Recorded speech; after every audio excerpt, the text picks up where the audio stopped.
Hello friends. This is the Ani Fanfix. How are you all? So we are back with an amazing movie on, What If Naruto Was the Son of Sif? The goddess of grain and fertility. Wife of Thunder God. Here's a summary. A single mistake can create big changes, even if the shinobi are too stupid to realize it. Naruto, banned from becoming genin, leaves Konoha with a certain hammer he trips over in his haste to bring the forbidden scroll to Mizuki. Wait, the fourth Hokage wasn't human, but a misplaced god named Thor. What do you mean he's my father? Said a few decades before Thor. But before we begin, be sure to subscribe to our channel and like this video. Now let's begin. When he was little, Naruto had a gift. Whenever he was upset or angry, storm clouds would form around Konoha and it would rain for a week. When he was 3, there was an incident with another village that resulted in 2 enemy nin being almost electrocuted to death because they tried to kill the only witness to a crime they were committing. Thanks to his actions, a good shinobi was spared, as was the girl they were trying to kidnap. However, it alerted the aging Hokage that his gift needed to be curtailed before it got any stronger. At least until he was old enough to handle the responsibility. And so a second seal was placed on him, in conjunction to the original one he had been given mere hours upon birth. When he was 8, that seal almost shattered under the strain of trying to protect him, and so it was strengthened and a watch placed on him. Then everything changed the day of the academy exams. He had failed. Miserably at that, all because they didn't allow 2 out of 3 jutsu to pass. And so he jumped at the chance to pass, if only so he could fulfill his dream of being Hokage and gain the respect he deserved. People didn't harass the old man as much as they did him. He was still carrying the forbidden scroll when he damn near crashed into it. Naruto, having slammed into a tree from tripping over something in a minor crater, shook off the collision with practiced ease. Then he went to find out what the heck caused him to have a date with a tree. It was old. At least old enough to have gotten a lot of growth around it. Clearing away the plants with his old kunai, he stared. He could feel in his very bones that it was not something that most shinobi could simply order and use at will. There was a sort of aura about it that practically screamed it was a legendary weapon. Possibly enough to earn the title of a super cool shinobi if he learned how to use it. The moment his hands closed around the hilt, he felt something strange. Like it was testing him. Seeing if he was worthy to wield it. Which was silly. How could a weapon test someone? He was able to partially lift the hammer, but the shifting of the scroll reminded him he didn't have much time. So he left it on the ground near it, under all the cutaway plants, so he could come back and get it later. His life was ruined, all because of that damn Mizuki. Sure, he got some super cool jutsu out of it, but it wasn't worth being banned from taking the exams and being put under watch for the rest of his life.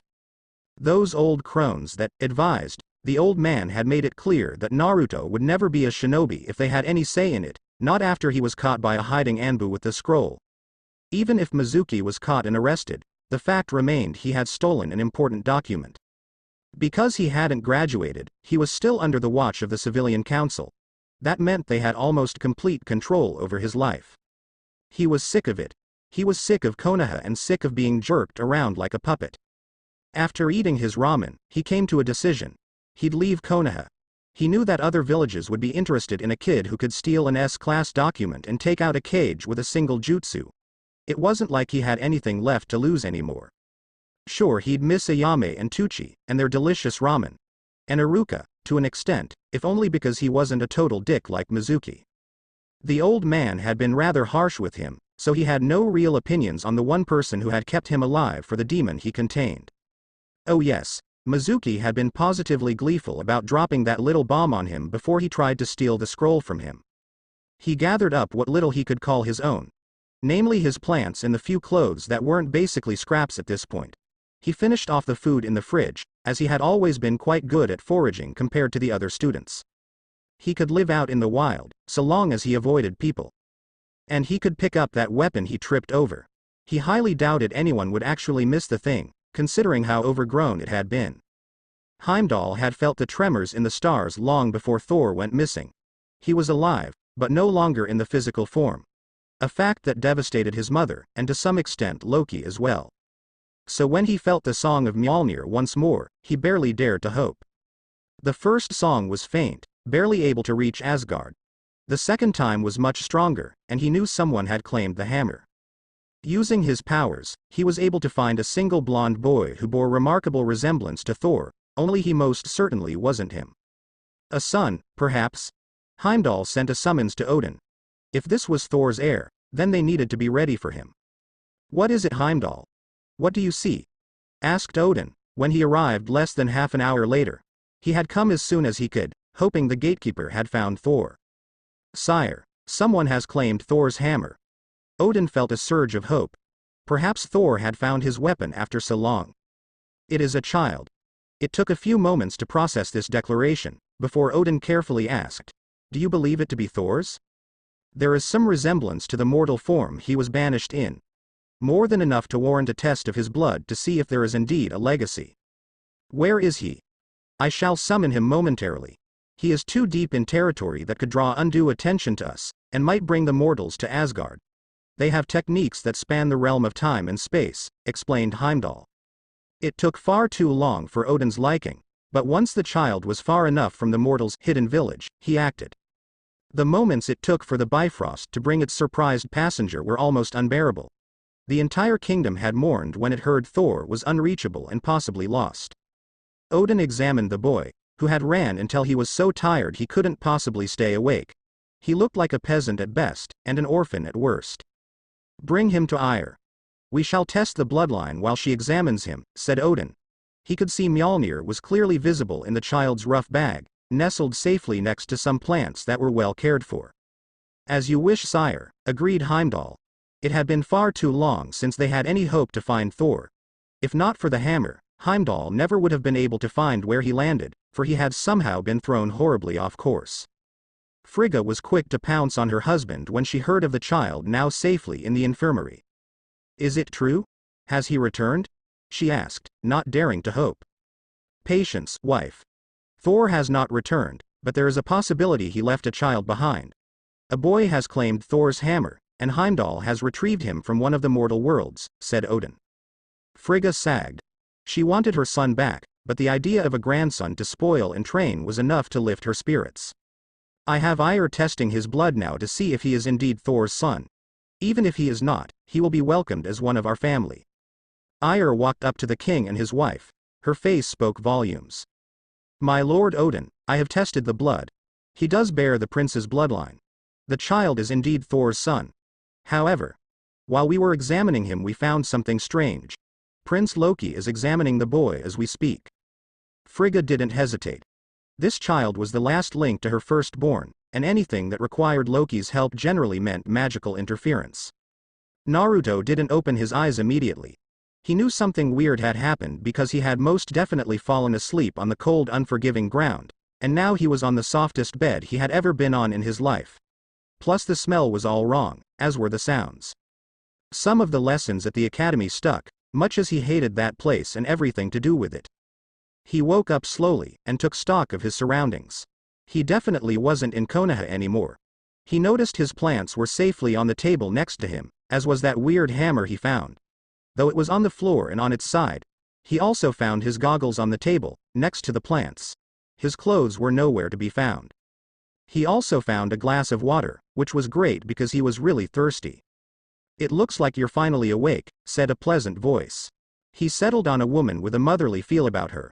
Something about her seemed to tell him he could trust her, and it didn't feel fake like it did with Shinobi. Try as they might, he could always tell when they were just putting on a show. That was because they could never put down their assassin's instinct. She didn't have that. Who are you? My name is Frigga. I'm your grandmother. Eh? So my nephew has finally woken up? Asked Loki. Yes. Aside from some malnutrition which we can remedy rather easily and the strange markings on him, there seems to be no damage. He's unusually well developed for his age, however. Queen Frigga is with him now. Likely explaining why it took so long for us to find him, and where he is, snorted Loki. A minor punishment spiraled completely out of hand, and now they were finally cleaning up the last of the mess left behind. The boy was Thor's heir, and it was clear he would need to be trained. The moment Loki removed that odd magical seal on the boy's neck, storm clouds had filled the room. It had taken an hour for him to disperse them, and the child wasn't even trying to cause trouble. But what worried him the most was the fact he sensed a great beast lurking in the boy's mind. one that was unusually intelligent, for the brief time he had spoke with it. This Kyuubi was more than happy to fill in some of the blanks, like why the boy had abandoned the mortal's village and had been sleeping in the woods with the bare minimum to survive. Frigga had been absolutely livid. Finally Loki went in, and found the boy animatedly chatting about plants of all things. Naruto, this is your uncle Loki. Blue eyes like a wild sea looked into his emerald green. Something about them seemed familiar, and then he recalled what the massive fox spirit had told him. This was someone who understood very well the same pain Loki had gone through years ago. It had taken Thor being essentially declared dead for him to reconcile with his parents, even if finding out he had been adopted had come as a nasty shock. Hi, he said shyly. Right, the boy wasn't used to having family, much less people who genuinely cared about him. Perhaps a good shock might loosen his tongue.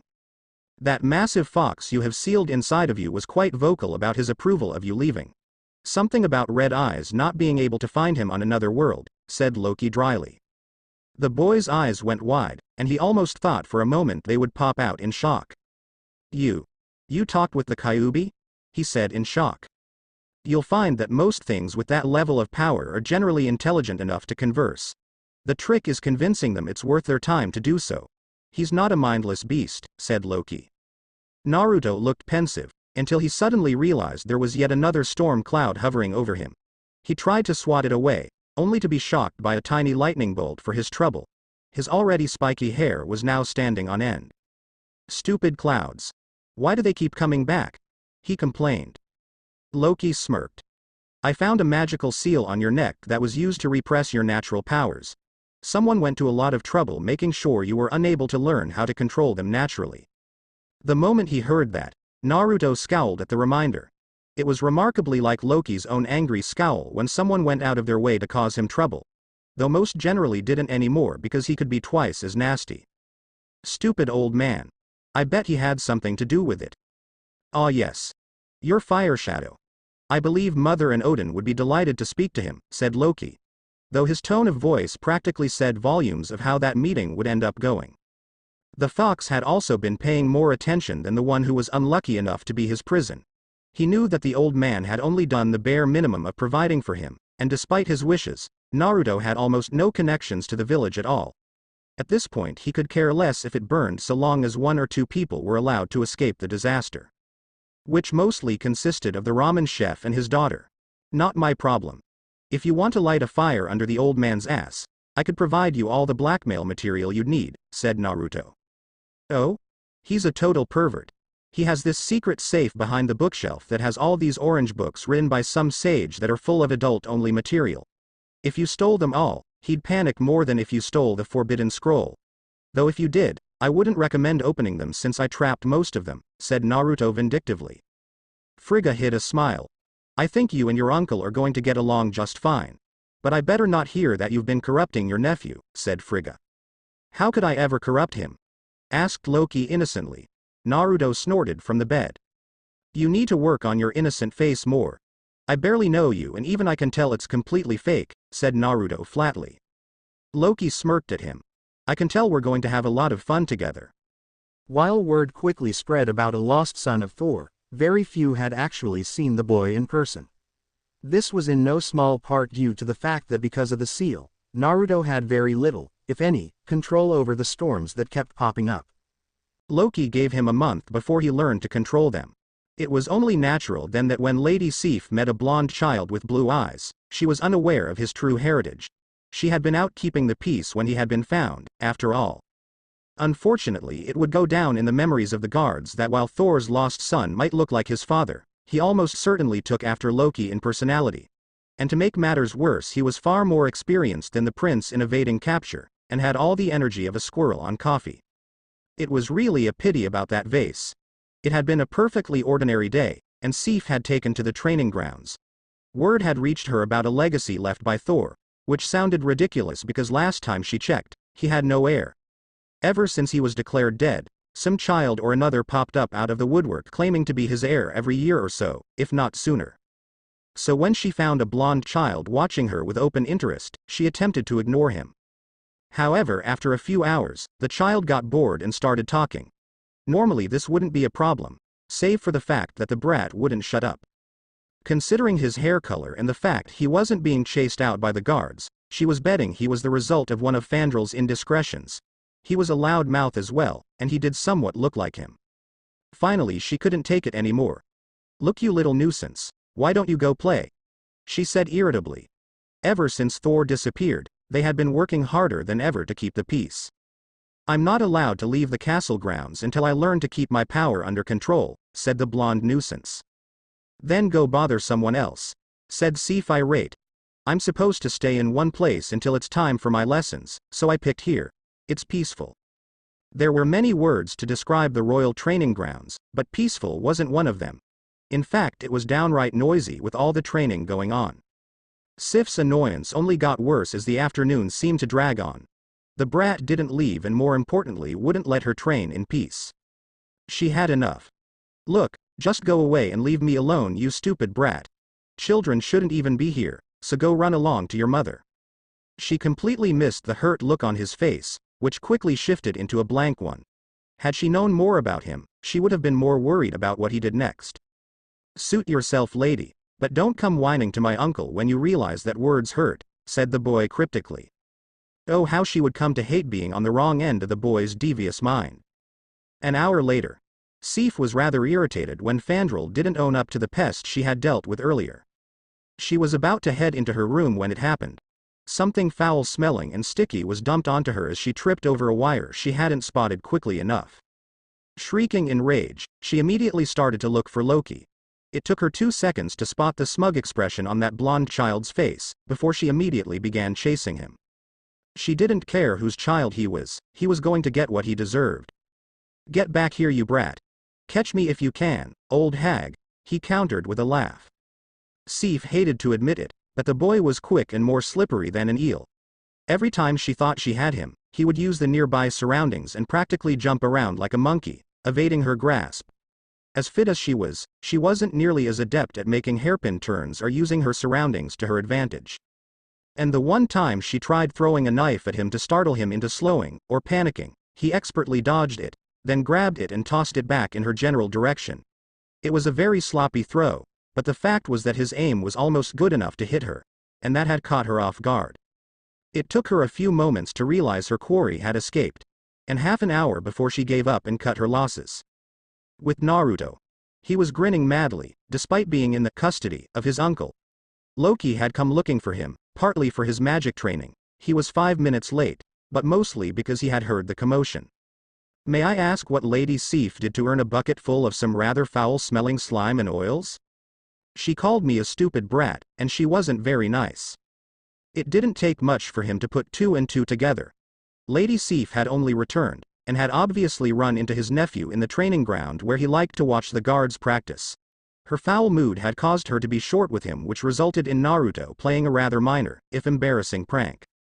The best part was that Loki could honestly claim no responsibility for the mess, as Naruto hadn't consulted him on the appropriate level for a simple revenge prank, and had evaded capture with the ease of an expert who was used to being chased by enraged warriors. And Frigga had worried that he would corrupt Naruto. The only thing he'd be doing was refine the boy's technique and give him advice on how to incorporate his style of pranks. "You've got that evil look on your face again. Imagining how much trouble I could cause when I use magic rather than simple traps," grinned Naruto. "It takes a prankster to understand a fellow agent of chaos, and mother thought I'd be the one corrupting you. Pranks are the best way to force people into noticing you, if only to beat you into a bloody pulp," said Naruto sagely. "Don't think I didn't notice that sloppy throw. If you're going to be using knives, you are going to learn how to throw and actually hit the broadside of a frost giant," said Loki. Seeing Naruto perk up at the idea, Loki grinned wider. It was nice having a minion, or apprentice, to train, especially one with a like mind. Plus there was the small fact he'd be getting a good show once Sif found out whose son Naruto was. "Now it's time for you to learn the basics of magic." "Yay. Training," said Naruto with genuine enthusiasm. Naruto fidgeted in his seat, mostly because he wasn't used to having clothes that not only fit, but were his actual size. Thankfully the guy in charge of taking his measurements had put some orange in. Something about him being a summer more than a spring or winter, whatever that meant. He was born in the fall as far as he knew. I would tell you to sit still, but I know it's pointless. Instead, try to contain your boredom until it's time to eat. No one expects you to know all the formal table manners right away, so do your best to keep your mouth shut while you chew and never talk with food in your mouth, said Loki. I know. Ayame-ne-chan made sure to correct my eating habits 1 year when she found out the orphanage never bothered, said Naruto. Loki made a note of anyone that seemed to genuinely care about the boy. So far the only ones to make that extremely short list were a chef and his daughter. It also became very apparent that the boy had absolutely no idea how to use a fork or a knife, but he was very adept at using 2 odd sticks he had brought with him. Loki had taken a trip to Midgard, and had learned they were called chopsticks. They were very common in the Asian countries as eating utensils, most notably for rice. It had taken little effort to also learn that Naruto's favorite food was from a small island country called Japan. He wondered how quickly a new food type would catch on if they just so happened to bring this Ayame and Tuchi to Asgard long enough for them to set up shop. Despite being a trade center, most foods had been around for quite some time and a new style would most likely go over very well. Particularly if word got around that a recently discovered son of a popular prince was frequenting the place regularly.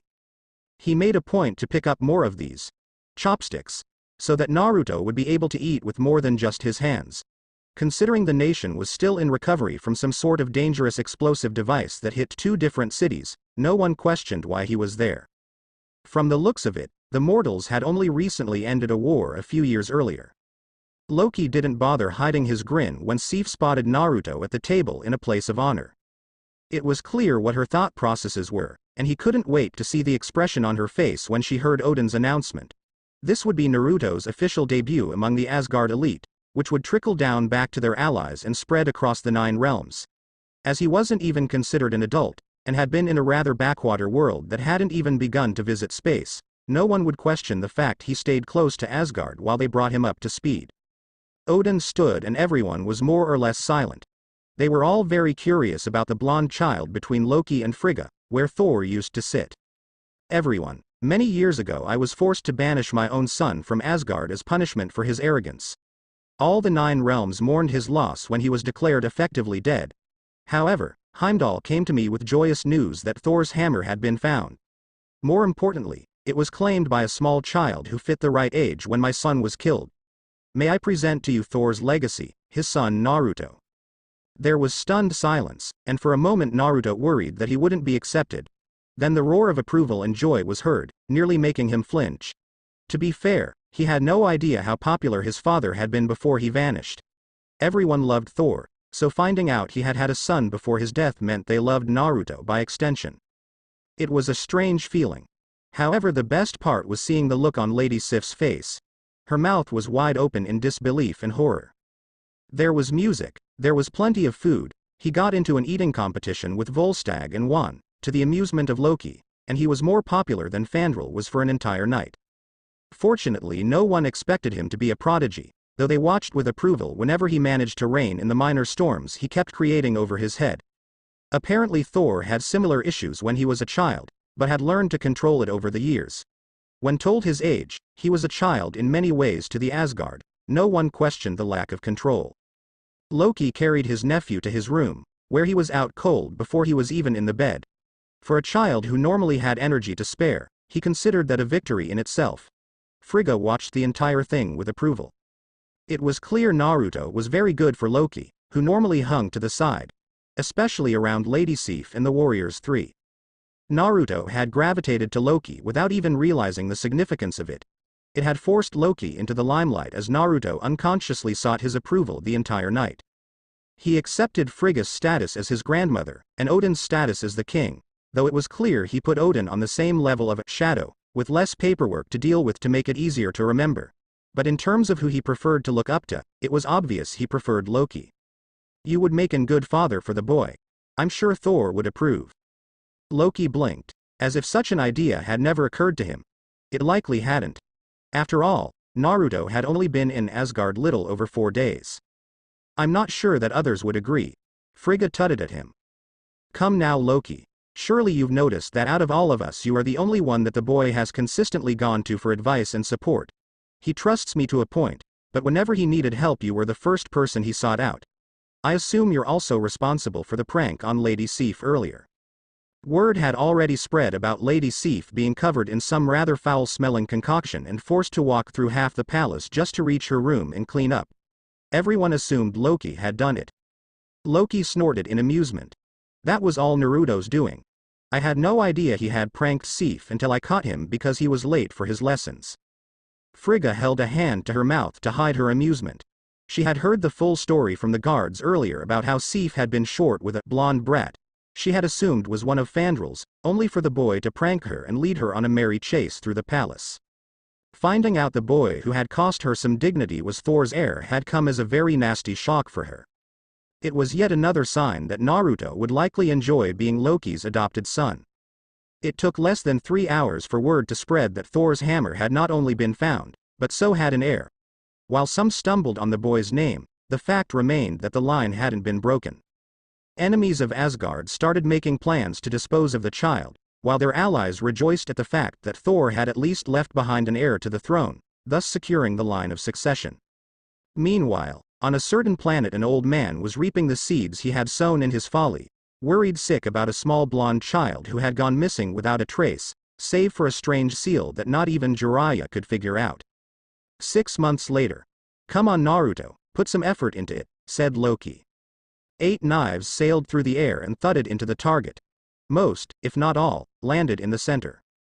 His aim had improved dramatically, and it didn't hurt that they had forged some new kunai for him to use, all of which were sharp enough to do some real damage. Naruto never regretted picking up the hammer, or leaving the village once. It had been the best decision of his life and he was enjoying every moment of it. So was the fox inside his body. It had taken them 3 months for Kurama to finally reveal his name, and another month for Loki to find a way to fashion a makeshift body so that he could roam around. It wasn't very big, barely the same size as a horse, but it was still an improvement over the prison he had been stuck in for over half a century. It was because Loki gave Kurama even a small fraction of his freedom back, with the agreement not to seal him again so long as he didn't cause trouble and guarded Naruto, that the fox had let slip something that had given Frigga and Odin some hope. Thor wasn't entirely as dead as they had been led to believe. As punishment for invoking a local god to seal Kurama into his son, Thor and his wife had had their souls sealed in as well.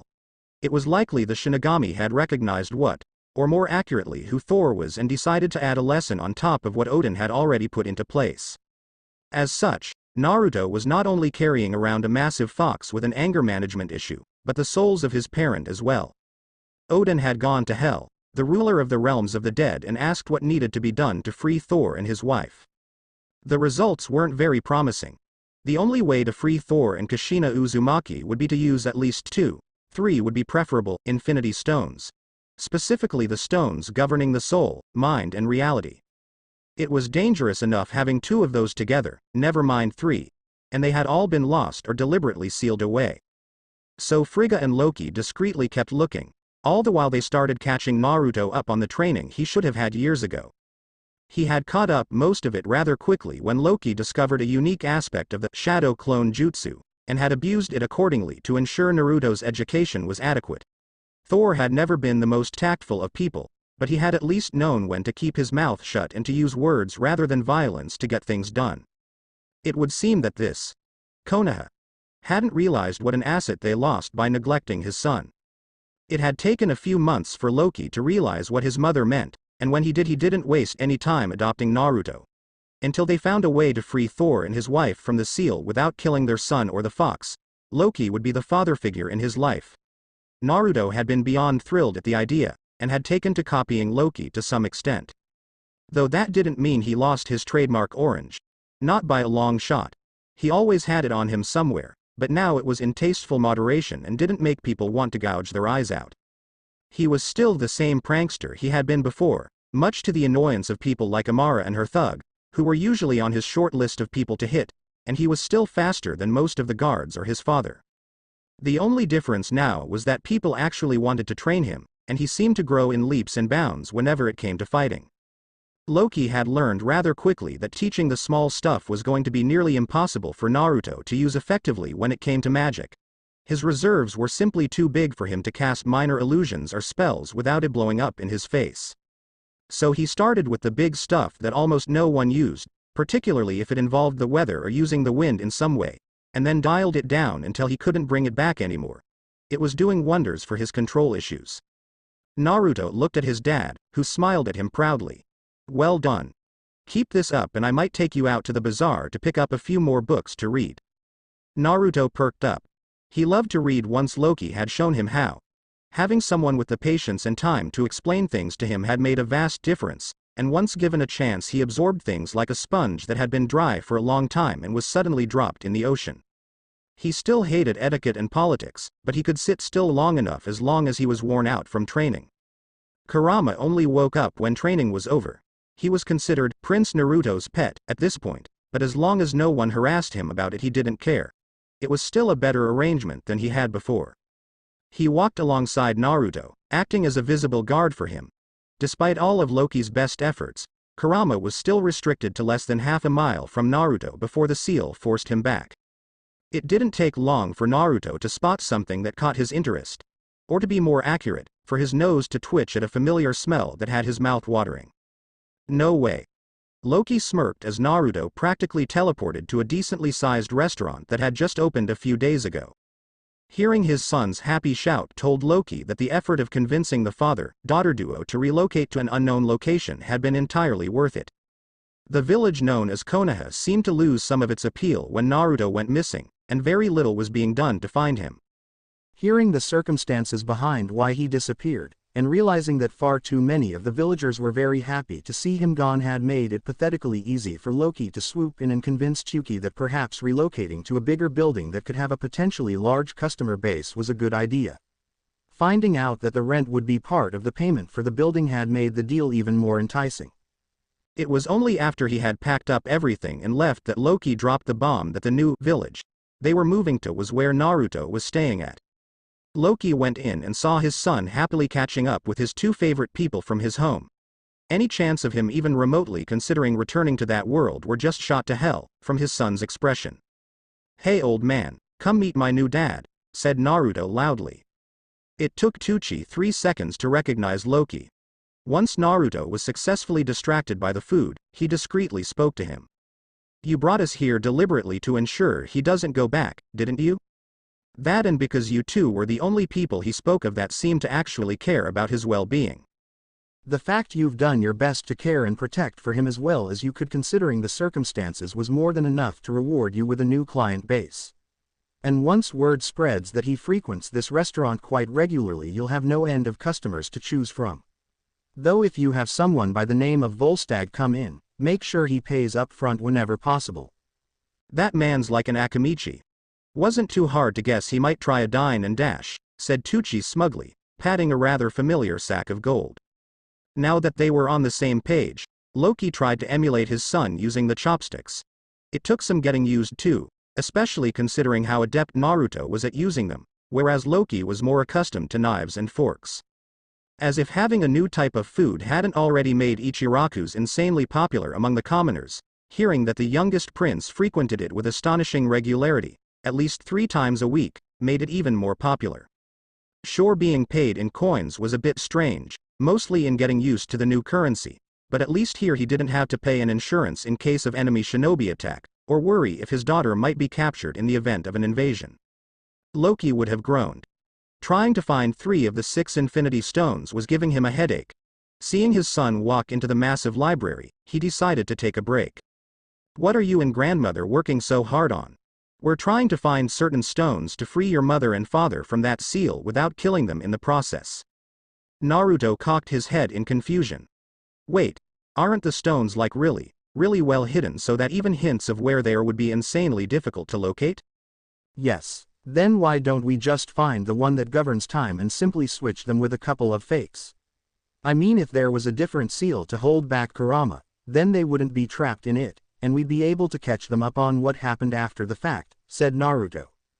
Loki blinked, ran that through his head and looked ready to hit himself. "I'm becoming too much like Thor. Why didn't I think of that?" "Replace the seal with something that wouldn't summon a death god, grab the idiot and his wife, then bring them back to Asgard. Sure, they'd be displaced by time, but that was a trivial concern to having 3 of those blasted stones close together." Besides, he had already noticed a hint of where the time stone might be located, and had dismissed it. Now the only trick was to find a seal they could use to replace the one on his son's stomach without disrupting the timeline too much. It looked like he'd be making yet another trip to that blasted planet to pick up as many books on sealing as he could get. When I get back next week, you're going to help me find a seal that won't restrict your friend. Too much, but be good enough to hold the majority of him in once I start fiddling with it, said Loki. Why me? Because this will involve chakra, and despite my proficiency in magic, I'm still having trouble deciphering how to use such energy. That, and he was apparently too old for his coils to be unlocked, so trying to learn outside of books was pointless. Loki used the old paths, and came back in 2 weeks rather than 1. He had to dodge those pathetic shinobi half the time, which was why it took so long. Especially one particularly annoying old man with toads, and another that set his skin scrawling that seemed to have a fascination with snakes. Considering how much this, Orochimaru, annoyed him, he also pilfered some of his personal research notes as revenge. He also snagged what looked like a massive scroll that fit the basic description of a summoning contract that Kurama had told him about. He promptly dumped most of the books in Naruto's room. I want to see some progress in a decent amount of time, since I still have trouble with this chicken scratch you call words. Naruto looked up from his book, then at the ones his father practically dumped on him. I've never been very good at reading it either, said Naruto. Hell, he was better at reading the books here than he was at reading kanji.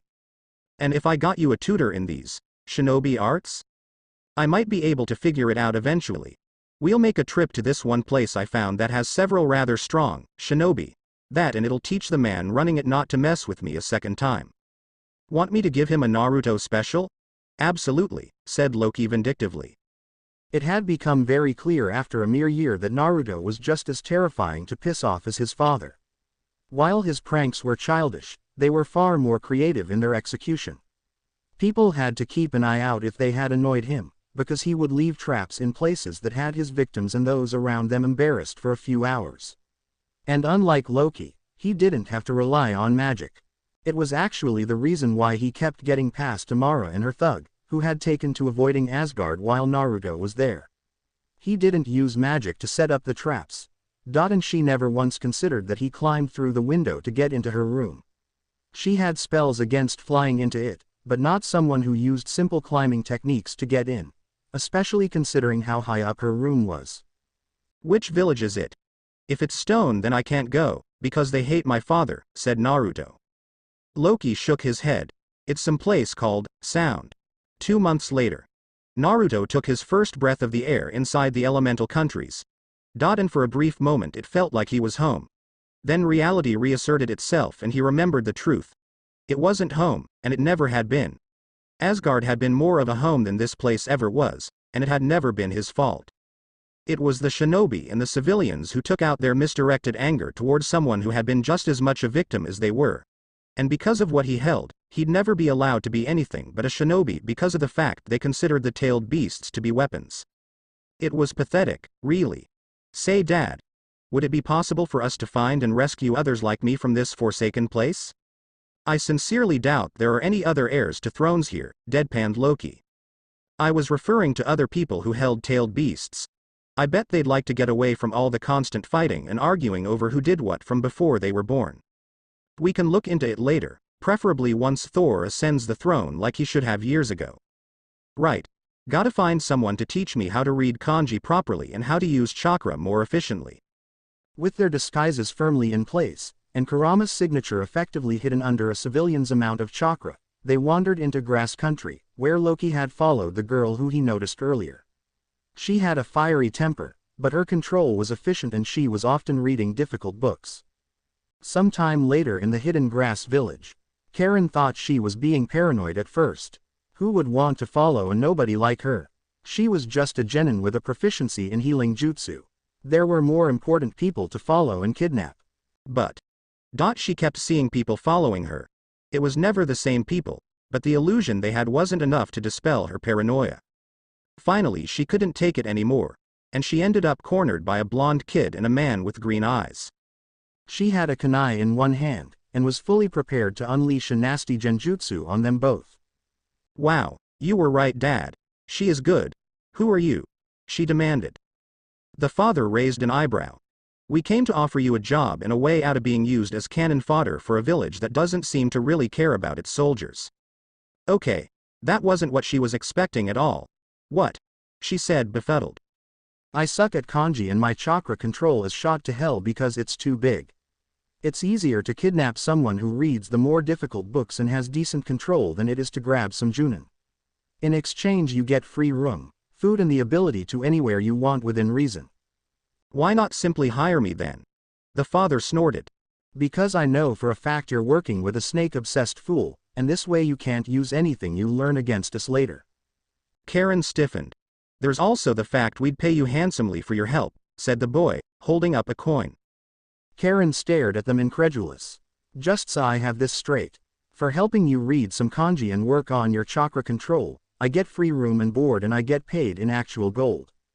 And I'd be allowed to travel within reason wherever I want. Exactly, said the blonde. Well, there's only one thing to ask. Who are you people and where do I sign up? My name is Uzumaki Naruto, and this is my dad Loki, said the blonde cheerfully. Karen blinked. Uzumaki. As in the Uzumaki clan. From what I've been able to ascertain, his mother was supposed to be the next clan head, had it not be for the fact that the clan was scattered. Your mom was Aunt Kushina. Why didn't you say so in the first place? Said Karen. I didn't think it mattered. Karen pinched the bridge of her nose. If you had said you were family, then you could have simply gone to the main office and said you were reclaiming me for the clan. There wouldn't be any need to hire me. Later, Karen had all her things sealed into a single scroll, including the books she borrowed from Orochimaru. She took one last look at Kusa village, then left without a second backward glance. She barely liked that place anyway. Needless to say, Naruto had great fun ribbing her about the fact she fainted the first time she saw Asgard and realizing she'd be living in the palace in one of the guest quarters. Report. Well, I confirmed Naruto's alive. And he's apparently traveling with a man with piercing green eyes and a regal attitude. From the looks of it, he was somehow found by one of the noble families and adopted, said Jiraiya. Sarutobi Hiruzen sagged in his chair. Naruto was alive. Just those 3 words seemed to lift a great deal of weight off his shoulders. Any idea who has him? The only thing we have to go on is a name and a basic description. Whoever he is, he's good at illusions. Goes by the name Loki. Why Kusa? Sorry. Why would Naruto be in Kusa now of all times? From what I was able to get out of my contact, he went to the main administration building to file a claim on one of their genin. Here's the file. Uzumaki Karen. He filed it as the heir of the Uzumaki clan, and once they confirmed he was Kushina's son, they handed her over without a fuss. One genin isn't going to make much difference, and from what I got they assumed he was still with us. Sarutobi grimaced. It wasn't public knowledge or even rumored, but the loss of their Jinchuriki was a hard blow. Danzo had been secretly sending out his illegal troops to find and capture Naruto, if only to reseal the fox into one of his pawns. The fact that he had been unable to find a single hint of Naruto meant he was unusually well hidden until now. Keep an eye out for Naruto. If you find him, I want you to do your best to make him your new apprentice. After that mess with Mizuki, there's no way he'll be allowed to make genin normally. Any other academy student, and it would have been met with suspicion for years and a lowered risk of them making chunin, much less junin. But this was Naruto, who was almost universally hated in his home village. The councils had it out for him because of what he represented and held, and this was just the worst screw-up in his career. And because of what he was, he'd never be able to be anything but a shinobi. Forcing Jiraiya to make him his apprentice was the only way he'd be able to help a child he considered his grandson. It was days like this that made him wish Minato hadn't died defeating the fox. In Asgard. Get back here with my glasses, Naruto, shouted Karen. She had become a familiar sight in the palace, and much to the relief of the guards having her around helped to curtail some of Naruto's revenge pranking. Some, not all though. If they made the mistake of pissing her off, she'd usually help. Karen was considered a permanent addition to the palace, as she wasn't exactly inclined to leave after being rescued by her cousin. Apparently it was very common in the elemental countries for extended families to stick together, or at least within shouting distance. And the Uzumaki had always been a close-knit family. At this point she was more like a red-haired older sister of his, and she really didn't mind living in the palace overly much. she stayed outdoors most days anyway. Despite being bigger than most houses she had ever been in, she felt overwhelmed being in such a grand place. With her help, Naruto was able to figure out how to read the books on seals and how to use his chakra more efficiently. Though it had been rather hilarious to see Frigga's face when she saw him literally walking on water. Naruto grinned, slid around the banister, and kept on running. So Karen got creative and used a genjutsu of a bowl of ramen on one of the tables. The second he slowed down was when he was caught. She tackled him and reclaimed her missing glasses. "I got tricked again," complained Naruto. "Not my fault if you're addicted to ramen. Or that the palace chefs had no idea how to properly cook it." The both looked up when they heard a cough. It was Loki. "Dad, Loki-sensei," came the duo cries of Naruto and Karen. Karen's ability to illusions also extended to magic, and as part of her agreement to help train Naruto, Loki refined that ability. As such, she had immediately started calling him Loki-sensei. "Dare I ask what he did now?" "Stole my glasses," said Karen. "You're almost late for your lessons with Lady Ire," Karen eeped, before racing off to meet with the healer. Her talents for healing meant she had gravitated towards Lady Ire. While she couldn't teach her how to use healing chakra, she could teach her how to heal using magic, which Loki openly admitted he wasn't very good at. Ire had been delighted to have such an enthusiastic student. However, that didn't mean she tolerated lateness. Apprentices who were late without a very good reason, such as being held up by one of the royal family, and Naruto didn't count, got the worst assignments for the day. "As for you, you're to get to reading those scrolls." Naruto nodded. "I've almost got the second-tier seals figured out." Karen said that the Uzumaki were always known to have a knack for seals, and that once I learned how to read properly without having the words jump around the page that my ability with them shot up. Naruto had figured out the trick to reading, which still had Karen shaking her head in amusement. He abused the hell out of the shadow clone jutsu. By having 100 clones reading similar books at the same time, he was able to clear his head of any random thoughts. It was the strangest thing Loki had seen, but it was extremely effective, and as all the information came back to Naruto in the end, it allowed him to cover the library in a more efficient manner. Loki shook his head and sent Naruto off to read. 3 months later. He was sure he had it. In fact, he was almost certain of it. Checking other books about the time that he had borrowed from other realms about ancient legends made him almost certain of it. The trick now was convincing his father to let him go look. "What is it?" asked Loki, while they were in the library. "I think I found the Infinity Stone governing time. From my research I think it's somewhere in Jotunheim," said Naruto, not bothering to hide what they were talking about.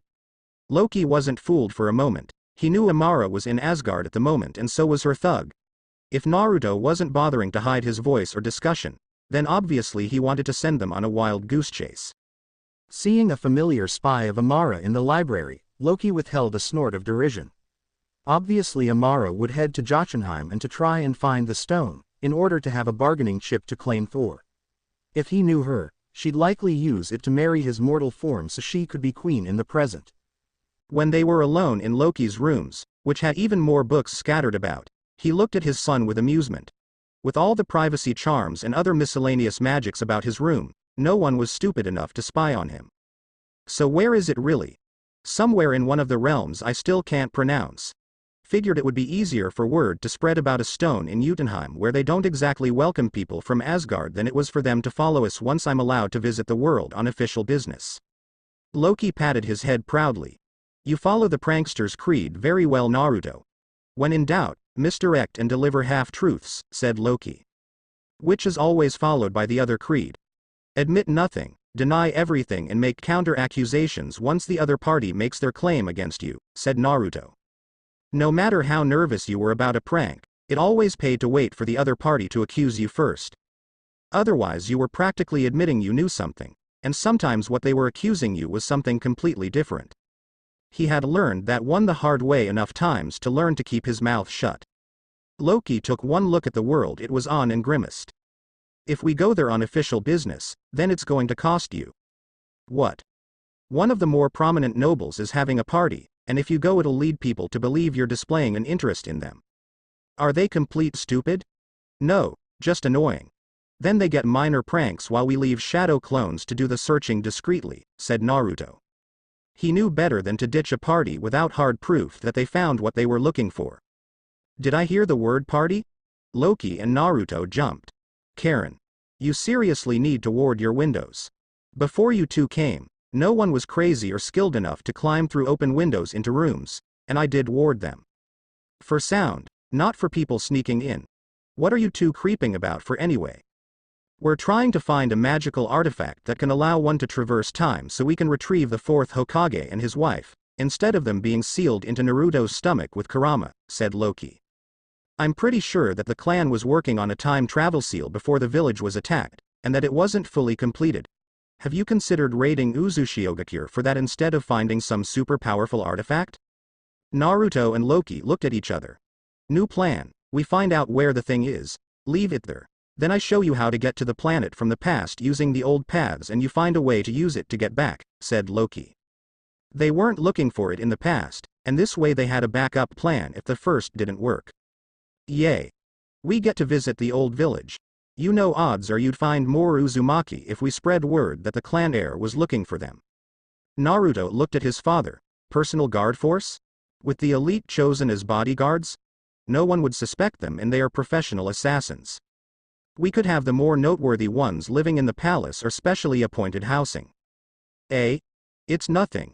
We're trying to find a way to bring the Uzumaki to Asgard in a way that allows them to act as a private force only Naruto can use.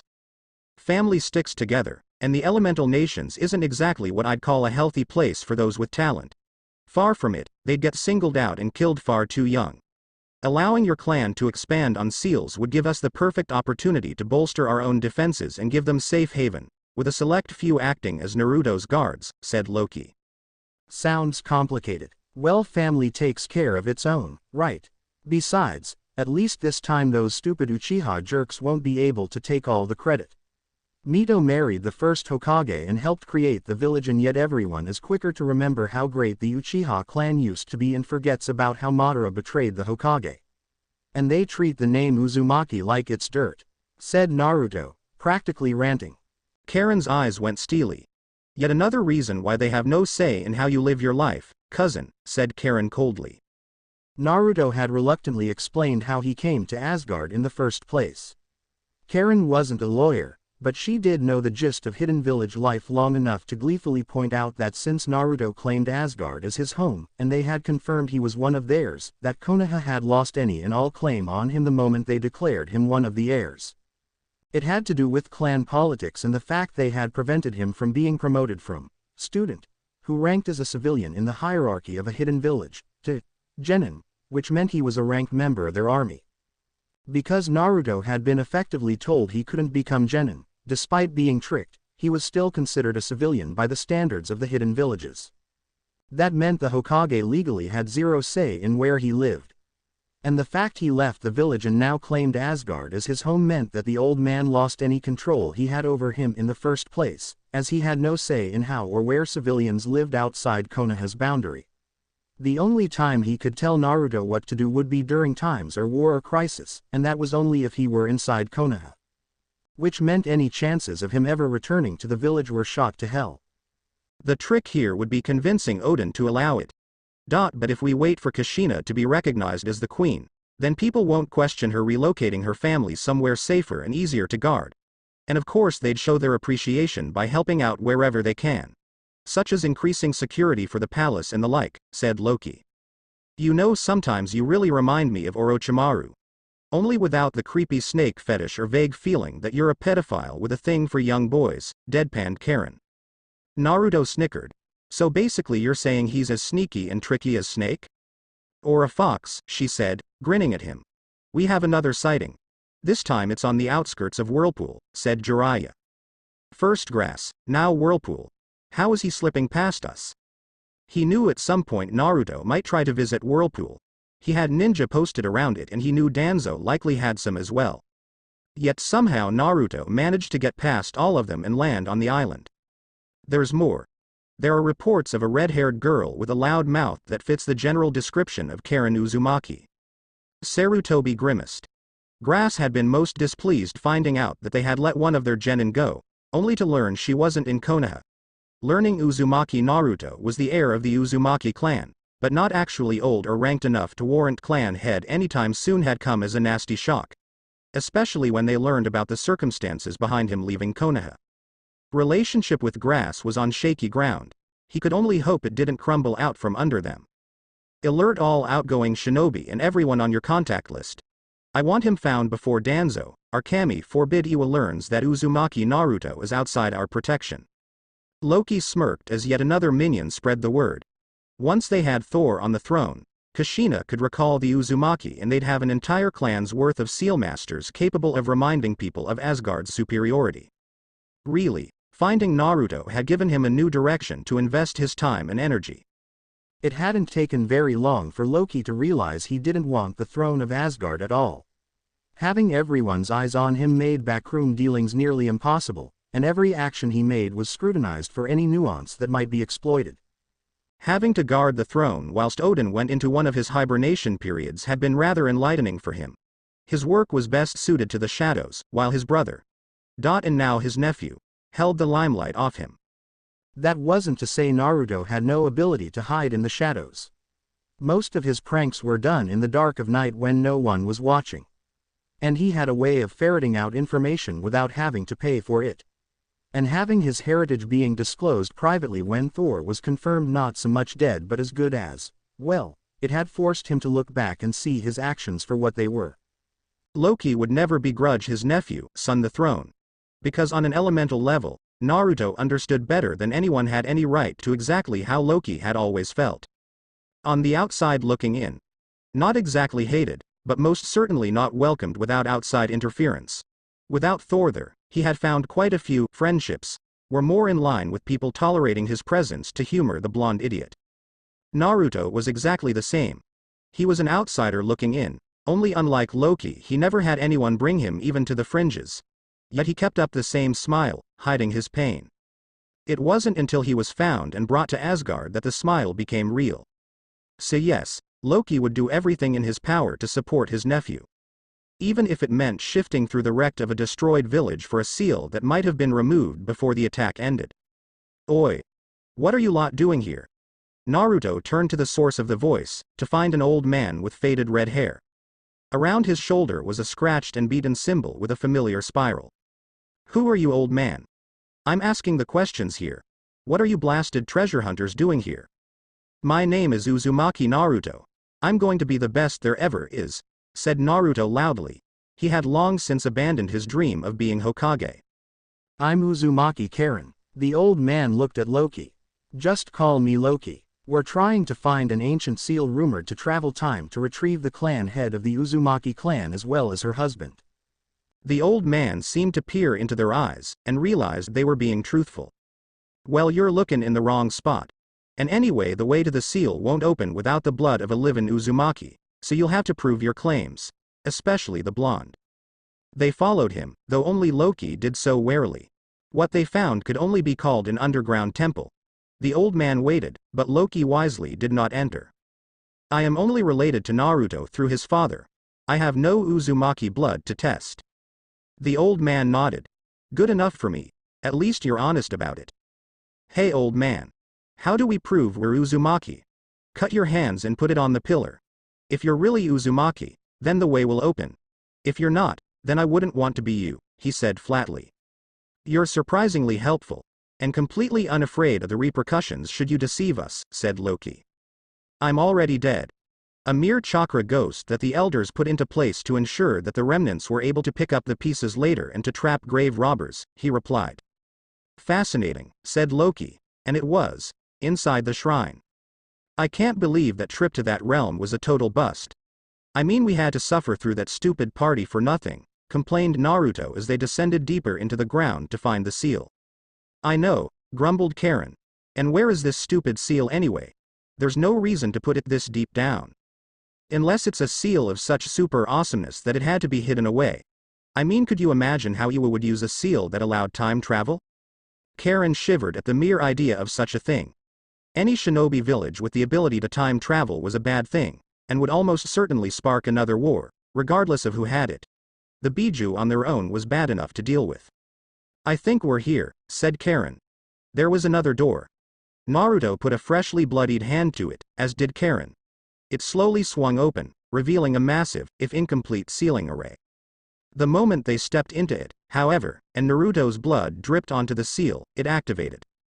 Loki was far too late to stop it from transporting Naruto and Karen into the past.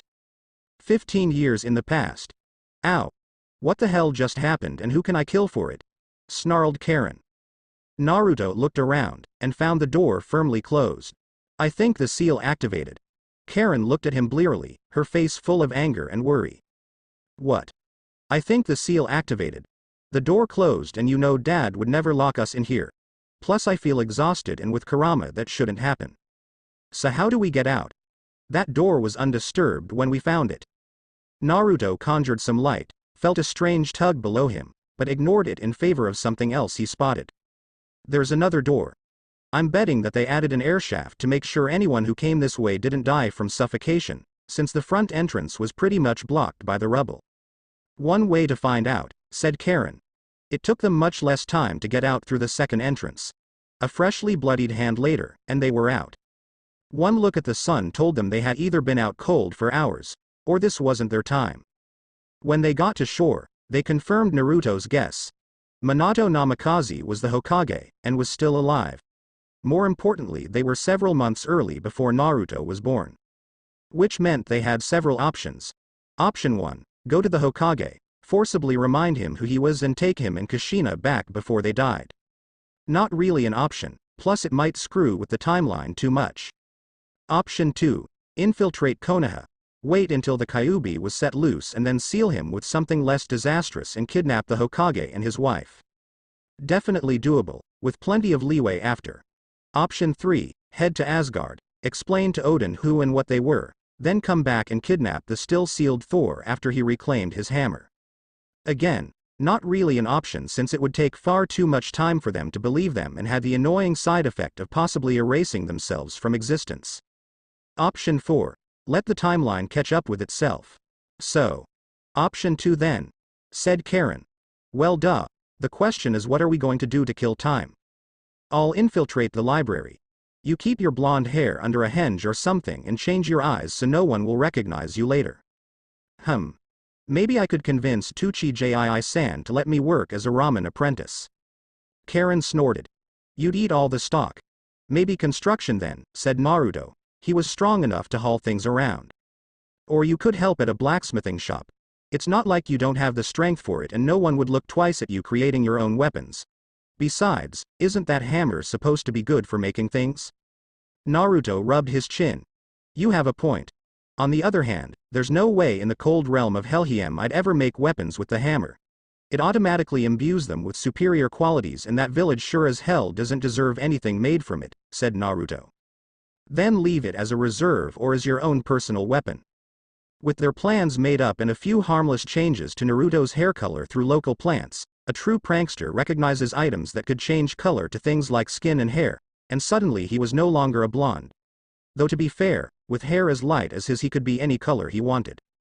It wasn't until they were close to Konoha that Naruto realized a problem. Shit. We don't have passports, and Konoha is a major village. We don't actually need any. We just have to claim we were jumped by missing Nin and that we're Uzumaki trying to find the last heir. So long as our blood checks out, no one's going to look too closely at a pair of civilians. If anyone asks about our reflexes, tell them the truth. We play a lot of pranks on shinobi and had to learn how to run like hell to get away from their revenge, said Naruto.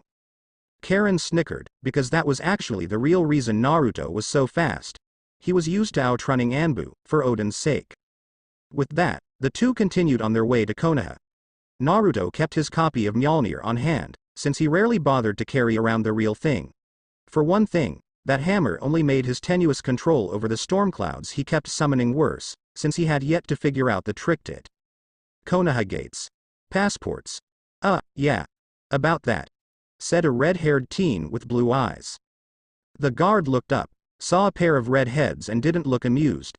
The two in front of him looked like they had been walking a while, and they were scratched up pretty good. No passport, no entry. Oh come on. I did not just walk through bandit-infested wilderness, robbed by missing nin and have to deal with some smarmy pretentious old hag just to be told I can't get a proper hot bath because of no passport, shouted the girl. She looked pissed and her eyes were twitching. He noticed a beaten-up old kunai in her hand that already had some dried blood on it. No self-respecting shinobi would keep something like that when they could buy new. Fine. But you're going to have limited access to anything until we verify you're not enemy shinobi. Names? Uzumaki Karen, said the girl. Uzumaki Arashi, said the boy. Ranks? Civilians, said the girl, though my brother had limited shinobi training before mother died. Mostly taijutsu and a limited amount of reinforcement. Purpose for visit? The brother rubbed his head awkwardly. Well, we always heard Konoha was supposed to be an allied village of Whirlpool, so they should have plenty of opportunities to be a blacksmith. And Karen has always loved to read, so she thought she'd try to be a librarian. You'll have to stay in the village without leaving for 3 months before a new passport may be issued. You will be interviewed by T&I for no less than an hour, and if you've proven to not be a threat, you will be allowed to live in Konoha as civilians. It took less than an hour before Kushina heard the news, and 2 more before she finally found the pair eating at Ichiraku's ramen. From the way they ate, most assumed they hadn't had a decent meal in some time, especially with their clothes. Both of them turned when they heard the familiar sound of skidding behind them. Naruto finished what he had in his mouth before he had to comment. Escaping from a mass prank from shinobi hell bent on getting some payback? Kushina blinked. What makes you ask that? Because the only time I hear that sort of skidding on paved surfaces is after a well-deserved prank on idiots who pissed me off, said Naruto. Kushina's grin didn't speak well for the shinobi of Konoha. No, but I did hear a pair of Uzumaki had shown up. Are you saying you're an Uzumaki? Said Karen, playing along with Naruto's lie. I'm the clan head. In that case, there's only one thing to say. Pull up a seat, cousin, and let's talk pranks, said Naruto smirking. Minato had an ominous shiver go down his spine. Kushina was giddy with excitement when the test confirmed they were Uzumaki. A few blood seals that were keyed only to the bloodline of her clan, and the 2 red heads had pretty much verified their claim. They didn't even need to do a bloodline test with those. Of course, her smile was nowhere near as big as the look on her face when Arashi started talking about some of his pranks. When Minato came in, the first thing he said once Kushina introduced her 2 new cousins was, I don't care what you do during the daytime, just don't drag me into any more insane pranks. Naruto couldn't resist poking at Thor's memory, but as devout followers of Loki were required to drag people into insane pranks, if only to share the misery if we get caught. Karen nodded emphatically, smirking evilly. Don't know, don't care. You can go streaking through the streets as long as I'm not involved. Can we make other people go streaking through the streets instead? Asked Karen with sparkly eyes. Minato shuddered. You can only do it to other civilians, and only Kushina is allowed to do it to the shinobi. Deal. Came the trio of evil replies. It was far too quick for his poor sanity. So. I heard that the shinobi Uzumaki were really good at seals. Care to look at one we've been messing with in our spare time? Asked Karen hopefully. Sure. Said Kushina. She took one look at the seal and whistled. This is some seriously heavy-duty stuff. Where'd you find it? Trade secret, and it's slightly embarrassing to explain, said Naruto without hesitation. Namely, he had been forced to stand still while Karen traced the damn thing off his stomach, all while maintaining a steady enough steam of chakra to keep it visible. We've been trying to tweak this for over a year now to make it less faulty, and so far it still needs work, said Karen. Minato didn't come back until well into the night, and when he did he happened to notice a copy of the seal Karen had. It was some seriously advanced, high-level stuff. But like Karen said, it was rather faulty. For one thing, the filter was almost shot to hell, and there appeared to be some unnecessary elements added to it. Because they were almost flat broke and Kushina refused to let her recently discovered cousins disappear on her, they were staying in the house. What's the purpose? Asked Minato over breakfast. Arashi and Karen looked up. Of this seal, I mean. Supposedly it's to contain a large amount of energy, like one of the higher tier bijus worth. The only problem is that it'll kill anyone who uses it to seal anything worth a damn, and the filter isn't very good. Not to mention the chakra ghost additives.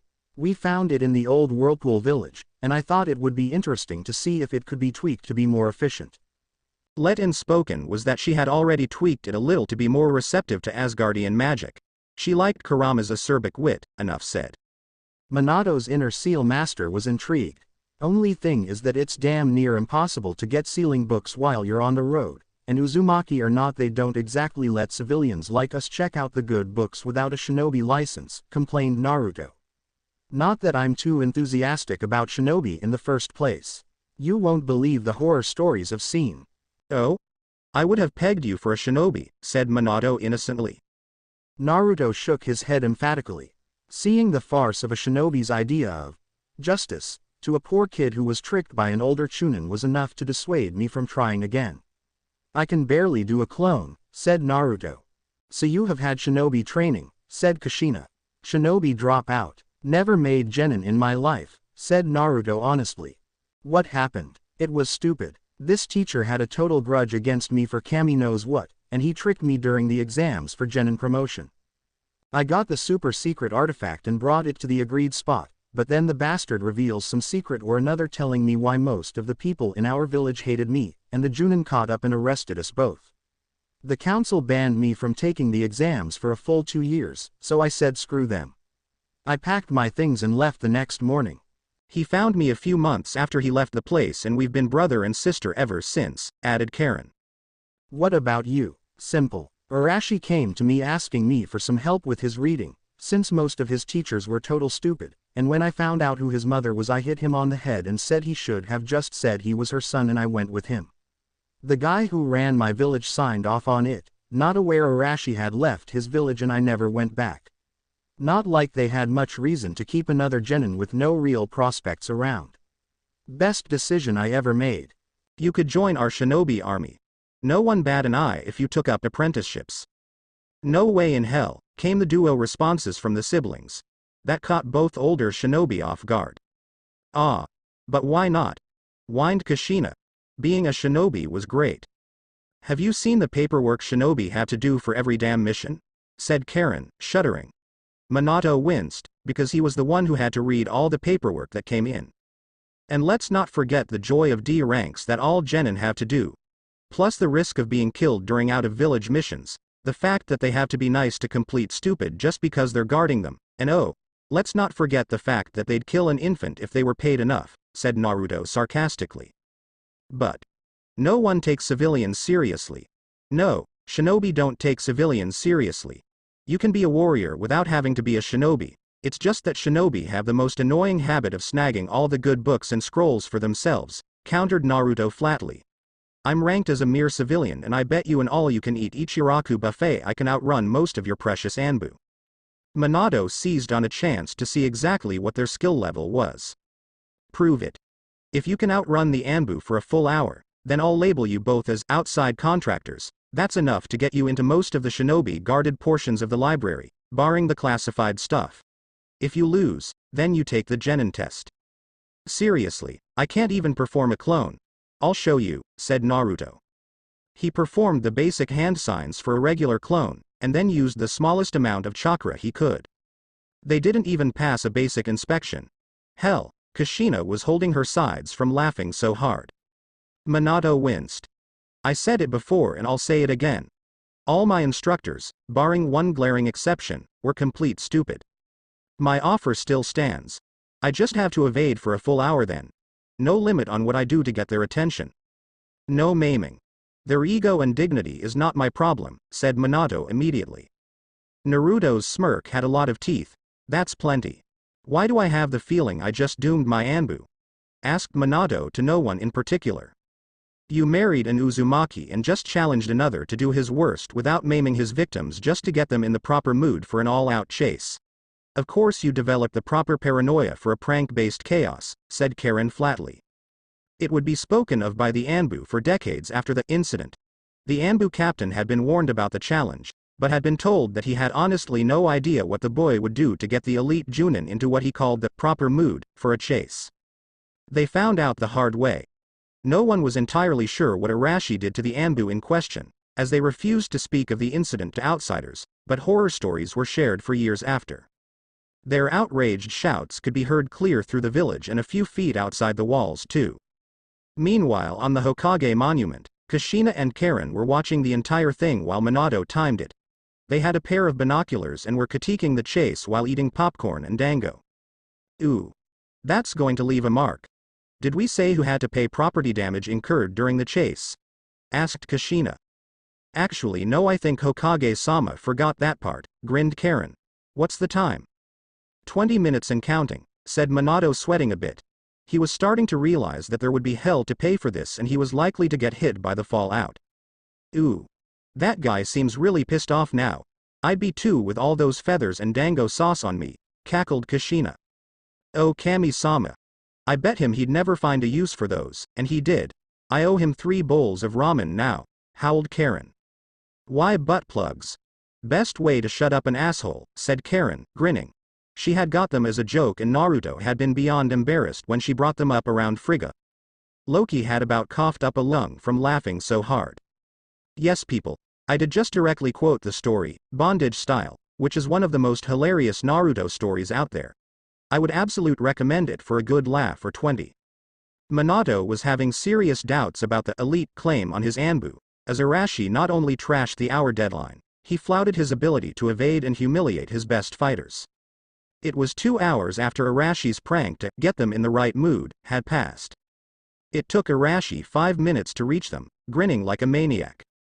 Man. I missed my old warm-ups of having Junin chase me, he cackled like an insane madman.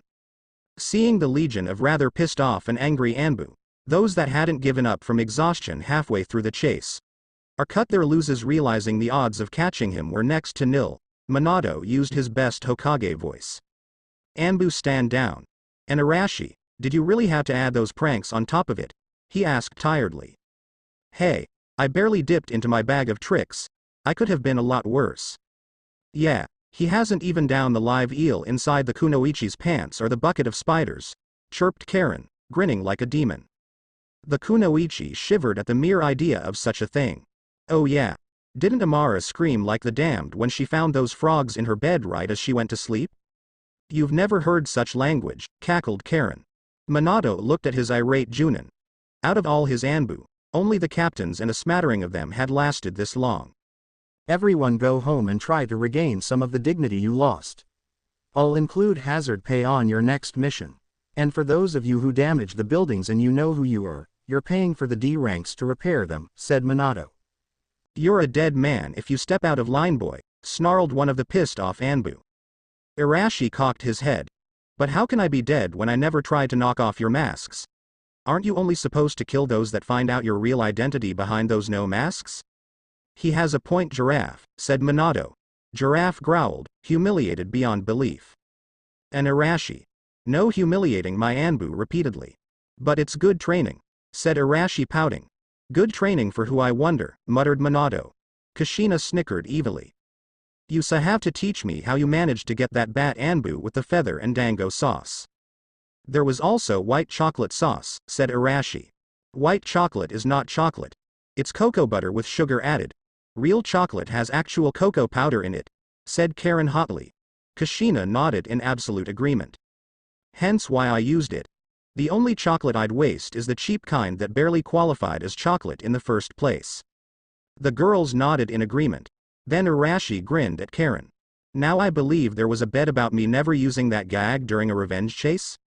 To the ramen stand, shouted the trio of Uzumaki.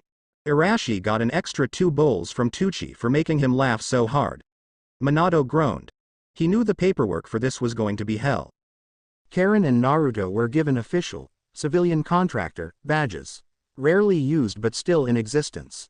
Officially it allowed them to buy things from the shinobi-only places like the weapons stores and the restricted bookstores. Basically they had access to everything save classified or clan-only techniques. However, unlike shinobi, they didn't have to answer any summons, they existed outside the authority of the civilian police and would only get arrested if they did something to piss off the Uchiha or were charged with outright treason, like selling village secrets. It basically made them shinobi without having to answer to the Hokage or their superior officer, while at the same time making it much harder for the shinobi to harass them without receiving a major black mark on their record. They were civilians, after all. Minato still didn't know why Arashi insisted that the thing have no expiration date or have it laced with his chakra and have their blood samples stored in the Konoha database. It wasn't like anyone would forget the cackling red head who outwitted the Anbu after all. Naruto kind of liked being a blacksmith. Sure, people gave him weird looks because he had such a normal job after he cheerfully outran and outwitted the famous Anbu, but he liked being able to use his strength for something other than killing people. Though that didn't compare to the amusement Karen got thanks to her shiny new badge that allowed her to toss Shinobi out of the library and onto the street for getting fresh with her. She was considered the hero of the public library because she was legally allowed to beat the shit out of the Shinobi for bothering the girls. Oh, how the Shinobi had learned to dread that evil laughter of hers, because if they were too persistent then they tended to get some nasty surprise visits from Arashi and worse, Kushina, in the middle of the night right after they fell asleep. Most of the time said idiots had to fight tooth and nail to get out of all the humiliating traps the two would leave behind, not that they could prove a damn thing. And in the world of Shinobi, proof was everything. Back to his work at the blacksmith's shop. He had been accepted as apprentice pretty quick. The idea being that anyone who could lead the Anbu on a chase for 2 hours had the stamina to handle it. And it had taken little time for him to get the hang of it. It didn't hurt that he was used to swinging a hammer and not smashing his poor hand on a regular basis. Besides, he had the dexterity of a shinobi and the patience of a saint. Only someone used to carefully planning and executing revenge pranks developed the sort of patience it took to carefully stalk some poor unfortunate bastard, befriend him, then break into his house and make his life a living hell without leaving a shred of evidence behind to incriminate him. So Naruto cheerfully swung his hammer to make a cheap katana straight. Today was a good day. For 2.5 long months, Minato and Kushina helped tweak the seal Karen had given them. Both were vastly more experienced with shinobi seals, and generally didn't ask about the runes Karen and Naruto kept slipping into the seal. Since they knew it was coming, the two squirreled away a lot of things that would likely be missed after the fact. Like books that Minato happened to have, or the locations of small artifacts that Kushina treasured. When it happened, they were going to seal the entire house and take it with them. Konoha wouldn't get a single scroll if they had anything to say about it. Naruto and Karen fit in relatively well, though at least once a week boredom struck hard and they lead the Anbu on a merry chase. It was so regular that the unfortunate, elite Junin had scheduled around it, and despite their best efforts, Arashi had the most annoying habit of finding their weak spots and pissing them off to start the chase. It was so bad that they literally had kunai boards up in the lounge, and somehow he had known about it. Arashi had, helpfully, given them plenty of copies to skewer in unfulfilled rage, with a picture that was sure to piss them off. Kushina had been amused. Minato had found it funny but had been smart enough not to say a damn thing. For the months that passed, Naruto and Karen bridged the gap in their shinobi training quietly. No one suspected them at all, and it didn't help that Kushina openly helped train their taijutsu as she was familiar with the Uzumaki clan style. It was pretty obvious that she and Minato were trying to push them into the shinobi lifestyle, and they might have considered it if not for one important fact. They hated Konoha with a passion. They hid it well, as they didn't hate the Konoha of this time nearly as much, but the simple fact remained that Konoha had failed utterly in its job to protect the legacy of their fourth Hokage and their Jinchuriki, never mind that he had been an innocent kid. So no, they'd never even consider the idea of becoming Konoha shinobi. Besides, they liked their day-to-day jobs more than they liked D ranks. So as the misplaced duo counted down the time, they managed to hide the fact they knew when Kushina's son was due. All the while, Naruto kept poking at Thor's sealed memories with a sharp stick, hoping to dislodge something of his father out. Whoever sealed them had done a thorough job. It was hard to describe the feeling of October 10th. Unless you were Naruto and then you knew exactly how to describe it. An oncoming storm. Between the impending Kyuubi attack and the fact that his unborn self had zero control over his weather powers, there was a distinct thundery haze over the village. It wouldn't break until he came out, but it lingered over the village for hours. He was the only one who knew what was going on, and instead of telling Minato he visited his sister in the library. He never came with fresh ramen. It was the agreed-upon signal to get ready for their plan to abscond with Thor and Kushina. Karen went about her daily rituals, all the while discreetly preparing to leave and cast a massive illusion over any witnesses. Her skill towards illusions had only gotten better with instruction from those that used genjutsu. Suddenly Kushina went into labor around noon. Naruto took that as his cue to start packing. Karen went with her as she had a modicum of medical training and so Kushina would have a friendly face with her. When the kid was born, that was when it happened. Kurama was set free, and Naruto could hear his pissed off roaring, and suddenly the shinobi were much more interested in the fox than anything he was doing. He made sure to switch the seal Minato had on hand to seal the demon back with the one they had finally finished modifying. The blonde didn't even look twice when he grabbed it. That done, Naruto finished sealing everything save the things that belonged to Kakashi in the house. Hearing the giant toad summoned, Naruto made his way to his fellow blonde. With Karen. Holding up a massive genjutsu would be a pain in the ass, and her reserves would be shot to hell. Kushina had been confused why she was even preparing an illusion, and frankly it was easier in the long run just to tell her the truth. They were kidnapping them. Your son isn't going to be the hero that Minato wanted, and frankly Konoha doesn't deserve shit. So we're kidnapping you now and waking that idiot husband of yours to his original self, because his family wants him back. Minato's an orphan. No, he's not. He has a memory seal on his mind keeping his original memories blocked until he finds a certain weapon. Remember how you commented on how alike the Death God seal and the one I brought with me were? That's because I copied it off your son's stomach, said Karen. You used that time travel seal in Whirlpool, didn't you? Accidentally, yes. Kushina winced as she sat up. If you're going to kidnap us and take us to another time, then to get back you have to get into the center and find the rock under the seal and drip blood on it. It's how the Uzumaki became seal masters in the first place. We abused the rock's ability to traverse time and borrowed the books that the seals came from, and eventually we got good enough on our own. Naruto appeared and heard that bit. House is sealed away. We ready in here?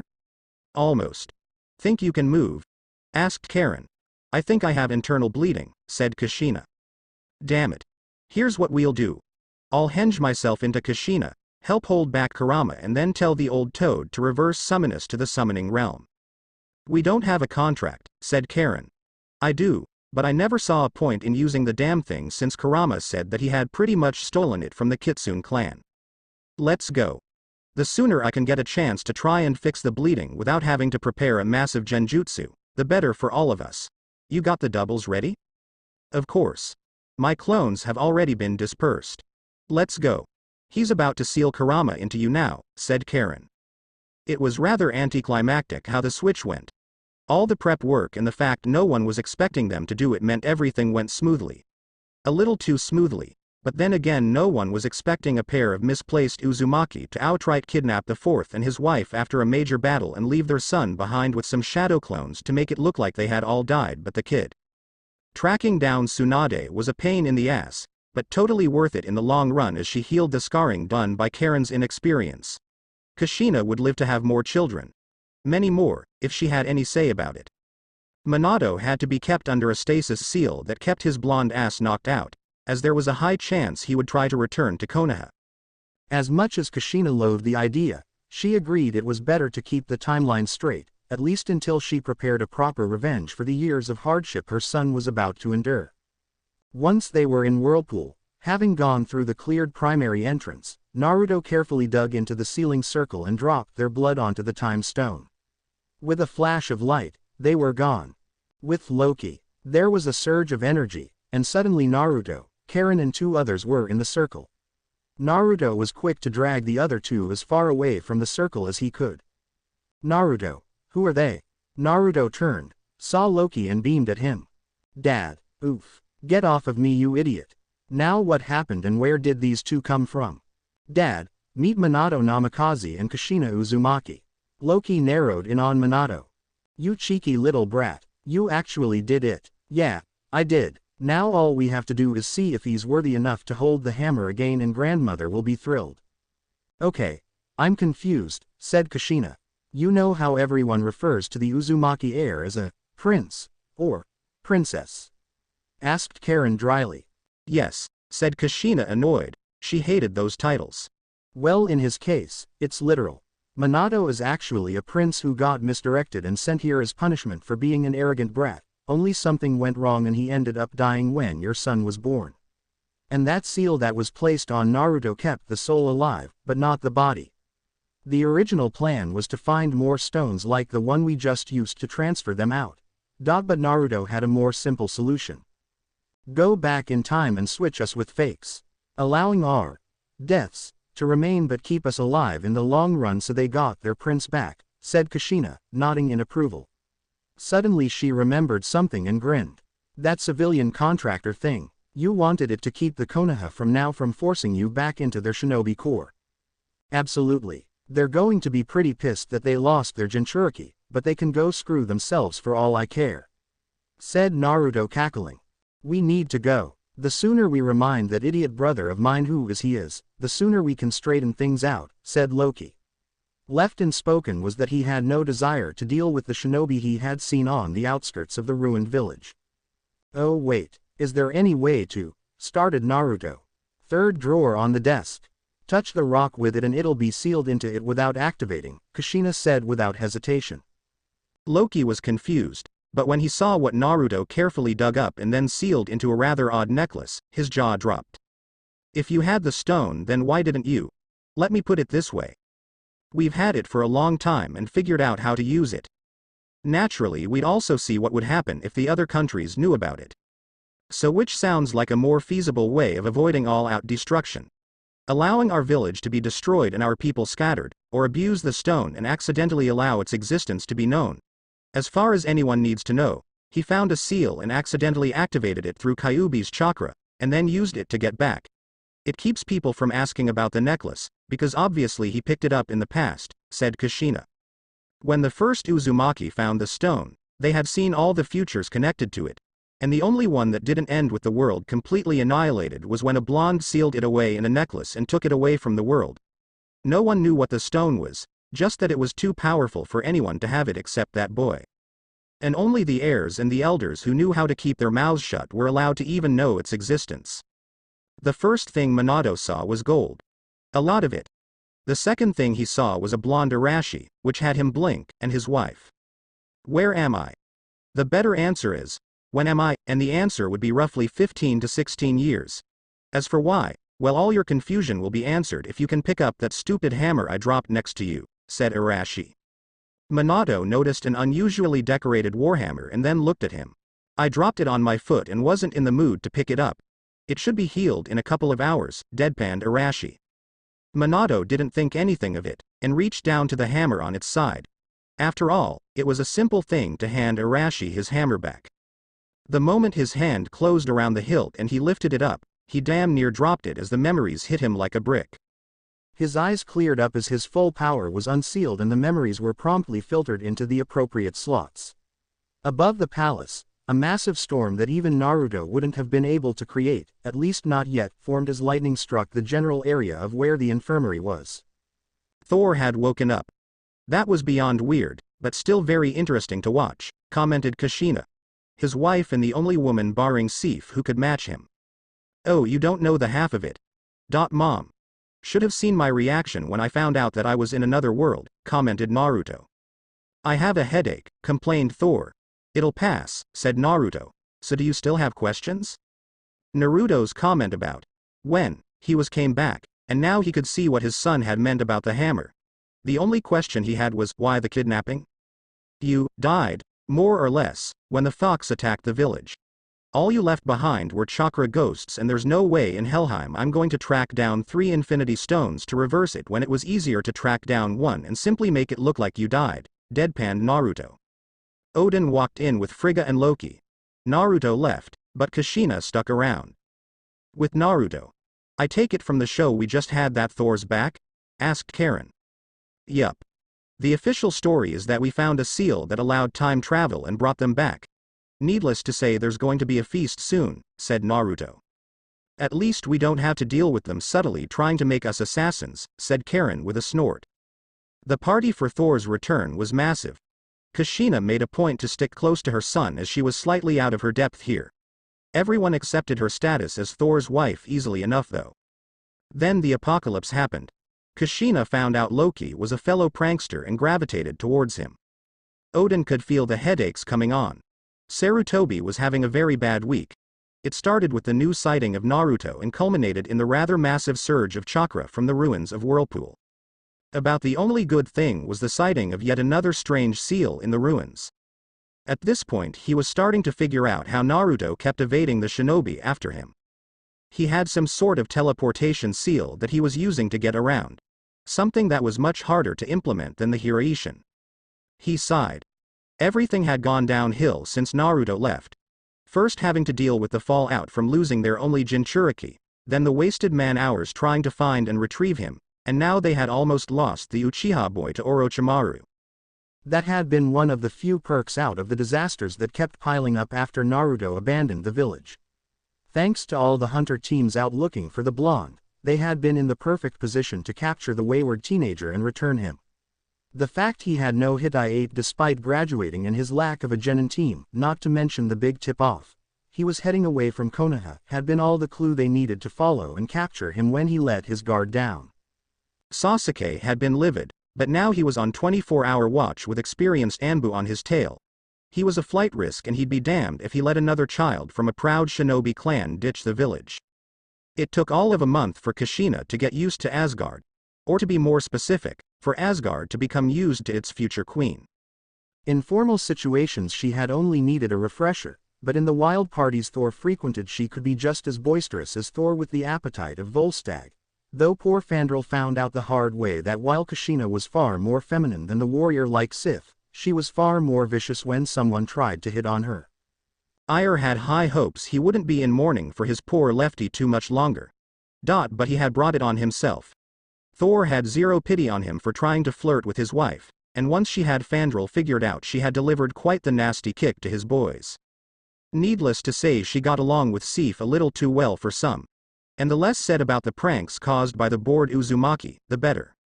And the reunion between his now-grown son and Naruto went well enough. Loki had clearly claimed Naruto as his son, and while Naruto had gotten along well enough with Minato, he was still getting used to Thor. On the plus side, Kushina's presence made very sure that Thor's arrogance never again reared its ugly head. The few times it tried, she smacked him down, hard, and then she cut him off from getting any. Odin was rather pleased by that, as he had no desire to see Thor cast out again. So explain to me again why I have to go back to Konoha, even for a short trip, deadpanned Naruto. Thor squirmed uncomfortably. His son. And boy hadn't that been a curveball he hadn't expected to deal with while being forced to live as a mortal. Had made his feelings on the village clear. It could burn for all he cared. I may have left a few things back in Konoha. I sealed up your entire house, barring what was in Kakashi's room. I sealed all your little bolt holes and even a few things from the Hokage's office. What could possibly be so important that would require me to step foot in a village I hate and happen to be on the catch-on-sight posters? The Forbidden Scroll. Stole it once and happens to be the reason I hate Konoha, said Naruto. I may have added a seal that would allow one to come to Asgard if enough chakra is added. My true self was bleeding through and wanted to come home after the war with Iwa. It's not my fault, said Thor quickly at the incensed Naruto. Okay, I'll grant you that one. Shit, the last thing I want is to deal with idiotic Konoha nin after my ass because some moron found a way to Asgard.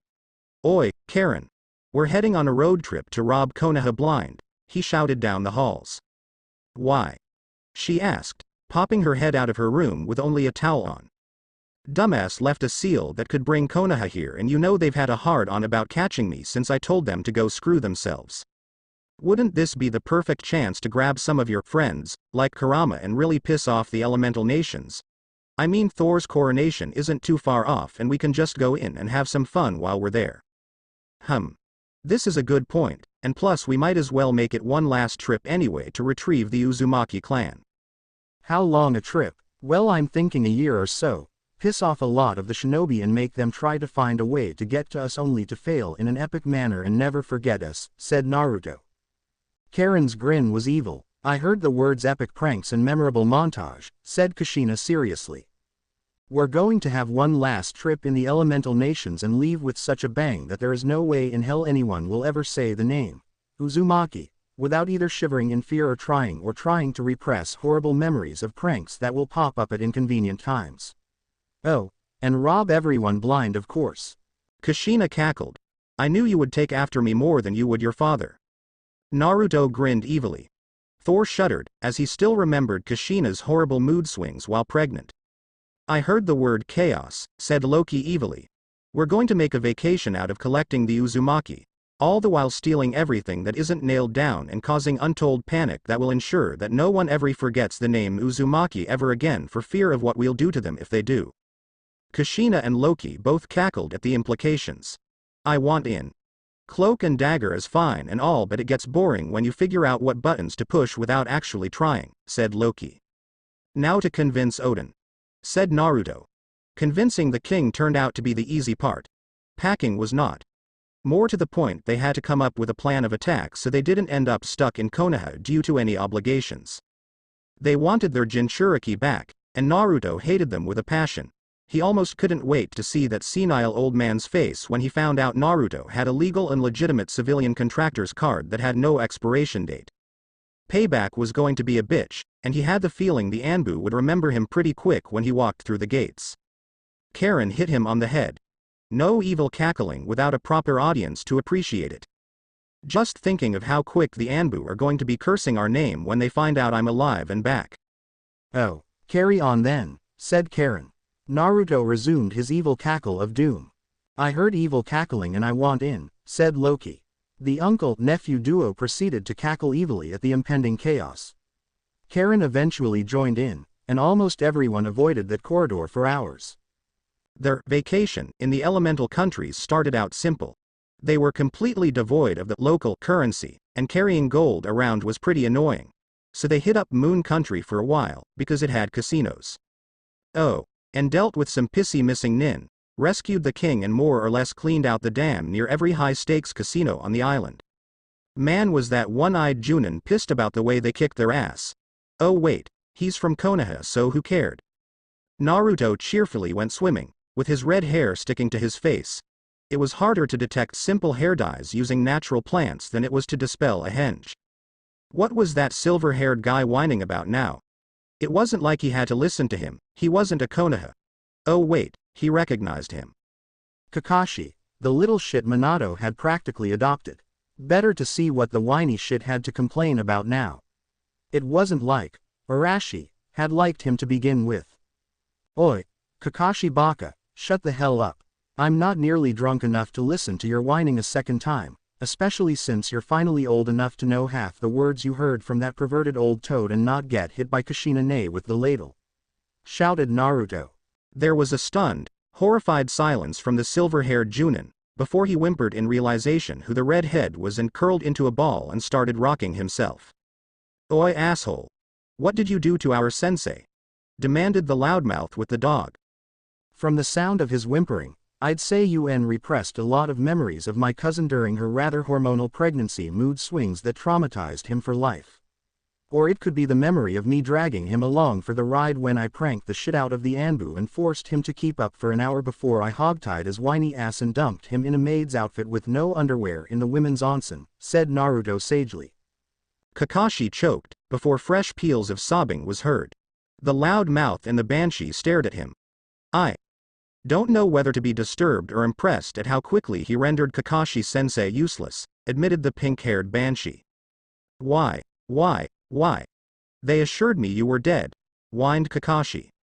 Is he still a whiny little shit? Because I could easily remind him of how much Kushina hated his bitchiness when she was hungover. Oi! Arashi! We're about to have dinner, you in? Shouted Karen loudly. For the ramen. Kiba looked at his sensei, who was still trying not to remember all the hellish experiences he had when he was younger. He poked the man with a stick. I'm almost terrified and impressed at how quickly he scared him, admitted Kiba.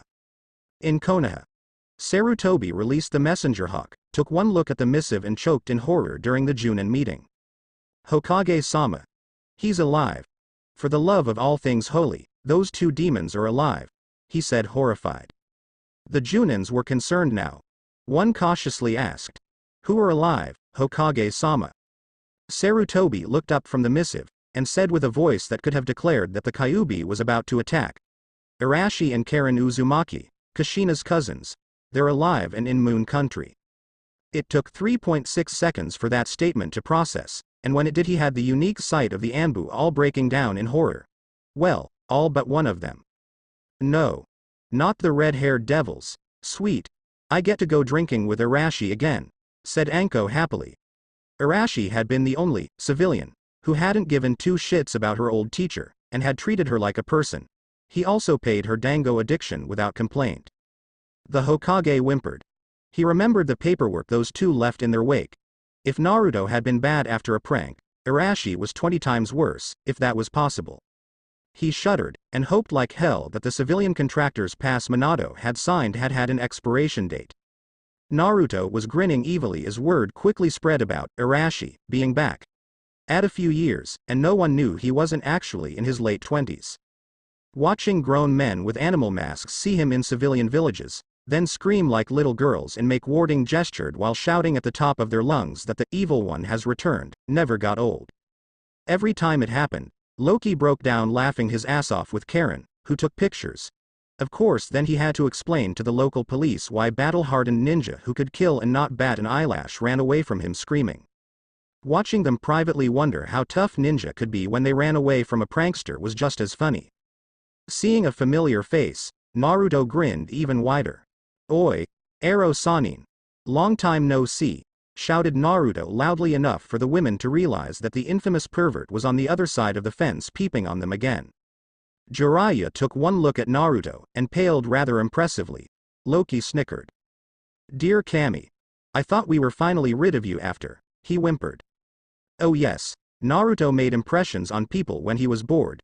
You almost had to pity Asgard when he became king." Naruto cackled evilly, making Jiraiya shudder. This was Arashi all right. No one could scare grown men that quick with just a laugh save him. "So where have you been?"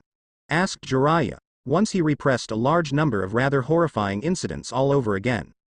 The Uzumaki have a time displacement seal that I got caught up in," said Naruto dismissively. Jiraiya blinked. Time displacement seal. I destroyed it once I came back to my proper time, but it was a pain in the ass. Personally, I can't wait to see the expression on that old monkey's face when he finds out who Arashi actually is, and why he's been missing for nearly 16 years. Jiraiya had a horrifying premonition as Naruto dispelled his henge, and almost fainted from shock. "Oh dear Kami. You're Arashi? And the best part is that you can't drag me to Konoha, because I'm not legally part of the shinobi army," said Naruto evilly. The worst part was that he was right. Legally, Jiraiya couldn't do a damn thing to him, and there was no way they'd be able to get away with dragging him back now, because he was technically a civilian. Shinobi had no say in civilian matters outside the hidden villages. "And to make sure you forget who I am until we reach Konoha and spread a wave of prank-based terror." With a single hand sign, Jiraiya was covered in head to toe with ladies' undergarments. "Oi! Where'd you get all those bras and thongs?" The nephew and uncle disappeared before the massacre happened. Naruto cackled evilly watching Jiraiya get beaten so badly he barely remembered who Arashi really was. And by the time he did remember, Naruto had already moved on after giving Konoha a whole slew of new mental scars. Served him right for not doing his job in the first place. "So let me get this straight. In order to pass I have to pay some ridiculous toll and hope that the idiots running the boat don't rob me on the way there." The nervous boat captain looked at the two obvious bandits before nodding. "And the fact that we're less than 30 miles from Konoha means nothing to them. Dear Odin, these shinobi can't do anything right," complained the blonde. To the confusion the poor boat captain and the bandits, the blonde promptly looked at his companions. "We're cleaning house and the mess those lazy ninja left," he informed them. The older one sighed, but looked at the bandits with distaste. "I would disagree with you Naruto, but not even my idiot brother would leave something like this alone." And with that, the two bandits suddenly found themselves unable to breathe from the holes in their neck. The captain looked at the blonde with fear now. "Right. Take us to the shore so we can see how much damage control we're doing and how big of a mess we have to clean up," said the blonde clapping his hands together. The captain gulped. Today was not a good day to get out of bed. Tizuna had tried hiring shinobi to guard him long enough to build the bridge, but the commanding Junin had dragged his team back the second he found out he'd be dealing with other shinobi. Worse, he blacklisted Wave Country from the mission requests when he got back. His daughter had been taken within a week, and his grandson had withdrawn even more into himself. So when 3 strangers came in offering to clean the place up, he was overly skeptical. At least until they stated rather firmly that they weren't shinobi, nor did they care to associate with the bastards unless it was causing mental and physical trauma. Tizuna was reluctant to accept their offer, but what did he have to lose? Especially since the oldest member of the trio called in a fourth member who tried her best to bring Inari out of the depression he had sunk in when his mother was captured by Gado's thugs. With Kushina guarding Inari, and Tizuna to a lesser extent, Loki, Karen and Naruto were free to clean out Wave of its bandit problem. Thor had even sent along Mjolnir so Naruto could get used to it while he cleaned out the trash. Is it a bad thing I don't feel the least bit sorry electrocuting these morons? Asked Naruto, using his hammer to channel lightning. With the return of Thor, he finally had some idea how to do it without electrocuting himself and then hear Kurama bitch about healing him after. No, came Loki's flat reply. I can't believe Konoha let it get this bad. It's within their protected territory and not one of their shinobi thought to deal with this issue, said Karen in disgust. They were hired to deal with it, but they backed out when they found out that the mission was misranked, and went home. Old man Tizuna lost his daughter for it, and the bridge was never completed, said Naruto, using his storms to deal with a cluster of bandits. His control over weather only got more refined as he had a chance to actually use it. It was funny really. Thor's mortal form had named him after a character in a book written by a pervert. But in reality his name was absolutely perfect. Maelstrom. Because his powers got even worse near large bodies of water. Worse for his enemies, that is. Naruto's powers over the weather were damn near absolute in places where there was plenty of water. He could create hurricanes and rogue waves so quickly it was impossible for captains to avoid them. Or he could dispel such things with very little effort at all.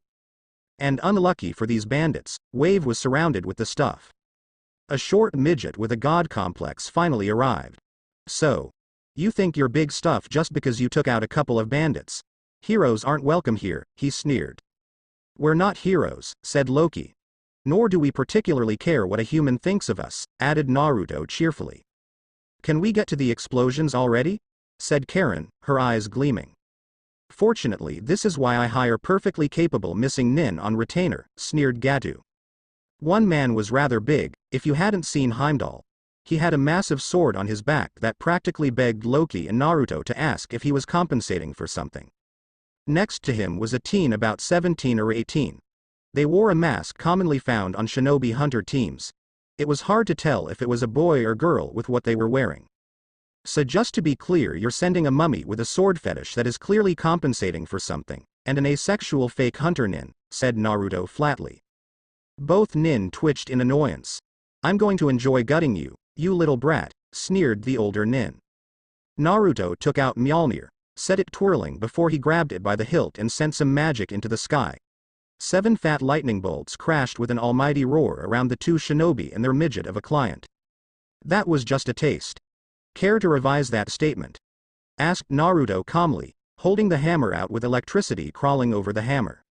The man took one look at the now very ominous-looking hammer, then at the midget behind him. Either give us a raise in what you're already paying or we're walking away right now. You didn't tell us this kid could call down lightning without any hand signs. What's the big deal? Just kill the brat and his friends like I paid you to do. Oi, mummy. What's your name anyway? Asked Naruto. Momochi Zabuza. Right. Well Zabuza, how much is this loser paying you? Not enough to fight some brat who can summon lightning bigger than my arm without any hand seals. I can tell you that damn much, said Zabuza crossly. That's all I needed to hear. I might have a much better and less dangerous job if you're interested. All you have to do is get out of the way of my shot at the midget, said Naruto with far too much cheer. Zabuza looked at his friend, then the two promptly moved as far away from Gato without leaving Naruto's line of sight. The merchant didn't have time to curse them as Naruto used his lightning to fry the bastard for all the trouble he caused. There was a sudden silence as Gatu's crispy body collapsed on the ground. The remaining bandits looked at him. Naruto smiled back, his teeth showing. There was a sudden lack of bandits or thugs in the street as Gatu's rapidly cooling corpse filled the air with a smell you'd be hard-pressed to call pleasant. It took the villagers, who had long since given up hope, several minutes before they realized what had just happened. Gatu was dead and his thugs gone. A ragged cheer filled the air. The hope that had been so cruelly taken away by the shinobi had been returned with interest. You have no idea how proud I am of you, Naruto, said Kushina, watching her son abuse the shadow clone jutsu in the thousands to help rebuild the broken wave country. With the help of the more experienced men, Naruto was even helping to finish the bridge to the mainland. More than that, he was helping carry the massive logs that would form the walls that would keep the bandits from coming back, at least without a major fight. The people of Wave had lived under a tyrant and his thugs for far too long. Training them how to fight and at least defend themselves would go a long way in preventing a repeat. Besides, Naruto didn't really have much a use for gold anyway. All set here, boss, shouted one of the clones. Naruto took out Mjolnir and started hammering the logs into the ground with his inhuman strength. The people of Wave accepted the explanation of him being the son of a thunder god without question. Zabuza and his accomplice Haku found themselves training the able-bodied men and women in taijutsu and some minor water jutsu. At least until they were at a point where they could take out bandits without having to rely on Konoha. And that was a big selling point for Zabuza. Being able to piss off one of the big five in a way that they couldn't declare war on the recovering village for. Sure, they had only been planning to stick around for a month, rather than 2, but this would create long-term benefits. For one thing, it meant they could have a proper meeting place for the Uzumaki clan once they started to spread the word out. Kushina was helping as well. She used her chakra chains to hold the logs in place while Naruto put them in the ground deep enough that it would take some serious damage to move them. And to ensure that the shinobi never found out what they were doing, Naruto had a wall of mist around the area that made it impossible for anyone in the mainland to see what was going on. By the time any Konoha nin came this way, it would be far too late to do anything but report it. Either way, after they abandoned Wave to Gatu, they weren't going to be welcomed. And if they did manage to get in, they were going to be charged through the nose for it. The people of Wave might one day forgive their betrayal, but they wouldn't forget any time soon. It would take them 3 more weeks, but when the last log was put into place and the last brick was set in the main bridge, a cheer was heard. The mist dispelled, and the finished buildings could be seen in the bright sunlight. The people of Wave unanimously agreed on the name of the bridge. The Great Naruto Bridge, for the demigod who restored their battered country and ended the reign of the monster who nearly destroyed them. More than that, he had restored the pride and given them a second chance.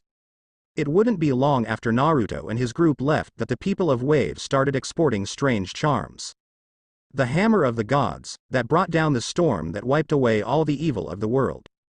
Little hammers that were imperfect duplicates of Mjolnir would be common around Wave, as were the older representations of the hammer, courtesy of Loki giving them one of the older charms from Asgard to Tizuna. In between the Uzumaki swirl, the symbol of the mystical hammer were carved damn near everywhere. Sir, we have new reports from Wave Country, said a random Anbu. Report, said Sarutobi. There had been an unusual amount of activity from Wave, as well as an impenetrable mist that had worried him. He did feel some pity for the people, when his men came back and blacklisted them for underranking the mission request, but such were the way of things. The Anbu handed over pictures they had taken. Not only had the bridge been completed after the mess of the attempted escort mission by the main bridge builder on the island, but there was now a rather respectable wall that had multiple carvings on the wood. The hammer was unknown, but the swirl was very familiar. It was the symbol of the Uzumaki clan. According to local reports, which are limited at best, the bridge has been named the Great Naruto Bridge, for the man who single-handedly rebuilt the village and helped place a wall. There are rumors that he is able to use lightning jutsu without any hand seals whatsoever, and his strength is far above any civilian. Sarutobi sat up at the name. What are the descriptions of this, Naruto? Blonde, blue eyes, roughly 17 or 18, with whisker marks on his cheeks and an orange shirt and black pants and cape. His hair reaches to the waist and he carries an intricately carved hammer that summons lightning as thick as a blacksmith's arm without seals. Has a very notable disdain for shinobi and their villages, said Eagle. He sagged. Naruto was alive. And thriving from the sound of it. More importantly, from the reports alone he could guess that the seal they had placed to deal with the strange storms the boy always had around him growing up had broken or been removed. And the hammer was familiar as well. Summon Snake. I want her to look into the odd weapon that was found a few decades ago in one of the abandoned training grounds and see if it's still there, said Sarutobi. Yes, sir. Snake went to the training ground and found an empty hole where a massive warhammer should have been. From the looks of it, It had been empty for some time because the hole was filled with water. Anko returned to the Hokage to report. That weird hammer is gone. Has been for some time, I'd say. I should have known. Damn near every shinobi in the village tried to pick that thing up at some point, and the only one to succeed in claiming it was Naruto, said Sarutobi. It was a curiosity and a joke. Most Junin told the genin about it to watch the more arrogant ones get some much-needed humility, as common consensus said that anyone who could pick up the damn thing could keep it. I want someone to look into this hammer that the citizens of Wave carved into their wall. I want to know what it is and the significance of it, and I want it yesterday, said Sarutobi. He had the feeling that finding the source of this hammer would lead him straight to Naruto. And after 5 years, they desperately needed to find him. They were already on the brink of war after the Suna sound invasion. It had been sheer luck that the underside of the roof had collapsed and the Anbu had been able to come in through the hole in time to aid him. It didn't take long for word to spread about a non-shinobi who protected the weak. In fact, Naruto was more surprised it took a full month for rumors to spread about him. The more good deeds they did, the faster rumors went ahead of them and the more he saw tiny hammer charms carried by civilians. Loki found it more than slightly amusing, watching children run around with pretend hammers slaying bandits and helping civilians without asking payment in return. More importantly was the way the shinobi themselves reacted. It was very obvious how they felt about someone going around using jutsu and going on missions without demanding payment. Such a concept was a threat to their entire way of life. After all, that much power should only belong in a shinobi, which Naruto most certainly wasn't. In fact too. Hammer that fact in, he went around explaining rather vocally why he wasn't in any shinobi army and had no desire to ever be in one. He never lowered his voice, he never hid what the discussion was about while in bars, and as a result, every shinobi village in the elemental countries now knew the infamous tale of Mizuki and the boy who had left his village in search of a better life than Konoha. Naturally, the Konoha shinobi were all scrambling to dampen the fires that the story sprang, namely the upswing in enemy shinobi trying to pull a fast one and the sudden decrease in mission requests due to the lack of faith from their wealthy clients. Suna couldn't be happier about the Leaf's predicament, because the clients that Konoha lost generally went to them in the other outlying villages. Sure, their Jinchuriki was a homicidal maniac, but at least they didn't outright try to sabotage his shinobi education or treat him unfairly. Not that they could do to Gaara's ultimate defense and the fact he'd cheerfully kill them for it, but it was the principle of the thing. The village hidden in the sand was many things, but at least they didn't have the reputation of abusing children that Konoha was starting to get. And it really didn't help that the civilians of Konoha didn't know to keep their mouths shut about the blonde, so when discreet inquiries were made by enemy shinobi and other merchants, and they heard how the demon brat used to terrorize the village with his pranks and how they were glad the brat was gone, well, it didn't look good for the Leaf Village. Jiraiya grimaced when he heard yet another story about his home village. The public opinion of Konoha had really gone downhill lately since Naruto had finally reappeared on a public level. It would be a total public relations nightmare if Konoha tried to reclaim him right now, especially since he had made it clear he didn't want to go back. As if it wasn't bad enough that people outside the village, those who had no connection to the Kyuubi attack on the night Naruto was born, or any knowledge of the tailed beasts in general, finding out that even the civilians had been discreetly trained by the shinobi to treat an innocent child like a monster was not something the nobles wanted to hear. Merchants were actively avoiding the village if they could, and the import to the village was slowly drying up. No one wanted to be associated with Konoha at the moment if they could avoid it. Right now, the only thing he wanted to do was get roaring drunk. Even his own contacts wanted nothing to do with him. So imagine his shock when he saw a familiar head of blonde hair in a drinking contest with Tsunade herself. Chug, chug, chug, chug, came the cheering section of a pair of drop-dead gorgeous red heads, one of which looked remarkably like. Jiraiya's jaw dropped as an inkling of horror came upon him. Kushina. The older, and far more drunk redhead blearily looked for the source of the incredulous choking sound, before cheerfully waving at him and then going back to cheering her son on to more drinking. Tsunade slammed her sake cup down, and was grinning wildly. She was going to have the bitch of all hangovers in the morning, but damn it, she was going to drink this upstart under the table even if it killed her liver. By which point she'd promptly find a missing nin with her blood type and force Shizune to transplant their liver in place of her already dead one, along with the kidneys which needed replacing. It wouldn't be the first time, nor would it be the last. Another, shouted Naruto, much in the manner of his father. He didn't smash the sake cup, because closer inspection revealed it to be made of pure gold. After the first time he'd had a drinking contest with the weak glass, Naruto had had an epiphany, some would call it common sense, and had a custom sake glass made so that he could smash it on a table and it wouldn't break. Coincidentally, it was also the reason why Tsunade got into said drinking contest in the first place. She wanted that cup so she could sell it and get some serious cash for her gambling addiction. Jiraiya was dumbfounded, until he was subtly maneuvered onto a clear table by a slicked-back black-haired man with green eyes. "They're not going to be in any condition to answer questions until dinner tomorrow at the earliest," he said sagely. "How? How is she alive? I saw her body myself after the attack." "Oh, that. They were faked, and odds are the modified clones are gone by now. The graves were just for show after all," said the man. Jiraiya stared, unable to comprehend what he was being told. "I think I'll be needing a drink." "Most certainly." The man pulled out a jar, and it was filled with a sweet-smelling liquid. He then brought out a pair of shot glasses. 5 shots later, and Jiraiya had said farewell to sobriety for the night. Meanwhile, Tsunade's legendary liquor tolerance finally gave in to Naruto's own as she slid under the table and passed out. Naruto shot back one final drink, to the cheering of the crowd as Karen collected her bets. Jiraiya couldn't believe what he was hearing. Minato was in fact a displaced god who had been sent to their planet to learn a lesson in humility. Naruto had somehow found the weapon which should have broken the seal on his father's memories, and was promptly reclaimed by his royal parents and was now heir apparent once Minato ascended to the throne the next time his dad took a sabbatical. The black-haired, green-eyed man was in fact the other prince and Naruto's adopted uncle Loki.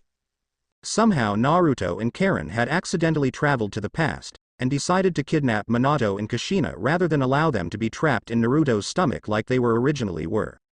And now Naruto and his small group were going around the elemental nations reclaiming the Uzumaki as a favor to the soon-to-be queen and so they could bolster the already impressive defenses of this, Asgard, place. He had to shake his head. "I swear it sounds more like something out of a fairy tale for the nobles," said Jiraiya in disbelief. "I could summon my father if you want, but last I checked he's been wanting to have a word with you after he found out you had never checked up on me growing up," said Naruto helpfully. Jiraiya winced. Kushina had already kicked his ass in that regard. And that's not getting into the fact how pissed grandmother was when she found out that you hadn't fulfilled your job. "If you think the king's going to be bad to deal with, just wait till she gets through with you," continued Naruto far too cheerfully. Loki winced at the mere thought of Frigga. "I'm confused," said Tsunade, who had only stuck around because she recognized Kushina once her hangover had passed.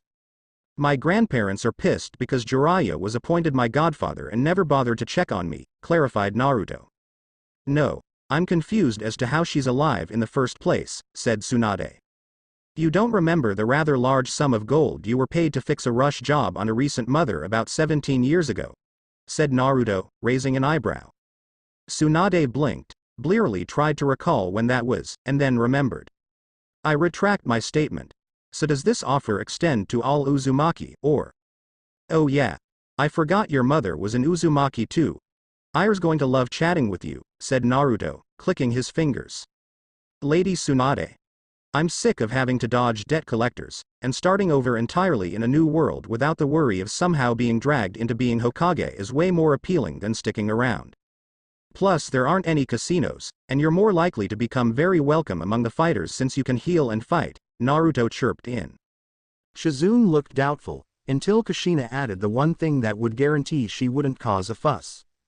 "We can bring you back any time, and they have more ways to heal people."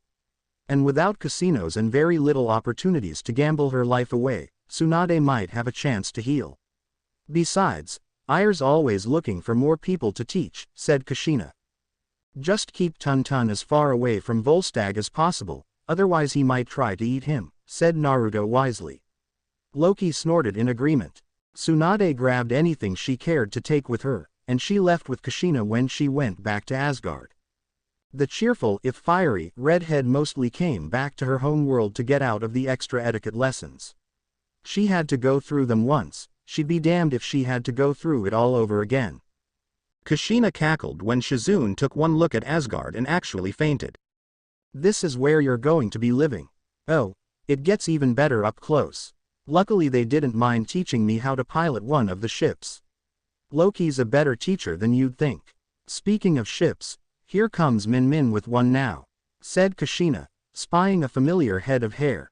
Tsunade hid a grin as she watched Minato, who went by Thor, kiss his wife. How was the elemental countries? Still as bad as ever. Should have seen that perverted toad's face when he finally found out we're alive. Thor grinned evilly. Just wait, once Konoha tries to get our son back, Mother said she'll be paying the old monkey a personal visit to chew them out. Tsunade grinned evilly. So what's this I heard about some new healing techniques? She asked hopefully. Lady Ire will probably enjoy debating healing magic and healing chakra, agreed Thor. She had certainly found what little Karen had known about the subject rather fascinating. He eyed Tun Tun with a grin. We've already warned her about Volstagg. I can't wait to see Fandrel's face when he tries to flirt with Tsunade, said Kushina. Thor let out a booming laugh, as he could easily see the result of that. In the castle, Ire and Tsunade hit it off almost immediately. Both of them were healers at heart, and the moment they saw at each other, they recognized a fellow doctor. When she heard the reasoning behind Tsunade's bad habits, she was rather sympathetic. The more she heard about these shinobi, the less she liked the nonsense they put themselves through, all in the name of a false loyalty. She could hardly blame Tsunade for being so willing to make a clean break from it all. It didn't take long for her to set out a few cups of tea out while the two women debated healing techniques. Soon they even had Frigga enjoying a nice cup of hot tea while they chatted. I must say, I'm surprised Shinobi chose to come here rather than stick around your realm, said Frigga.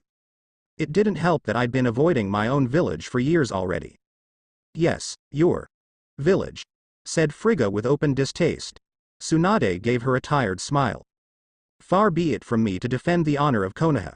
My loyalty to them only extends to the point I'll not destroy it myself, and I feel zero guilt forcing them to pay some of my debts occasionally.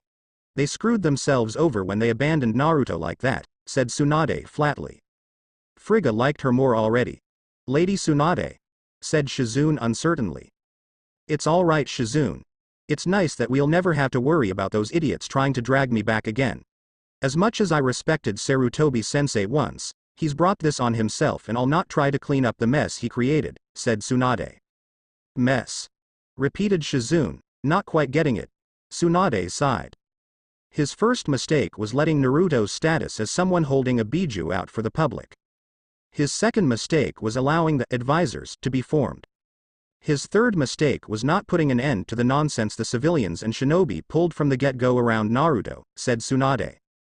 She sneered as she said, his final mistake was allowing the council to have a say when he should have forced Jiraiya to make Naruto his apprentice immediately after the nonsense with Mizuki, rather than allow the councils to essentially ban him in deciding his fate. If he had done his job, rather than be swayed by public opinion, then perhaps none of this would have happened. Shizune winced.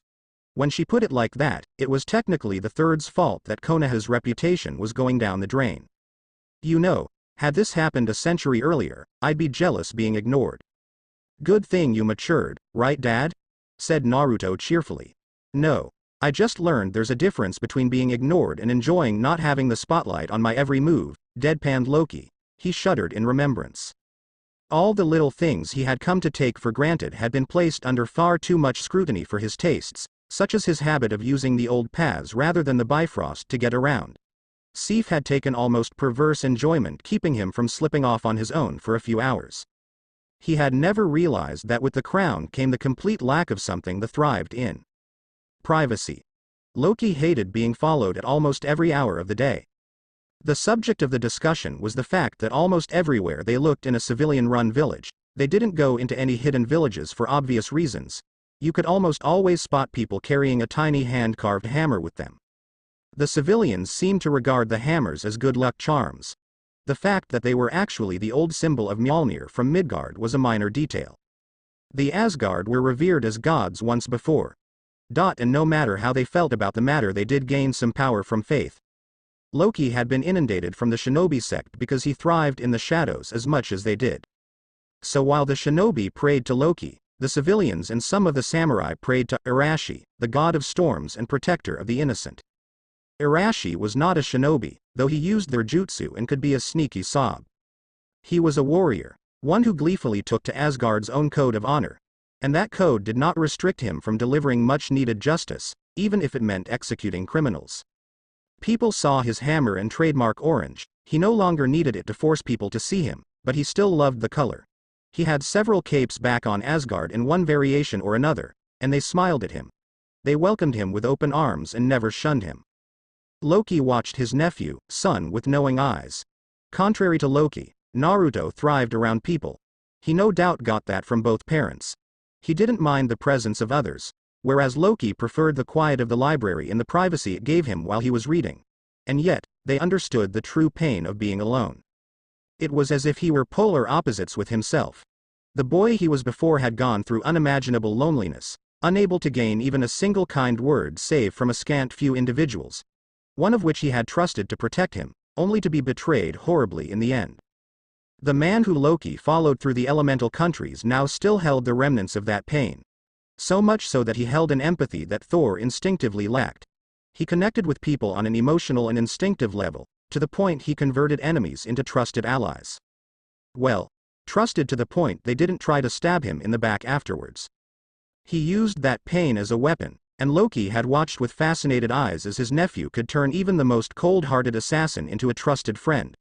Had seen his trust given freely, and had it tentatively returned in spades. And if they betrayed him, generally they found understanding and forgiveness.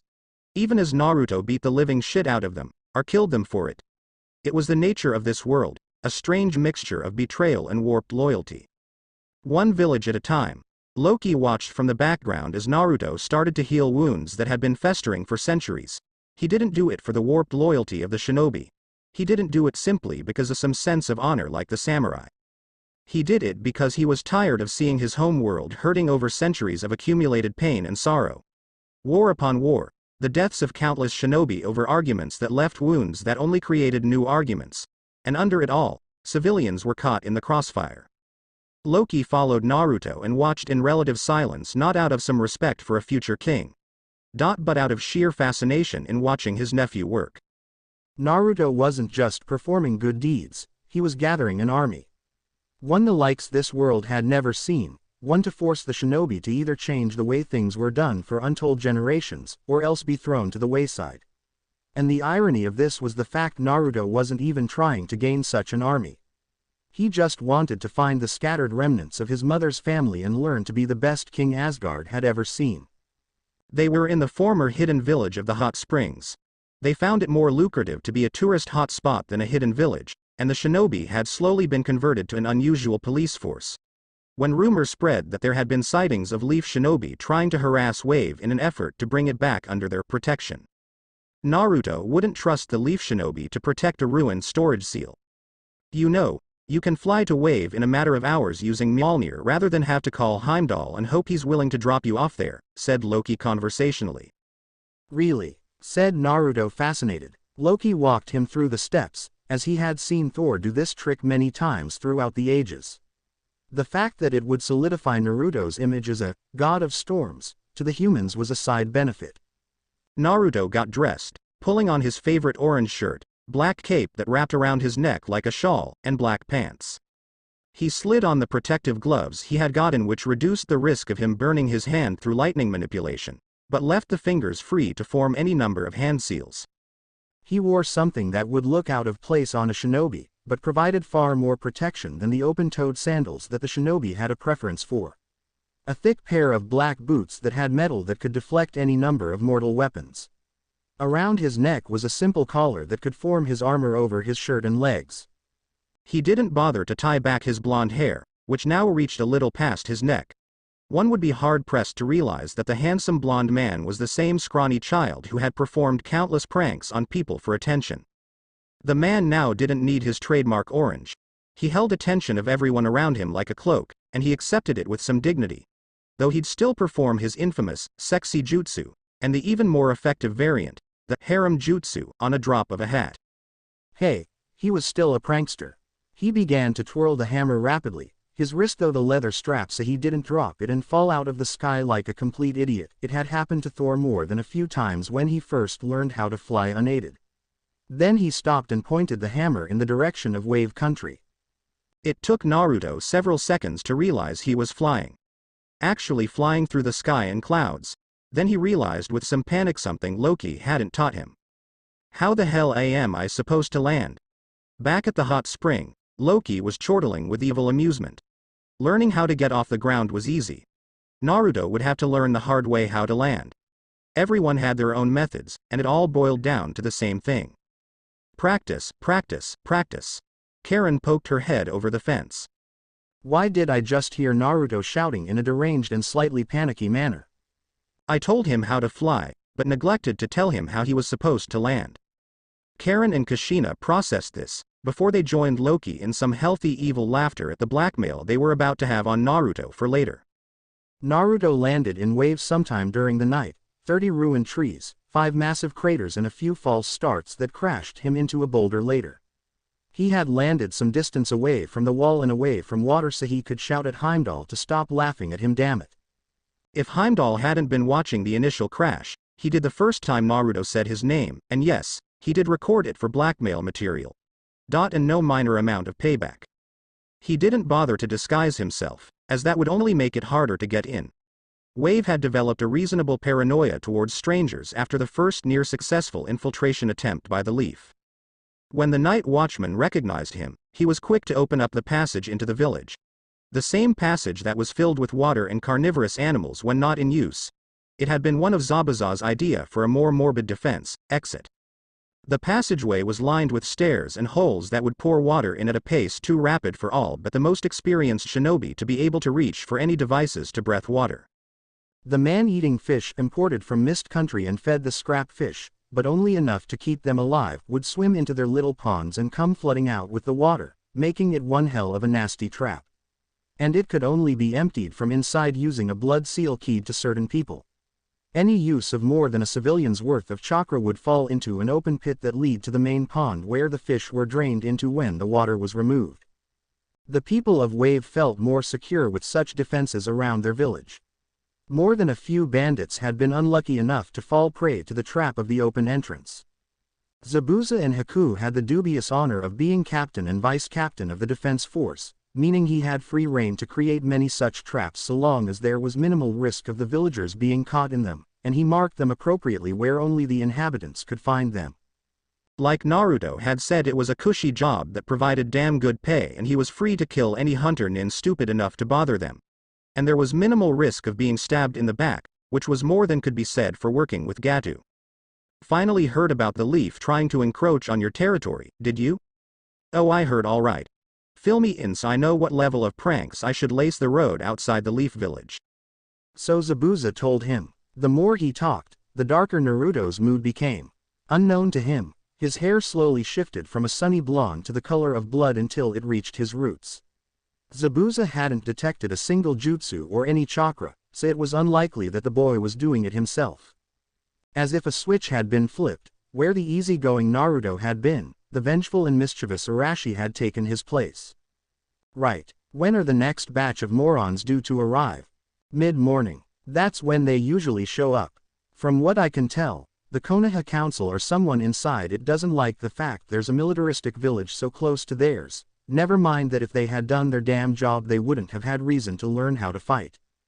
Zabuza found it odd dealing with civilians, but Haku found it refreshing. The reason why the shinobi sect dominated most of the power in the elemental nations was because there was a distinct power gap between the civilians and the shinobi. If that gap was equalized to the point where mere civilians could take out bandits on their own, the shinobi would find themselves having to get their shit together. Which actually gave Arashi the perfect idea with how to deal with the shinobi villages he disliked so much. It would give them a taste of their own medicine and keep the civilians from being victims in their wars. He was going to teach more civilian villages how to fight so they didn't have to ask the shinobi to help. Right. Time to put the fear of the gods into these morons, said Arashi crossly. As it turned out, the group trying to bring Wave back under Konoha's protection was led by a senior Anbu who had been around since before the Kyuubi attack. The second he recognized Arashi, He screamed like a little girl and tried like hell to run the other direction. Naruto, Arashi saw this as one big prank, so he played along with the whole God of Storms title he had going on. His dad might be God of Thunder, but his son would rule the storms. Commander, who is that man? A whispered discussion followed, and whatever was said to the younger shinobi had them paling rather impressively. I am the kami of the storms, Uzumaki Arashi. This area is under my protection, not you feeble shinobi. You failed to protect them when they needed you the most, so you are not welcome here now or anytime soon. Leave before I bring the force of the hurricanes down on you, said Naruto boldly, his stance that of absolute confidence. Some of the younger shinobi, mere chunin at best, scoffed at his claim. That is until Naruto calmly pulled out his hammer and raised it to the sky. With a little magic, the sky darkened and clouded over. The ominous sound of thunder was heard, when before there was a clear sky without a single cloud in sight. Fat bolts of lightning struck the ground, causing it to tremble and quake from the force of the blast. The shinobi took one look at Naruto, then at the blackened ground and the now rather terrifying sky overhead. The rumbling of thunder continued until Naruto could tell they had cleared the area. Zabuza was impressed. And reminded why he had agreed to train civilians rather than get the hell out of Dodge, our worst challenge Naruto when he first met him. Not bad. I think I saw a few of them piss themselves when that lightning hit so close. So how are we going to play this? He asked seriously. He eyed the civilians nearby, all of them in a familiar position of prayer to a kami. Naruto's eyes gleamed. Technically it wasn't lying, just a slightly altered version of the truth. Here's what I want them to start spreading, he said conspiratorially. Zabuza was grinning evilly under his mask. Loki barely raised an eyebrow when he heard the rumors, shortly before Naruto came back. The evil eye his nephew gave him was entirely worth it. Arashi, the god of storms. Loki, god of shape-shifting, chaos and lies. Kushina, the goddess of seals and wife of Thor. Karen, the goddess of illusions, said Naruto evenly. I didn't skip out on any of you. Karen preened at her new title, as did Kushina. Minato claimed to be a master at Fuinjutsu, but in reality Kushina had been the one to create the original Death God seal, he just modified it. I'm just surprised you decided to give us all names, said Loki dryly. Let's face it, the civilians here are superstitious, and if I didn't run with it they'd give me something even more silly as a name. Giving them something to work with makes it easier to implement my plan to force the shinobi villages out of business, said Naruto. Out of business, echoed the girls incredulous. What do you think will happen when the power gap between civilians, samurai and shinobi suddenly started closing? Where they didn't have to hire out of their village to get rid of minor nuisances like bandits, and where the shinobi are suddenly out of many jobs that are critical to keeping their precious villages running? Kushina's eyes gleamed as she caught on. If everyone is equal, then the odds of the shinobi running roughshod over the land with another war drop. And if it becomes known that the Uzumaki clan were responsible, all thanks to their patron deity Arashi, then we won't need to relocate the bulk of the clan. We can make a school for civilians to come and learn basic and advanced sealing, with the mastery level stuff left to the clan. They can go back and teach others, and through them they can start cutting down on the necessity for shinobi in the first place. The hidden villages won't like it, warned Karen. I don't give a shit. They make more of their money off their damn wars than they do missions. They're the reason why entire sections of landscape have been remodeled, compared to the chaos the Biju caused, said Naruto flatly. Karen and Kushina winced, because he had a point. The shinobi were usually the instigators of the wars that remodeled the landscape, and at the core of it all they made the most profit while the civilians had to deal with the fear of the fallout. The first hidden village had been a good idea, but by the time the third Hokage reclaimed his old post, everything had gone downhill. The entire shinobi system was corrupt and outdated. Sure, they wouldn't like finding the civilians no longer needed them as much as they had, but either they changed with the times or they fell to the wayside. There was a new cult growing, and unlike the rather terrifying priests of Jashin, this Arashi, kami of storms, had an actual face that the civilians could speak to. And he actually did something whenever sailors prayed to him. Those that carried the growing trend of intricately carved hammers found that the weather was just a little bit kinder on their voyages. Oh, there was still storms, but the risk of running into a shipkiller dropped more than enough to support this Arashi, and his claim of being a god. Now under normal circumstances the shinobi would pay such a god no mind. After all, It was obviously some missing ninja who had a god complex. Except it wasn't just the sailors or the pirates who prayed to him.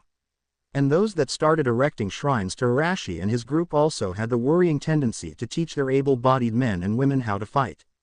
Those with bloodline limits on the run, particularly in water country, suddenly found shelter among these villages so long as they helped to train the other civilians how to fight and helped to bolster their defenses. One civilian who could fight moderately well wasn't a threat. Entire villages who could handle bandits on their own without hiring shinobi and were learning the very things that made shinobi a step above their less trained counterparts was far more worrying. It meant an entire village full of enemies. More worrying was the sudden drop in mission requests and the fact that the daimyos were all starting to look into said villages and their patron god Arashi. The shinobi villages had been around for decades, if not centuries. The idea of changing the way they did things hadn't crossed their minds. It was fairly obvious that if the missions continued to drop, thus restricting the incoming money flow, and the civilians continued to learn how to fight as well as a genin, which was more than enough to deal with bandits, then the entire shinobi structure could very well fall apart at the seams. All-out war would break out. So the leaders of the hidden villages began to plot. If this Arashi continued to be a threat, then clearly he'd need to be dealt with before things got out of hand. The first attempted assassination came from Kumo. It was fairly obvious what their thought processes were. They'd kill Naruto and steal the hammer, because every time he summoned a massive storm he always did it with Mjolnir. It wasn't out of laziness or because of the hammer's power, but because he found it easier to channel his magic through it. He could summon storms without the hammer, but it generally formed much quick using it. And to build the reputation of the Asgard among people who had never heard of them, they needed speed over control. Odin hadn't been pleased when he found out what his grandson was doing, but he allowed it for one simple reason. Naruto wasn't trying to force the values of Asgard or its culture on them. He was just teaching the weak how to defend themselves without having to rely on the shinobi, who were little more than mercenaries who had a monopoly on the more powerful techniques and would abandon their duty simply because they weren't being paid enough. The humans of Midgard had a saying which Loki had tactfully put to use to help assuage Odin's dislike of the idea.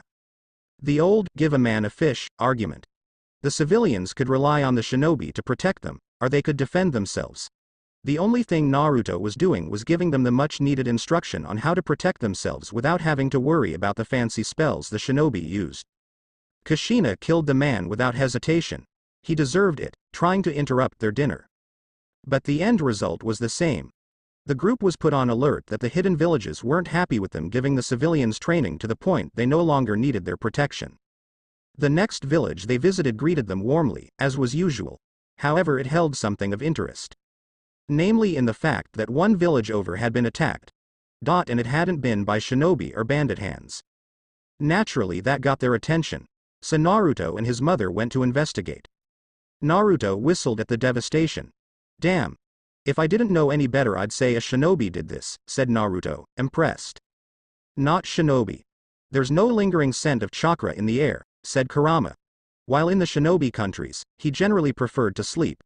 When it really came down to it, Kurama was a lazy fox. He sniffed some more. "I have no idea what this is."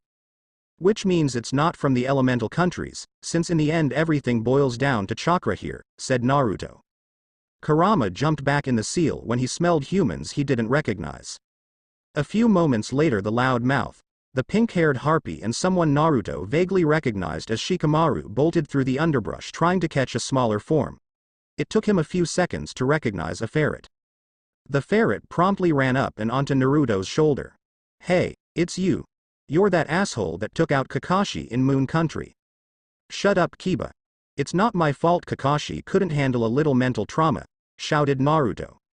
"Hey, how do you know my name?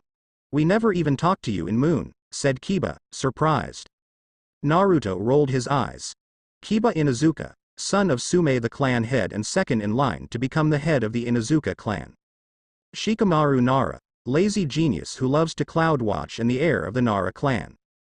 Your best friend is the heir to the Akamichi clan and goes on a rampage whenever someone is stupid enough to call him fat to his face, but is in reality a gentle giant. Haruno Sakura, you graduated at the top spot for the kunoichi. Despite the fact your combat skills were a total joke and you hung off the every word of the last Uchiha. You broke off your friendship with the heir of the Yamanaka clan, Ino, because you consider yourselves rivals for the affection of Sasuke-kun. Though you were still the duo heads of the Uchiha fan club back in the academy, said Naruto. The shinobi went on the defensive rather quick. How the hell do you know that about us? The same way I know it was you who helped to glue all the practice kunai to the ceiling fans when you were 10. Your mom made you clean the kennels for 2 straight weeks after Iruka made you help around the academy until they paid for replacement kunai, since it was too troublesome to pry the damn things loose from the ceiling fans, said Naruto. He made a familiar hand sign, making the Konoha nin even more tense, before transforming. The slack jaws of disbelief and recognition were priceless. Kushina was cackling. Even she found his sexy jutsu more than a little hilarious. Naruto? Said Sakura, recovering first. Naruto dispelled his naked girl henge and grinned. Yo. Long time no see. Though last time I had red hair because I knew it would be easier to sneak around, said Naruto smugly, his hands behind his head grinning. Troublesome. You're the reason our village's reputation has been going down the drain, aren't you? Said Shikamaru, as things fell into place. Damn straight. You really think the king of pranksters would let the fact they basically banned me from ever becoming a genin go down without a fight? Wait, banned? Said Kiba, still somewhat shell-shocked. Remember Mizuki, sensei? Asked Naruto, spitting out the word, sensei, as if it were a vile disease. They all nodded. The bastard was a traitor to the village. Since I was the only one who didn't graduate, he used me to steal a really important artifact from the Hokage's tower, and one sexy jutsu took out the third long enough for me to make a break for it. Then the Anbu showed up after Mizuki broke a really annoying law that warrants an instant prison sentence, and when I was brought up before the councils they basically came to a unanimous decision within half an hour, when it normally takes 5. They said not to bother becoming a shinobi because I'd never make Hokage with such a massive black mark on my record, and then told me I'd be banned from taking the genin test again for 2 years. So I left. Best decision I ever made, said Naruto. The shinobi all had rather sober looks, but things didn't really add up. They were likely to find out about Kurama, but Naruto could care less if they did. So what are you guys doing here anyway? Pet retrieval, said Kiba. What are you doing here dead last? Asked Sakura. She immediately regretted the familiar nickname when Kushina punched her, hard, on the head. No one insults my son like that and gets away with it, Databane, said Kushina hotly. Mom. You know those bastards at the academy, except Iruka-sensei, had it out for me. They used to give me the harder tests all the time, said Naruto. Mom. Oh yeah, I forgot I was an orphan growing up. Meet my mother, the head of the Uzumaki clan, Kushina Uzumaki. And before you ask the obvious question, the answer is time displacement. Happens more often than you'd think, said Naruto dismissively. He turned to his mother with a serious expression. So if this damage wasn't caused by chakra, do you think we should investigate? Definitely. I've never heard of anyone coming from beyond the sea, so it would be worth checking out, said Kushina. Whoa, whoa, whoa. Who said you should be checking out anything? You're just civilians, said Kiba. Kushina shot him an annoyed look. You know I happen to know your mother, little Inuzuka. Sume has far more bite and she can back up her bark. You're still a puppy and I outrank your sorry ass, said Kushina. I'm a chunin. Kushina looked at her son. You still have that bingo book one gave you when you won that bet? Naruto reached into his bag, pulled out a scroll and applied a little chakra. He unsealed a bingo book and handed it to his mother. Shikamaru verified it was real, if a few decades out of date. Page 69, said Naruto helpfully. The genius turned it to the appropriate page, and Kiba choked. You're a Junin? Let's just say for sanity's sake I was dismissed from active service after I got pregnant, said Kushina cheerfully. Minato had approved the application for her to take a leave of absence from the active duty roster, and she would have to fill out the paperwork to return to the ranks of the Konoha forces, which she had zero intention of doing. Anyway, we're going to look around to find out what did this. You kids have fun playing at being heroes, despite the fact that the job description basically turns you into heartless murderers who wouldn't help a village being tormented by tyrants, said Naruto with a straight face. Hearing his former friends and one-time crush sputter, he grinned wickedly at them. How could you say something like that? Shouted Sakura, her fist raised to hit him. One look from his mother quelled her rage. I take it you never heard of Wave Country then? said Naruto dryly. Kiba and Sakura winced. So your team was the one that got hired to escort Tizuna to Wave, only to back out the last minute, thus leaving him to the tender mercies of Gato. That wince came back twice as strong now. He misranked the mission. Our sensei refused to continue since we would only get killed if we had, said Kiba, though Naruto could tell it had left a nasty taste in his mouth saying that. Do you know the consequences of abandoning a mission from a new client like Tizuna? Asked Naruto quietly. Shikamaru couldn't look him in the eye, which meant he had an idea what Naruto was about to drop on them but wasn't going to enlighten his teammates. If a shinobi returns to the village and reports that a mission was underranked, then the client gets blacklisted for no less than a year. And since Tizuna was representing Wave, that means that even if they did come up with the money they needed to hire Konoha at the appropriate rank, then the village would have refused them. Do you know what happened when Tizuna returned without any shinobi? Sakura and Kiba were listening intently to Naruto now. His daughter Tsunami was taken a week after he came back, and by the time they were able to find her the only thing we could do was a mercy killing. They had passed her around like a party favor until I came in with my friends and killed Gato. Her son hates Konoha because of the fact that you were too cowardly to continue the mission and because of that his mother was taken. Seeing their horrified faces, Naruto continued. Konoha pretends to be one of the nicer villages, but at its root it's full of liars and people who'd kick someone when they're down. Which is why we've been going around teaching civilians how to fight and stand on their own 2 feet. So they don't have to trust unreliable shinobi to handle things like bandits. Shikamaru spoke up for the first time since Naruto explained to the other two the way of the world. You're Arashi the god of storms, said Shikamaru. Naruto pulled out a hammer that all shinobi had been warned about prior to leaving.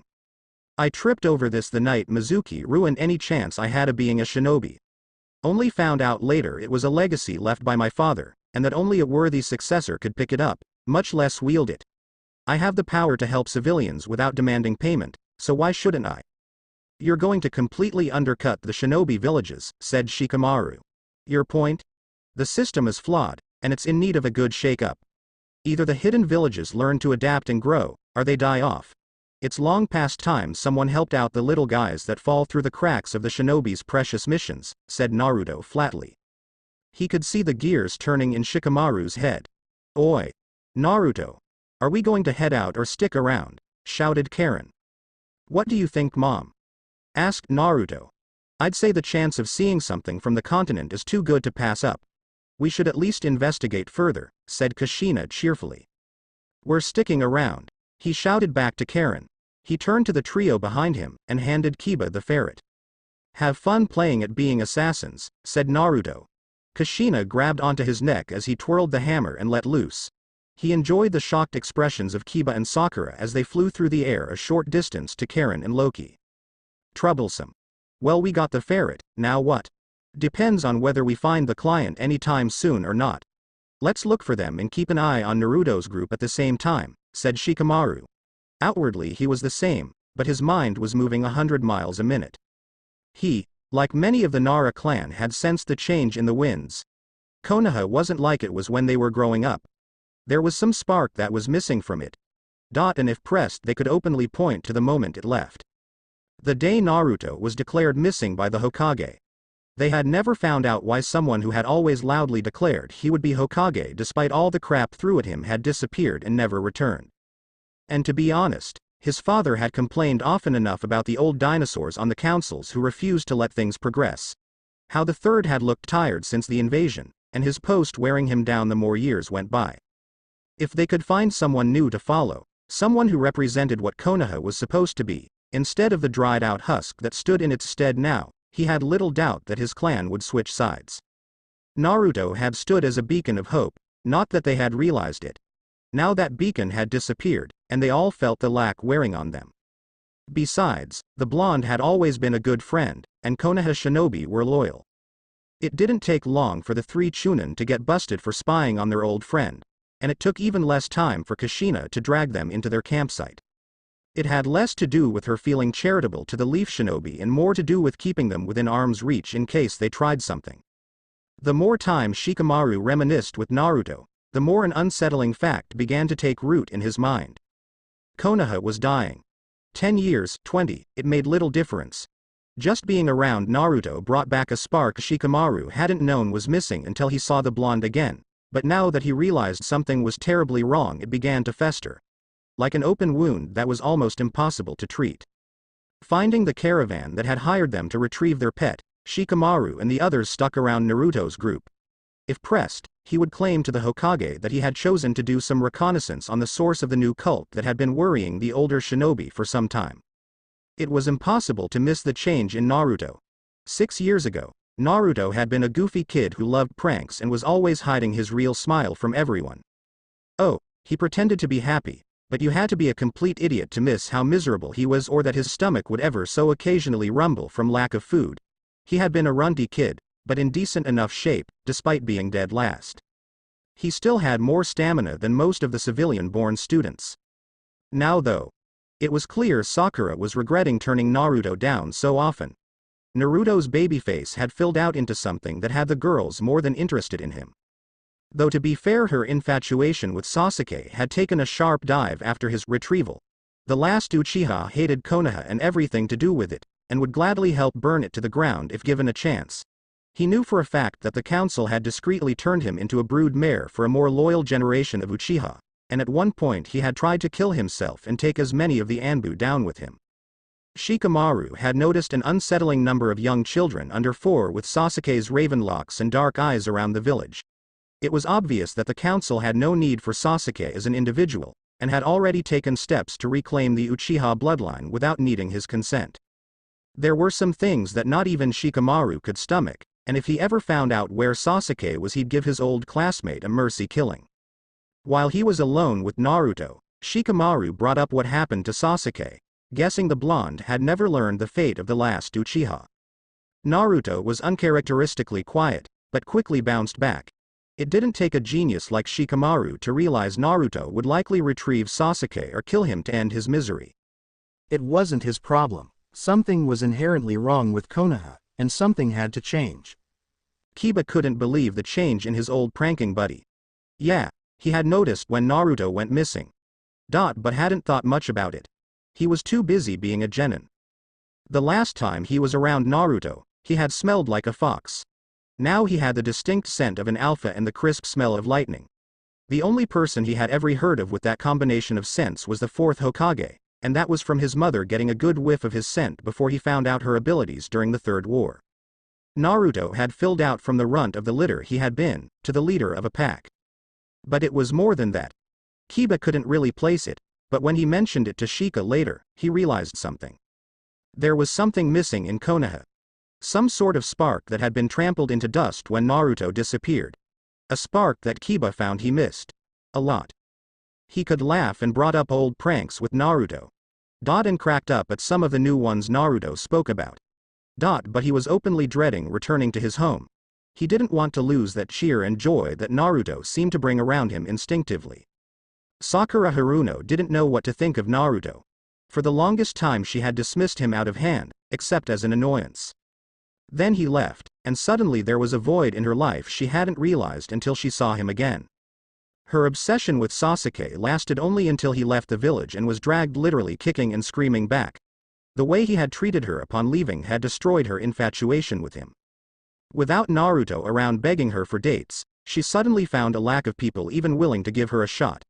Something she found increasingly unpleasant the older she became when boys started to look quite a bit more interesting. The shinobi men looked at her and saw a little girl playing ninja. She was great at repeating the textbook by rote, but her skills were openly lacking. To the point where she'd be lucky to get a date from her coworkers. The civilian men looked at her and saw a kunoichi. Someone they thought was pretty enough, but not worth the trouble of dating. It didn't help that her temper still got the better of her or that she could destroy boulders with her fists. Sakura found out the hard way once she reached Chunin that no one was willing to consider her dating material, and had been forced to look into alternative options. Ino had it easy. She was a kunoichi from a respected clan, and the heiress to boot. She could find a partner for the night and not have to worry about dating. The worst part was that now that she had found Naruto again, she quickly realized that she hadn't been the only one to grow up. He had grown up and filled out more than she had. And the thing that hurt most was that while he did regard her with some fondness, he didn't look at her or greet her with the Sakura-chan that she had come to miss. Instead, all he saw was an old friend. One he remembered with some fondness, but had little to no interest in as a woman. It hurt. It hurt a lot. And as if to grind salt into an open wound, Sakura found that there was an energy in her that she had never noticed was lacking until she saw Naruto. Like he could bring out the best of people without even realizing it. She wanted to cling to that light around him desperately, but she couldn't because she was a kunoichi. And he had more or less left Konoha behind in the dust. She found herself clutching to a tiny carved hammer that had been going around the civilians for a while now. Irashi, the god of storms and protector of the innocent. Who would have ever thought Naruto of all people would become so well known without being a shinobi? She held the hammer tightly, hoping that some of Naruto's infectious personality would stick when they were forced to part ways. It was hard to believe how time flew. Naruto could remember like it was yesterday what an idiot he had been growing up. Being around familiar faces brought some of his goofy personality back, but he had been through too much in too short a time for him to do more than reminisce. He had a family, parents and a place where he belonged, and as much as he missed old friends he wouldn't trade that for anything. The weight of Mjolnir reminded him that as much as he missed the old times, he had a place to call home and people who loved him. More than that, he had a purpose in life. So no, he'd leave the past in the past. Hearing about what happened to the arrogant prick known as Sasuke however added yet another reason why he refused to go back to Konoha. Shikamaru had likely known what Naruto would do if he found out about Sasuke and didn't care. Naruto had run into Itachi in Kisame, but the two had left in a hurry when he started throwing lightning bolts thick enough to fry them if even one hit around like it was nothing. But not before Itachi left a note in his pocket telling him where to find him. Somehow he had a feeling there was more to the story of what happened with the Uchiha than they were told. It would be interesting to see how the Hidden Rain Village, who might likely welcome Arashi's group, would react to the son of Thor. Namely the fact he could dispel the permanent rainstorm around their village long enough for them to actually get some damn sunshine for once. Naruto and Shikamaru split off from the main group, mostly to do some recon and find out who had attacked the small village earlier. He agreed that it was worth looking into, at least for a few hours. Shikamaru was stunned at the change in the way Naruto fought when they were suddenly ambushed. For one thing, Naruto didn't used to have a battle cry which he proudly, and rather loudly for Shikamaru's poor hearing, declared before diving into the fray with absolute abandon. For Asgard and the Allfather, Naruto wielded his hammer like an extension of himself, and the strange soldiers that ambushed them didn't stand a chance against his enhanced strength. Naruto had long since passed the minimal requirement to join the ranks of the Aesir, and with it came an enhanced strength and an extended lifespan that only increased his absurd healing rate from being a mainline Uzumaki. The tin soldiers crumpled under his weapon, as he laughed with pleasure at a decent fight. Shikamaru was having trouble killing even one of these things, yet Naruto was destroying them with ease. It made him shake his head at the stupidity of the Konoha councils that they kicked out someone like Naruto so easily. Suddenly there was a lack of anything to fight, and Naruto took time to wipe the minuscule amount of sweat he had from fighting. There was so little it was a wonder he even bothered. Ah, that was a decent spar. Too bad there weren't more of them, he said loudly, grinning like an idiot. Or a battle-crazed nut. Konoha was full of such people, so it wasn't hard to tell Naruto was one too. Still, it was fun being around Naruto. Unseen by either boy was a blonde figure with red eyes, watching them like hawks. He made note of the other blonde in orange with the hammer, but dismissed the boy with the headband as inconsequential. He could barely handle one opponent, much less the 10 that the blonde had taken out. Then the blonde looked right at where he was standing, and hidden by the way he was positioned, smirked at him. It was an odd feeling, but he had the distinct sensation that the blonde knew they were being spied upon and didn't care. And that terrified him. That the man was so confident in his abilities that he dismissed a spy outright, even going so far as to smirk in his direction. Clearly he bore watching. Naruto and Shikamaru returned to the caravan, where they found the odd sight of Kushina teaching some of the women how to perform basic hand-to-hand attacks. It was odd because of the looks Sakura and Kiba were giving her. "What's going on?" asked Shikamaru. "She's teaching them clan taijutsu," said Kiba, as if that explained their expressions. Shikamaru's expression almost mirrored theirs. "Why?" "There's a few reasons. The two main ones are because it helps cut down on the caravan's concerns about bandits, and because it'll help them direct any missing clan members in the right direction, explained Naruto. Shikamaru caught on first, because your clan would recognize their style being used by outsiders, and would demand to know where they learned it. The caravan could direct the missing members to an agreed waypoint to be recognized by the clan head and hopefully collect those that got scattered, said Shikamaru, deducing the second reason for teaching them something most clans held secret if only to keep it in-house. Kiba blinked, but his expression changed slightly, as if it were no longer confused. I think I've heard about the Uzumaki clan, in one of Iruka-sensei's old lectures about villages that failed. Karen heard that comment and bristled. The village didn't fail, dog breath, it was taken out by 3 major villages because they feared us. Seeing the way the Chunin reacted, Karen elaborated. In a way, the Uzumaki were like the caravan they were traveling with at the moment. Homeless, scattered, but still hanging on through sheer stubbornness. And Naruto was spreading the word that he was calling them home. Even if the village hidden in the whirlpools would never be the same after the attack. There was a loud thud that alarmed the shinobi greatly, but didn't bother Naruto or his group one bit. They recognized the light show. What was that? Said Kiba, grabbing his kunai. Just someone coming from home to visit. Or my father coming to borrow Mjolnir for a while, said Naruto. Or to drag me to yet another noble party. Thank the Allfather that Asgard is firmly a warrior society, said Kushina annoyed. If Asgard had been like the nobles of the elemental countries, where one had to play nice all the time, she didn't think she could stomach it. No, Asgard was an old warrior society, meaning they chose their queens and kings based on the ability to fight, rather than their ability to handle politics. So long as she could rein in her temper long enough to avoid insulting anyone too important, most of her outrageous behavior was tolerated or ignored. The only reason why she wasn't stuck in more etiquette lessons was the simple fact that she had more or less proven she knew most of what they were trying to teach. She had grown up as the clan heiress of a rather large and noisy family, one which had a village to themselves, and she really hated being bored.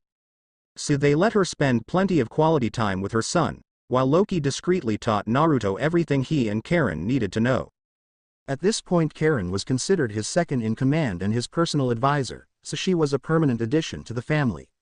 It didn't hurt that Naruto basically treated her like the sister he always wanted, but never had a chance to have until now. Hearing the shout alerting the camp that someone was approaching, smart move, considering Naruto was sometimes bored enough to trap the area around them while they slept. A blonde man that had all 3 Konoha shinobi staring in shock approached. Hello father, said Naruto cheerfully. Thor nodded to his son before kissing his wife. Come to borrow your wife or the hammer? Asked Loki. Actually I came to get away from mother's politic lessons. Father is almost due for another one of his slumbers, so they're shortening the time limit until the coronation, said Thor easily. Loki snorted. Well you're in luck. We've stumbled on a rather interesting adventure that involves the continent across the sea. Thor perked up at that. He had only ever seen the elemental nations. No way. The 4th Hokage, said Sakura shocked. Oh yeah. I forgot he's supposed to be dead, said Naruto almost as an afterthought. Shika, Kiba, Sakura, meet my father Minato Namikaze, or as he was known before I kidnapped him and my mom, the 4th Hokage. Kiba looked at him with disbelief, before his mind said what he was thinking before he had a chance to filter it. They threw out the heir of a founding clan and the son of the 4th Hokage. Is the Konoha Council full of morons or something? Said Kiba. Yes, came the unanimous reply of Thor, Kushina, and Naruto at once. Wait. How come you address him as father, but you address him, Shikamaru pointed at Loki, as dad, asked the Nara heir. Thor looked at Shikamaru, before his face brightened. Shikaku's son? He asked. Shikamaru nodded. He looked at Kiba, which makes you Sum's child. Thor frowned at Sakura. She's from a merchant family father, supplied Naruto helpfully. Thor nodded, pleased he hadn't forgotten anyone. He either didn't notice or didn't care that guessing their parents without being told had only cemented the idea that he was the 4th. Kiba accepted the fact that the blonde who looked far too much like the dead 4th Hokage was Naruto's father faster than Sakura or Shikamaru had, for one simple fact. He smelled a lot like Naruto, only older and with a stronger lightning scent. Sure, Naruto had tints of sea and what could only be the wind. He was basing it on his limited experience in Suna during a few missions for trading, but so did Kushina. The only time someone had a mixture of 2 cents like that was if they were closely related, like say parent and child. So obviously this newcomer was Naruto's father. Even if he called the black-haired man with sneaky green eyes, Dad. Kiba wisely didn't say a word about what Kushina-san and the newcomer were up to when they both headed out to patrol the area while the caravan set up for the night. Naruto obviously had an idea, but kept his mouth shut. It did not help that Loki kept making snarky remarks about him being an older brother soon if Thor had Kushina had any say in the matter. The fact that if Kushina got pregnant again meant she would have to return to Asgard until the child was born was one of many reasons why Naruto preferred not to think about it. It was only natural to make the Chunin do the hard work of infiltrating the rather odd transportation machine.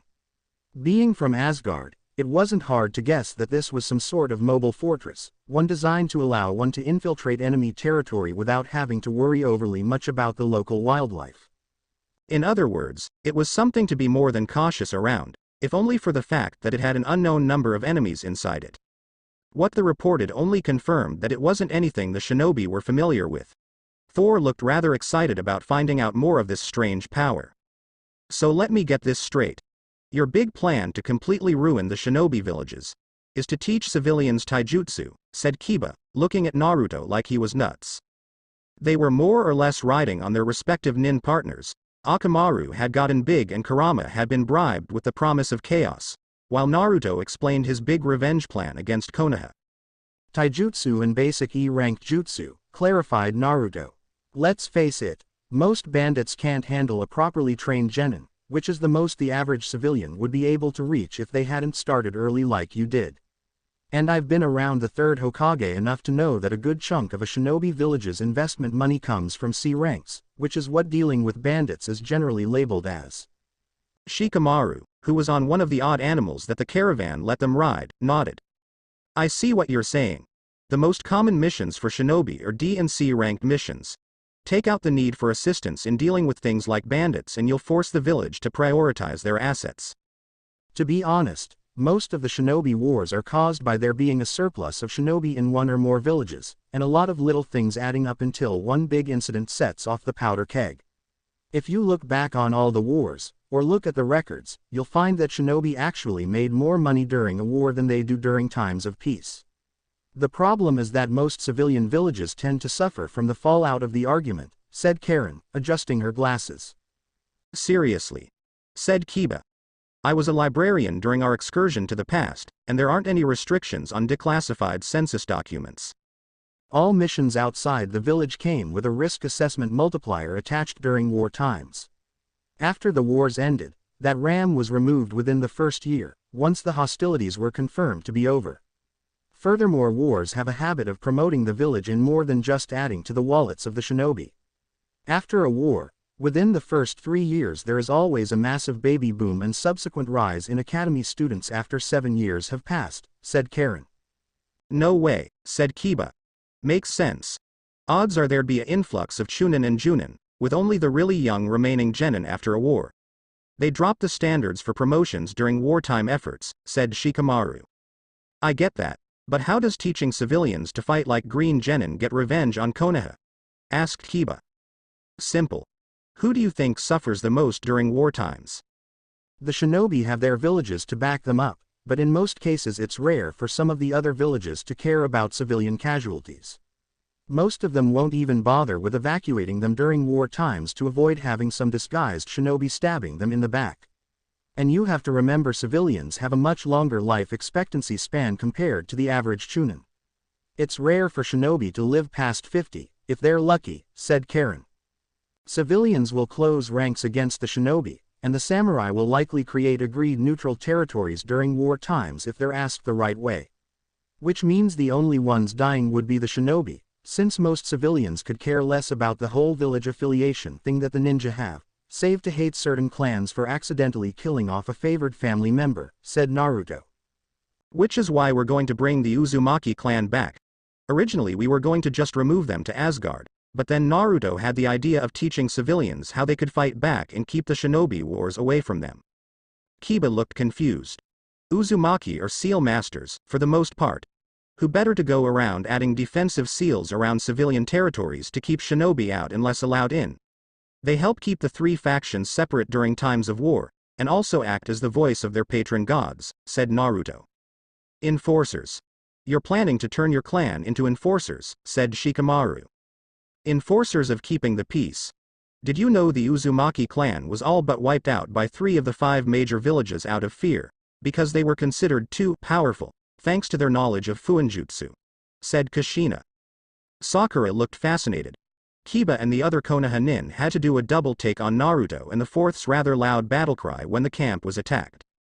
The two practically jumped in the fray, and it was easy to see the resemblance between the father and son. But while Naruto was Thor's son in blood, it was pretty clear that he took more after his mother in personality, as well as his adopted father. As much as Thor would have loved to raise his firstborn, the sad fact was that he was robbed of the chance. He had no issue with Loki being Naruto's father. At this point he was more like a beloved uncle than his father. There was also the fact Naruto now carried Mjolnir. Odin had noticed a sharp increase in Thor's ability to lead, likely as a holdover from his time as the fourth Hokage, however short that had been. With Kushina keeping him on a tight leash when he was drinking only made the decision to turn Thor into the proper king of Asgard easier. Odin was tired. He wanted Thor to take his rightful place as king so he could get some rest. In return, Thor learned to use his father's staff. It was awkward, and he often used Naruto's original hammer that he used to blacksmith with when keeping the peace. His son didn't mind since he now used Mjolnir, but it worked. The two of them fought like a well-oiled unit. Not surprising considering they had fought together while Thor showed his son how to use the hammer properly. Thor laughed boisterously as they took out the odd women with the powers to change. The armored figures, which proved to be empty, fell before them. That was a fun diversion, right, old man? Loki snickered at the pained look on Thor's face. I'm not old. I'm only in my teens, and you in your hundreds. Hell, even Mom is younger than you by several centuries. By that definition you're old and technically a cradle robber, said Naruto flatly. Kushina, hearing that comment, started cracking up and Loki didn't bother to hide his laughter. Why did you have to take after Loki so much? Said Thor, face palming. You can blame the third Hokage. He didn't exactly discourage me from pranking, said Naruto cheerfully. Oh, believe me, he'll be ruining the day I take him to task for his failures. And what was with that swing? You failed to take their heads off cleanly, said Thor. I've already fought these guys. I was more worried about those weird women than I am about them. Even marauders put up a better fight, said Naruto. True, they did put up a rather unsatisfying fight, agreed Thor. 1 week later, Shikamaru felt like he had gone through the ringer.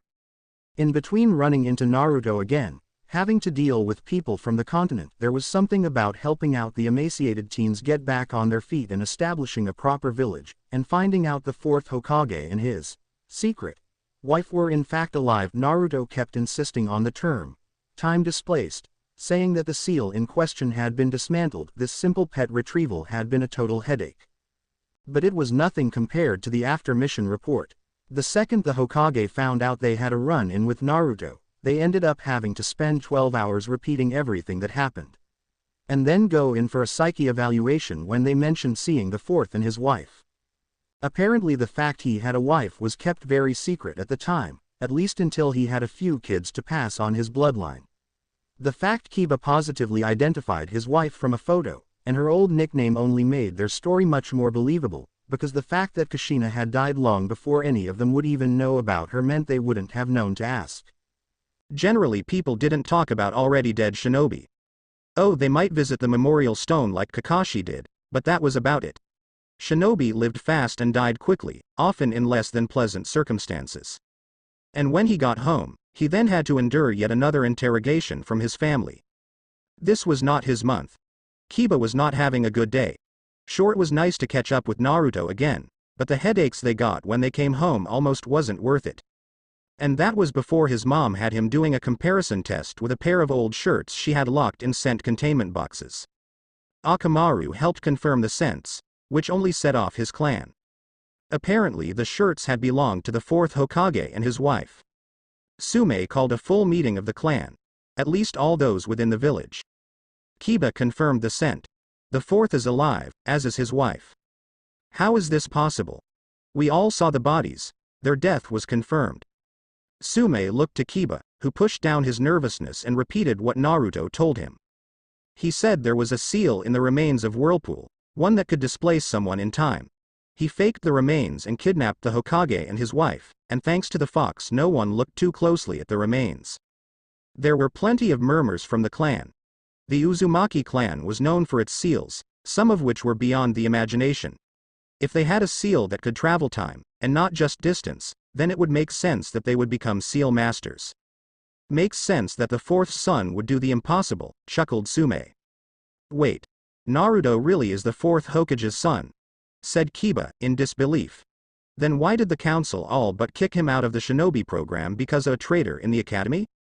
Explain, barked Sume. Naruto said he was tricked by Mizuki into getting the forbidden scroll, and that when he was caught, the council banned him from trying for Genin for 2 years and all but told him he'd never make Junin, much less Hokage. It's why he left. He figured he'd never be Hokage, so why stick around? Sume looked pissed, as did most of the clan. She hated the council, but they were stuck with it anyway. The civilians had far too much say in the village, and none of the shinobi clans enjoyed the fact that they pretended they were better than shinobi because they had more money. Sakura felt out of place. After the intense after-mission report she came home to an empty house. She had moved out of her home after one too many attempts to get her to quit the kunoichi life. And to avoid the embarrassment of having to listen to her mother bitch about one-night stands. After seeing Naruto and how happy he was, knowing he was among family and people who genuinely wanted him around, it felt like ashes in her mouth. She knew that she could have been that happy, had things been different. It looked like yet another night of a cold bed and nasty hangovers in the morning. Itachi meet up with Naruto in a civilian village that paid homage to Arashi. Kisame had come too, if only because he had been promised a really good no-holds-barred fight with someone who knew what they were doing. 2 seconds with Thor and Mjolnir, and he was in his happy place without Itachi to spoil the mood. We're here. Now what do you want? Either to rescue your brother or give him a mercy killing. Shikamaru told me what happened to him. Itachi's full attention was now on him, so why call me? I know you, Itachi. You loved your brother more than anything, so you can't be happy with the fact they're essentially using him as a broodmare for new Uchiha loyal to that damn village. So I figured if anyone would be invested enough to ignore the possibility of collateral damage we might cause, provided we don't kill any civilians, it would be you, said Naruto flatly. Itachi stared and didn't react quickly enough for Kushina to come up close to him. You can't see very well, can you? She said sharply. Itachi winced. His breathing isn't very good either. He's hiding it well, but I can tell something's off about his lungs, said Karen. Naruto looked Itachi in the eyes, and asked flatly, who would you back first, Konoha or us? You. As loyal as I am to Konoha, I'm not exactly enthusiastic about helping the same people holding my brother as collateral against me, let alone what they're doing to him. Here's the deal. We're trying to even the balance of power among the 3 factions. Civilians, samurai and shinobi, said Itachi. He heard rumors.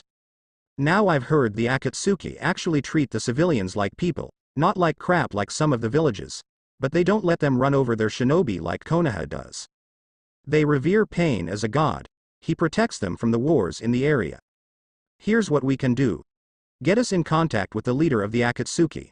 I have no love for Konoha, and if necessary we can hire you and some of your friends to retrieve or give your brother a mercy killing. I could care less about the whole god thing, since it's not really doing any harm, said Naruto simply. Itachi nodded. Pain has a vendetta against Shimura Danzo. Having some allies who don't have any real reason to love Konoha would probably catch his interest, said Itachi. More than catch his interest, if what he suspected about their leader was right. Itachi settled into a meditative position and used a jutsu meant for long-range communication. Kisame would be happy enough playing with the 4th Hokage. 15 minutes later, he opened his eyes. Pain would like to speak with you in AIM. I suspect, but have yet to confirm that he's part of the Uzumaki clan. In that case we'd love to speak with him as well, said Kushina. After Thor gets done playing with the shark, he sounds like he's having a lot of fun. Itachi seemed to come to a decision. If you were able to come up with an agreement with Pain, would you be adverse to letting me join you? I would have cut ties with Konoha a long time ago as long as my brother was safe. I think we could live with bringing 2 more shinobi to Asgard. Odds are grandfather would be thrilled as long as it's not more pranksters, said Naruto, snickering. Oh yeah. Didn't Odin have a panic attack realizing that there would be 4 pranksters on the loose? Naruto cackled, and Itachi had some major flashbacks to some of the pranks. Oh. Oh no. Dear Kami, you're Arashi Uzumaki, the terror of the Anbu, aren't you? Whimpered Itachi. Do they still talk about the incident? Grinned Naruto evilly. You're the subject of multiple horror stories told to ensure that the rookie Anbu stay awake during the most boring missions. I've heard stories that would make a man's hair go white at the thought of being your target for more than a single prank, said Itachi, shuddering. Naruto's laughter sounded far too much like Loki's at that moment, which unfortunately for Itachi sparked laughter from Kushina and Karen, who had been part of some of those pranks. Thor paused in his fight with Kisame. He shuddered. What's that noise? Asked Kisame, popping his head out of the water and wondering why every instinct he had told him to flee for his sanity. That, my blue-skinned friend, is the sound even the most evil devils will learn to fear. The sound of an Uzumaki reminiscing about a humiliating prank and getting inspired by it to cause even more pranks, said Thor shuddering. Uzumaki? As in the clan filled with insane seal masters, scientists and all-around chaos bringers? Those Uzumaki? Said Kisame wide-eyed in pure terror. Thor nodded. It gets even worse. I married one, said Thor. You poor, poor bastard. So I take it your son took after the mother then? Said Kisame in sympathy. And worse, he considers my brother, who is the worst prankster in Asgard, as his real father. Perhaps if I had been allowed to raise him, he might have had some of those instincts curbed. As it is now. Who did you say let the fox loose and almost killed you again? He called himself Madara. Right. I'm going to ensure he gets his punishment for essentially allowing the creation of the worst hellion in the history of the elemental nations. At this rate the only thing that'll stop the Uzumaki clan from ruling the world is to give them something else to point their insanity at, said Kisame flatly. Naruto's plan to reunite the clan and had them work as enforcers of the peace was possible, if only because Kisame knew of the clan and had countless run-ins with them. When they weren't pranking someone, they were coming up with humiliating and horrifying pranks that would strip a man of his will to live.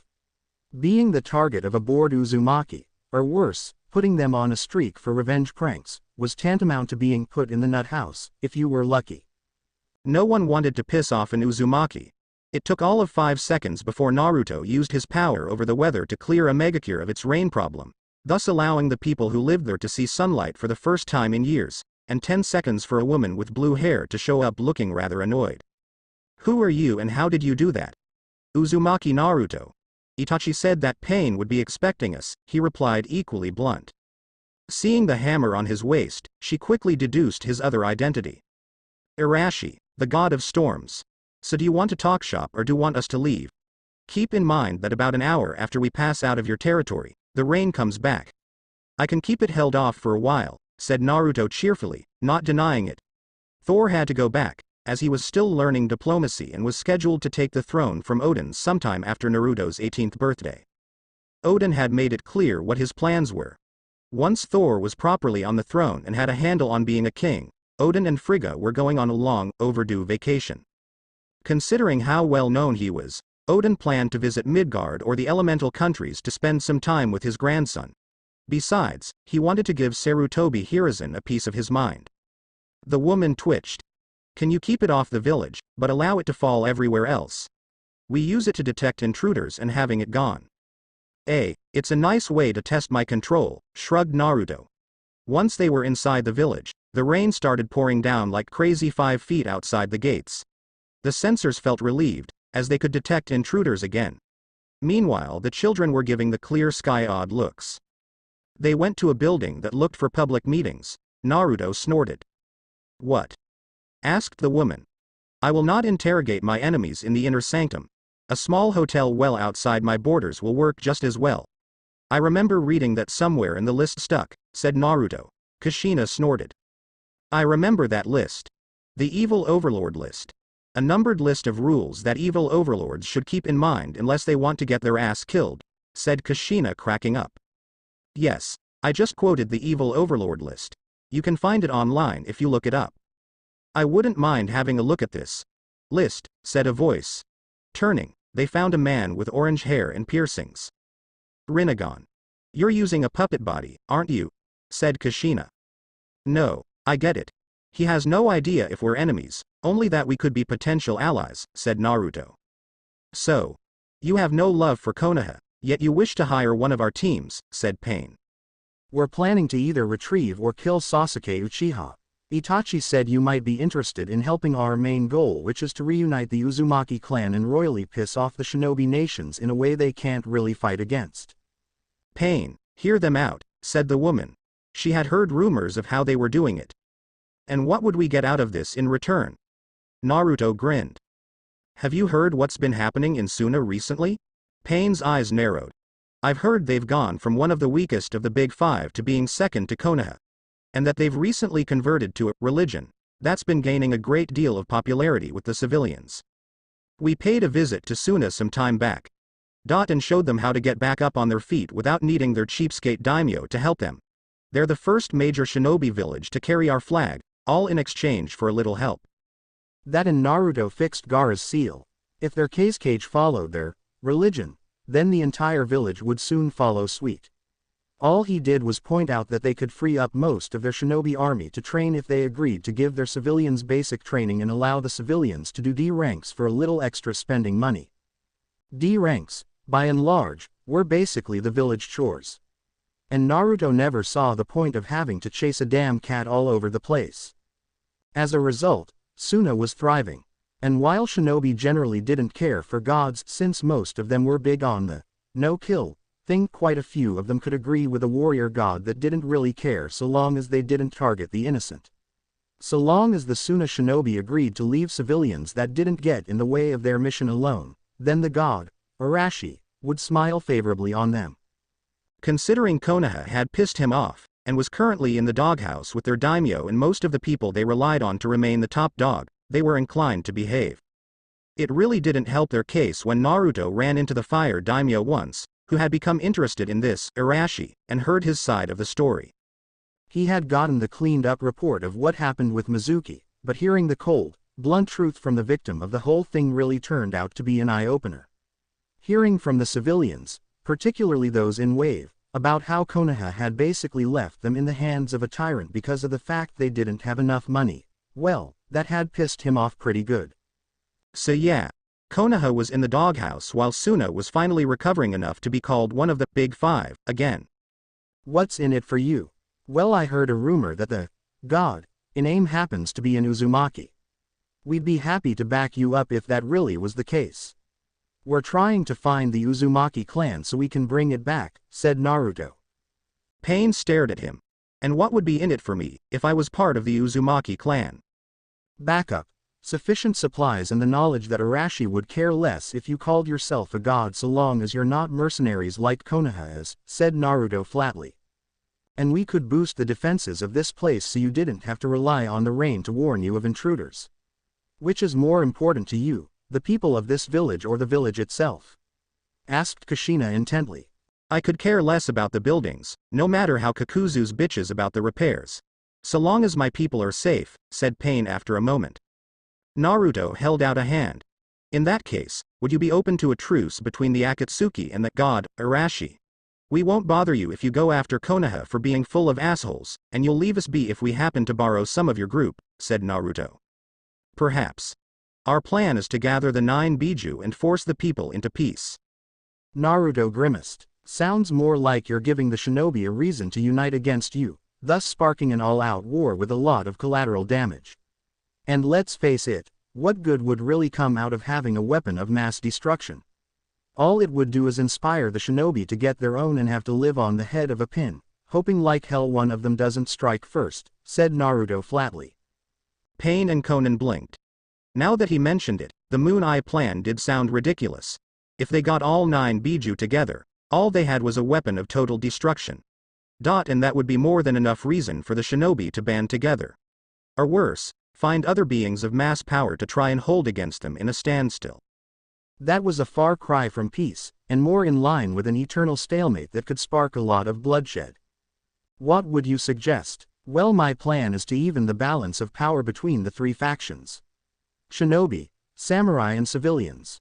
We've been teaching the civilians how to fight, at least up to genin level, so that their need for shinobi intervention drops. The samurai don't care, as long as the shinobi stay out of Iron Country. And the shinobi have no say in civilian matters, unless they want the one holding the majority of their paychecks to suddenly cut ties with them. Remove the need for the majority of C ranks, and they'll have to focus on the B and A ranked missions, along with the rare S ranked, most of which are beyond the average shinobi's pay grade. Because most shinobi barely made it past Chunin. Only the really dedicated made it to Junin, if they were lucky. He had to admit, the plan was ingenious in its simplicity. He couldn't count the number of C ranks that had to deal with bandits or other minor tasks that a civilian could handle if they had the right training. Take out the D and C ranks from a village, and it would almost certainly cripple it. What better way to force the shinobi into a state of peace than to take away the one thing that separated them from the civilians?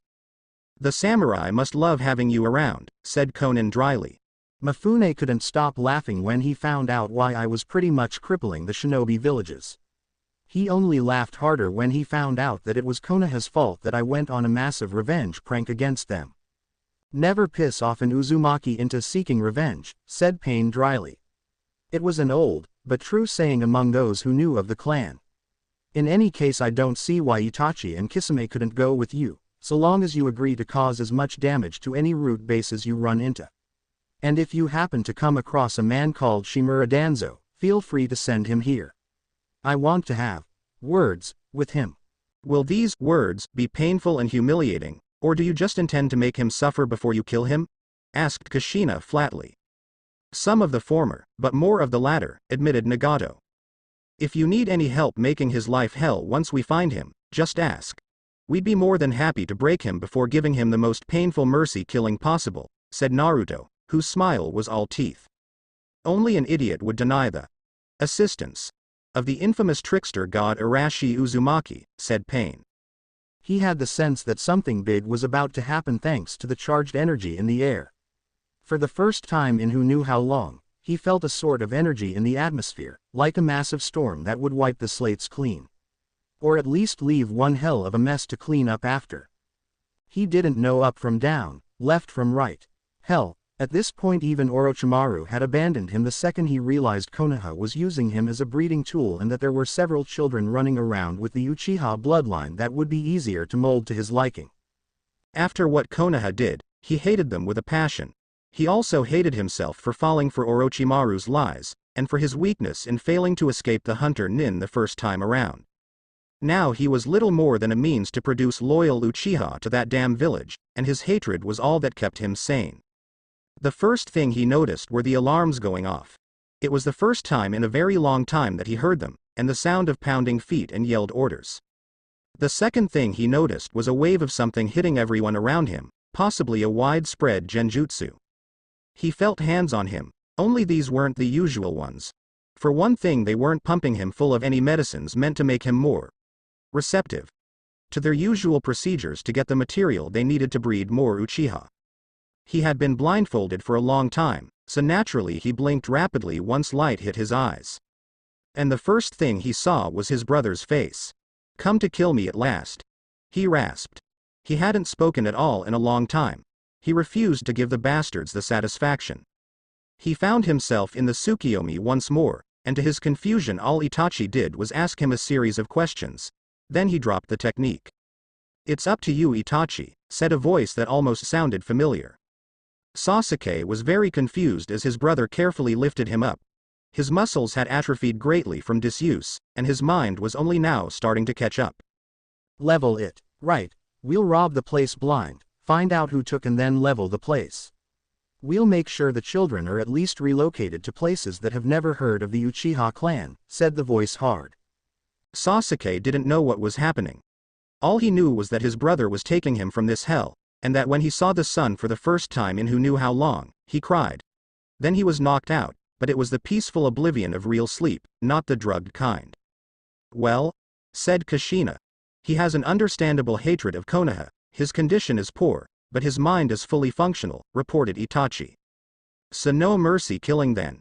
Just keep him out of Konoha, or better yet send him to Asgard to recover. I believe your father has a group of personal guards, correct? Right. He can become part of my guards in exchange for letting him join in if Konoha ever annoys us enough to burn the place to the ground and piss on the ashes, said Naruto cheerfully. Oh, and Itachi. Tell him everything, including why you killed the clan. I will once he's awake and aware enough to eat, said Itachi. Kakuzu's going to be happy, especially since we now have the location of some of the root bases, said Kisame cheerfully. One thing at a time.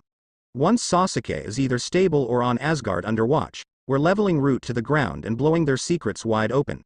I'm not losing any sleep setting the other nations after Konoha while we continue leveling the playing field, said Naruto. Naruto noticed Sasuke was awake and blearily looking around. His eyes weren't used to light. It took him a few minutes to recognize Naruto, because he had changed. Naruto. Hey Sasuke. I would ask how you're feeling, but even I can tell you look like shit, said Naruto cheerfully. Sasuke was emaciated, and you could see the skin and bones. They had barely kept him alive, and he wouldn't be able to eat more than a little food at this point. His eyes were highly unfocused, as they weren't used to seeing light anymore. Fortunately, there were ways around that. Naruto passed Sasuke a small bowl of rice, which they could all see he was struggling to keep down. Why are you here? Asked Sasuke, once he was reasonably sure he wouldn't be throwing up. Rescuing you, pissing off Konoha, and giving your brother every reason to tell our old village to go fuck themselves, said Naruto. Sasuke let out a croaked laugh. You? Hate Konoha? You were practically the Hokage's grandson. He went apeshit trying to find you when you left. Fuck Sarutobi Hiruzen. He screwed up our lives enough because he let the damn civilians have a say in shinobi matters. If you want, I'll personally make sure you're with us if and when Konoha gets burned to the ground, if only to piss on the ashes of what remains, said Naruto. Sasuke looked him in the eye, saw he wasn't lying, and said, deal. But before that, we're going to get you back into a somewhat healthy shape. Pain was nice enough to let us leave you in aim with Itachi, since it means he doesn't have to worry about your brother betraying him, and this way I know you're in good hands. I would have left you with Gaara and his people, but they're still allies of Konoha and you know they'll be at their doorstep bitching about bringing you home, said Naruto. Once they had finished sifting through the debris, Itachi and Kisame headed back to aim with Sasuke on his brother's back. As much as he loathed it, he was in no condition to make the trip on his own and would slow Itachi down. Meanwhile, Kakuzu was spreading out his networks to find other root bases for them to raid and destroy. In exchange he got anything of monetary value, while they spread the news about Konoha's dirty secret wide open through the civilians. The more Konoha's reputation took a hit, the easier it would be to slip past the hidden villages to set up civilian towns with the basics of how shinobi genin fought. It didn't hurt that the nicer missing nin were more than happy to settle down in the places who now followed Arashi in exchange for not having to run anymore. And that they trained the more interested civilians in how to fight, which would only piss off the shinobi villages even more. The first thing Sasuke saw after the eye operation, he agreed to switch eyes with his brother once the benefits were explained, was Itachi. Being told the unpleasant truth behind the Uchiha massacre and how Itachi was more or less stuck between a rock and a hard place had given Sasuke even more reason to hate his former village. On the plus side, Itachi had gone in after he received word that Konoha was using his brother as a baby factory and sealed everything of value to the clan, purely out of spite. Danzo had been beyond pissed when he finally located the now empty remains of the secret armory, library and heirloom of the Uchiha. All of which was only accessible to those with a fully active Sharingan and Uchiha blood. Once he was back in fighting condition, he would be traveling with Naruto's group. He didn't mind acting as the dead last's guard if it meant having a higher chance of running into Konoha nin with people who were more inclined to screw the Leaf Shinobi over. He heard about what Naruto did to ensure that his old friends wouldn't be getting any peace once their mission was completed. By revealing the fourth Hokage and his wife were not only alive, but not inclined to come back, he had made certain that Shikamaru and the others would be spending a few restless nights explaining things to the council. And it really didn't help Konoha's case finding out they had deliberately screwed over the fourth's only child just because they had a lot of misplaced aggression to the nine-tailed fox. Kurama hated the Uchiha clan, but he hated Konoha and its arrogance even more. So long as neither Sasuke or Itachi tried to control him like Madara, he wouldn't eat them alive. While Itachi ensured Sasuke would be back up to standards, Sasuke kept an ear out for the chaos Naruto was setting on Konoha, and he wasn't disappointed. He was there when they sent a special delivery to Pain, who had this vindictive glint as he unwrapped the box to reveal Shimura Danzo, minus an arm and one of his eyes. He only learned later the bastard had stolen over 10 Sharingan and had a head growing out of his shoulder. He didn't know what Pain had in mind for Danzo, but he felt satisfied knowing that his death would not be quick, painless or dignified. Never, ever piss off an Uzumaki to the point they sought revenge. Sasuke hated being weak, and while he had always though Naruto was a total idiot back when they were kids, now that he had grown up and received actual training, it was clear that Konoha had a bad habit of holding the exceptional back and promoting the mediocre ones to keep the populace happy. Naruto was strong. Much stronger than any of them had ever given him credit for. So much so that Sasuke felt zero regret in agreeing to act as one of his personal guards alongside his sister, Karen. He would act much like the Warriors 3, whoever that was, as his advisor and trusted backup. Though truth be told, Sasuke got along a little too well with Naruto's uncle Loki. Hearing a loud cheer, Sasuke looked up and saw Naruto coming in. It was hard to believe that he followed the kid he once considered a total dumbass. Sarutobi was having the worst year. As if it wasn't bad enough finding out all the things that his old rival had gotten up to under his nose, someone, and he suspected Naruto, had made it their personal mission to ensure everyone knew what Danzo had done under Konoha's banner. The old adage about angering an Uzumaki rung loudly in his mind as he stared at the reports from Jiraiya. As much as he regretted the disaster with Sasuke Uchiha and he felt zero remorse in allowing it. The boy had chosen his own path and gotten caught. Anything that happened after was a result of his own stupidity and bad luck. More worrying was the fact that he had noticed a trend among the clans. It seemed he would have to do a lot of damage control with the civilians and his own people to keep this from spiraling out of hand. Sir, we have more reports on our long-term field agents. Sarutobi frowned. A lot of his older, more experienced shinobi were going on long-term assignments lately. Not surprising, considering that the amount of C ranks had begun to dry up with very little explanation. On the surface, everything looked fine. Except his people hadn't come back, even those that completed their missions. More than that, he had noticed a trend in clans recalling their members and that they had started sending out the younger ones with scrolls. Asuma even spoke of how the shinobi with no family ties, such as Anko or Kurenai, had started looking into places outside the hidden village. It was the beginning of an absolute disaster, and he saw no way of preventing it without a lot of bad things happening. Like the civil war Itachi tried to prevent. Kakashi came in, looking haggard. Report. This cult of Arashi is gaining momentum. I saw no less than 5 missing nin teaching civilians how to use taijutsu. Some were even teaching basic jutsu like how to dispel genjutsu. Sarutobi gave him an odd look. Why do you look like you've been on the wrong end of a fire jutsu? I was. Some of the missing nin are people from our end and they've been teaching the lowest level of elemental jutsu. And since our reputation has taken a massive nosedive, they were more than happy to use me as target practice on my way back, said Kakashi. I'm getting told old for this shit. Civilians learning how to spam fireballs. A new cult about a god who teaches them our ways without the missions to support the lifestyle, said Sarutobi, reaching into his desk to pull out a bottle of sake. He started drinking long before he started getting reports of where Naruto had gone to. It had only gotten worse as the blonde started wreaking havoc without deliberately going after Konoha as a whole. Now this. He was looking at a mass defection from his shinobi, and a severe hit to the treasury once the civilians finally got their act together to stand up to the shinobi. The balance of power between the ninja, the civilians and the samurai who kept the shinobi from running completely roughshod over their less trained counterparts had been kept at a precarious peace. However, Naruto's actions had started to put that entire system into jeopardy. Villages were forced to tighten down on their forces. Civilians were learning to deal with the headaches bandits caused without having to worry about whether or not they paid the shinobi to look the other way. There was an actual person who was rallying those who had been mistreated or abandoned by the hidden villages into doing something productive that had far-reaching consequences. It was beginning to look like an all-out war was on the horizon. And at this rate, Sarutobi was no longer as confident as he once was that Konoha would weather it. It was hard to believe, standing in his full Asgardian armor, his dad hold Mjolnir high as he walked up proudly to the throne, that he would be there, in this moment. Naruto never would have guessed in his wildest dreams that he would be declared crown prince and heir to the throne, or that thanks to his actions his father would become king a little early. As Minato, he had understood the responsibilities of leadership.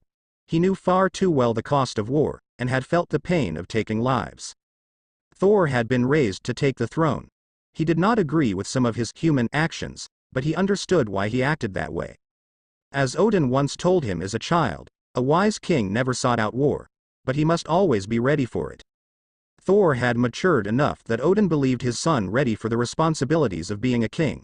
His brief time as Hokage had only ensured that the lessons Odin tried to teach Thor as a child stuck. Kushina was next to Frigga. As Thor's wife, she would have to act as his queen. And that meant she had to spend less time with their son. She was dolled up appropriately, and Karen had made sure that her cousin was properly ready to be declared Asgard's queen. Her hair was put up in the traditional, and heavy, style of the Uzumaki clan head. Unlike Frigga, she wore a formal kimono meant for auspicious occasions. Personally, the Uzumaki couldn't wait for the coronation to be over with. The after-party had been planned by them personally, which meant it was going to be epic. Still, they could handle having to stand on ceremony for Thor to be crowned. Odin slammed his staff onto the ground, causing instant silence.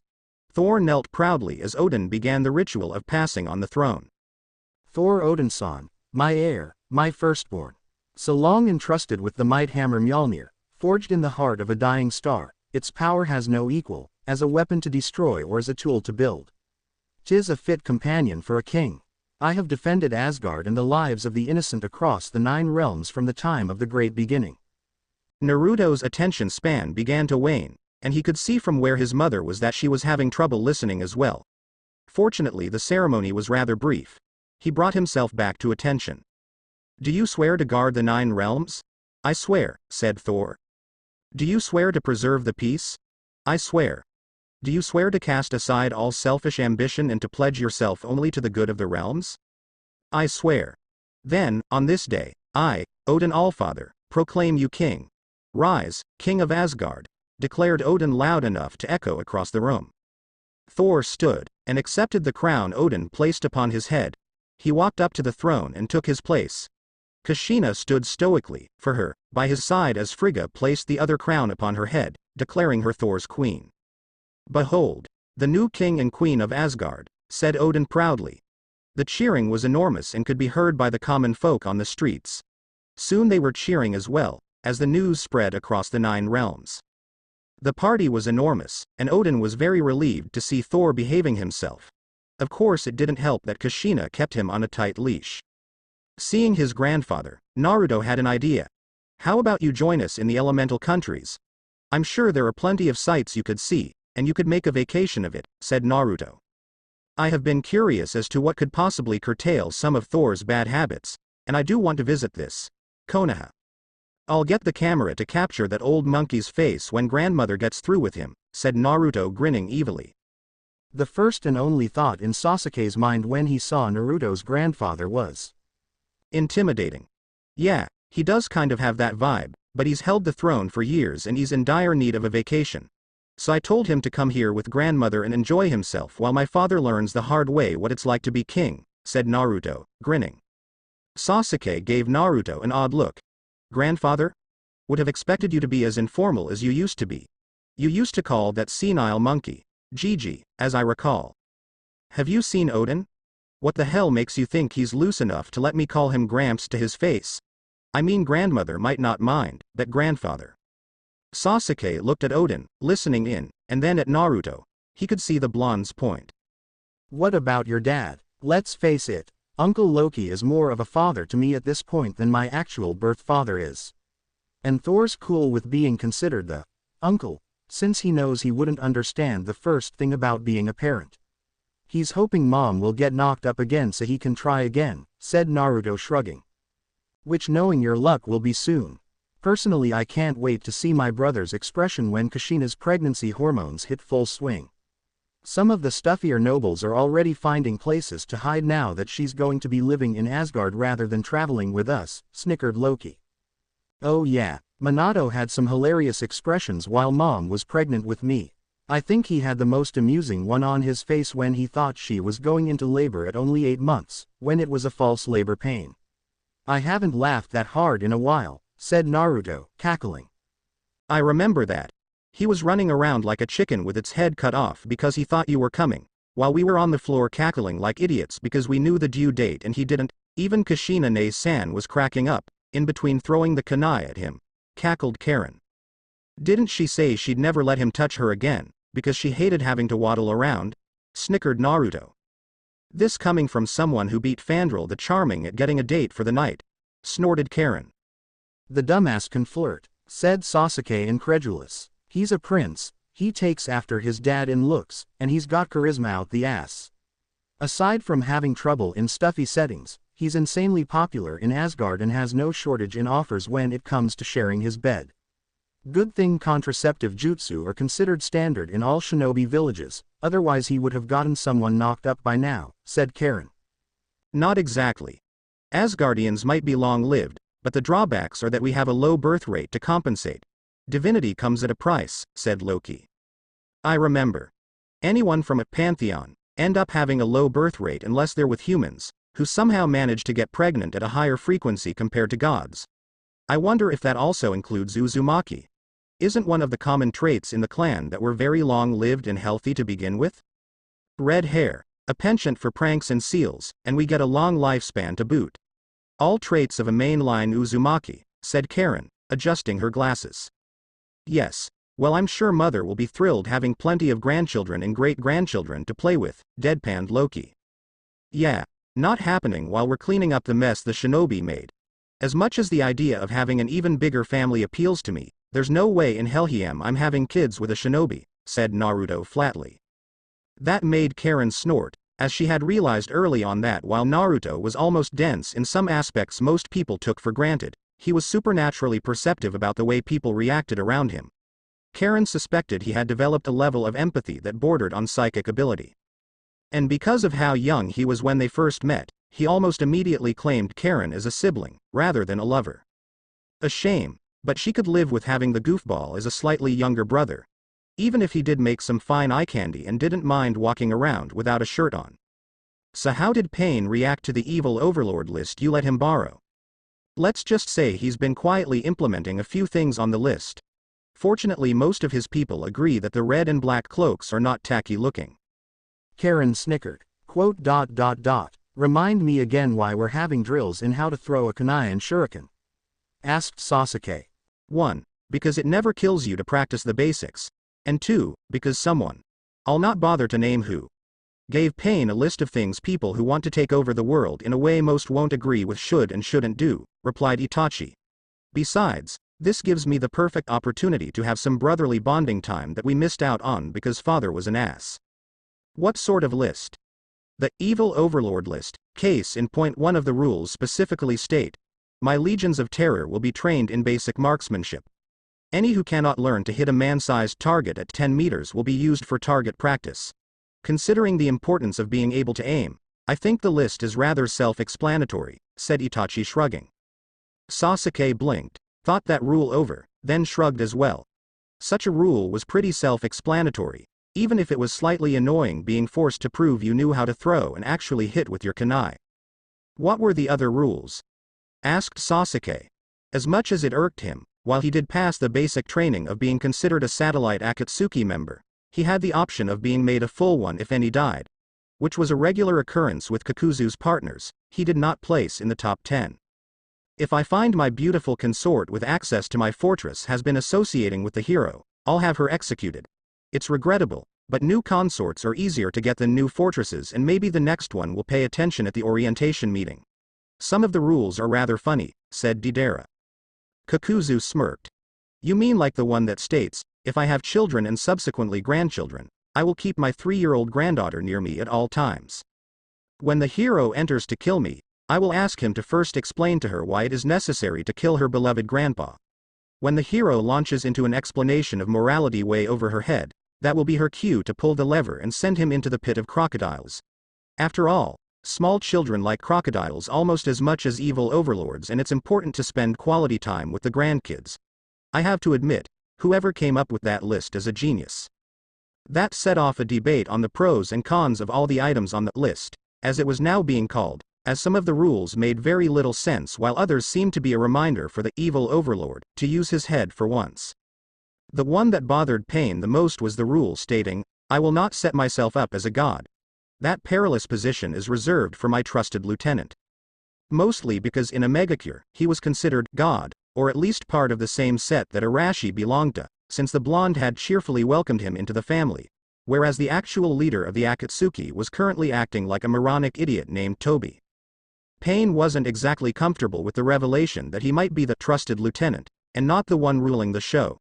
Such people usually ended up dead or unsuccessfully taking over when the one actually calling the shots ended up dead. "So how are you guys liking the list?" snickered Naruto. Who knew handing something like that to Pain would have such an effect? Pain wanted me to say thank you for loaning him a copy. Our village has become far more efficient and even Kakuzu finds it hard to complain about things that should be common sense, said Conan. Including the 5-year-old advisor, snickered Naruto. Especially the 5-year-old advisor, said Conan. 5-year-old children, even shinobi-raised ones, were surprisingly perceptive and quite a few flaws had been found and summarily corrected within the first week of Pain being handed the list. Things like having all their sensors being reliant on the ever-present rain. As Naruto had so pointedly demonstrated, rain could be cleared away, though not without some difficulty for normal shinobi, and they'd be left blind to the whereabouts to intruders. Hence why all their patrols and genin had to memorize the only safe routes to and from the gates. All civilians were escorted through a tunnel that only allowed people with the Uzumaki special passes to come and go. All others were kept outside via a nasty barrier trap that attacked anyone with more than a chunin's worth of chakra. If that wasn't enough, Naruto had employed the shinobi's special entrance. The short and simple of it was that the main gates were now booby-trapped. Any shinobi trying to enter through them to the fake greeters would get hit with a nasty lightning jutsu that stunned them good, while the rain shinobi verified they were who they said they were by going in through the above-ground entrance that looked like slots for arrows and kunai launchers. Thanks to a passive genjutsu, it only looked like people were going through and getting lost in the crowd. Besides, everyone knew that any real shinobi went through the window. Conan snorted. Of course, one of his favorite rules was about making convoluted plans against the enemy. Mostly because it made far more sense than the plan our real leader made to bring permanent peace, said Conan. You mean, I will not use any plan in which the final step is horribly complicated, e.g., align the 12 stones of power on the sacred altar then activate the medallion at the moment of total eclipse. Instead it will be more along the lines of push the button. What was the original plan? Asked Naruto. Collect the 9 biju, seal them in one big statue and then resurrect the Jubi using someone with an active Sharingan to cast a giant genjutsu, said Conan flatly. Naruto stared at her. And you really thought the shinobi would just lie down and allow their Jinchuriki to be sealed, and a monster brought back just to force a genjutsu down everyone's throats? Again, I thank you heartily for giving him that list. Not only have you made our village more effective, you've given him a very good reason to doubt the efficacy of Madara's plan. Your plan is simple, straight to the point, and more likely to work because if the shinobi don't like it, they can't exactly stop you without bringing down the people who pay them in force, said Conan. Blue hair or not, she was extremely pragmatic, and she had had doubts of Madara's plan for years. Naruto's blue eyes honed in on hers with laser intensity. Did you say Madara? As in Madara Uchiha? He asked slowly, emphasizing the Uchiha part. Yes, why? Any chance you tell me when he's in the village again? My entire family, and Kurama, would like to have words with him. More than they want to have words with that old monkey, said Naruto. What did that idiot do? He's the reason the 9 tails had to be resealed and I was raised an orphan, deadpan Naruto. Conan winced. Considering how badly the 4th Hokage took a random shinobi village's attempts to harass a megacure because it was smack dab in the middle of several territories of other villages, she did not envy Toby. Madara, the ass, would get everything he deserved. Toby, not so much. The end. Remember to subscribe and like this video. See you in the next video.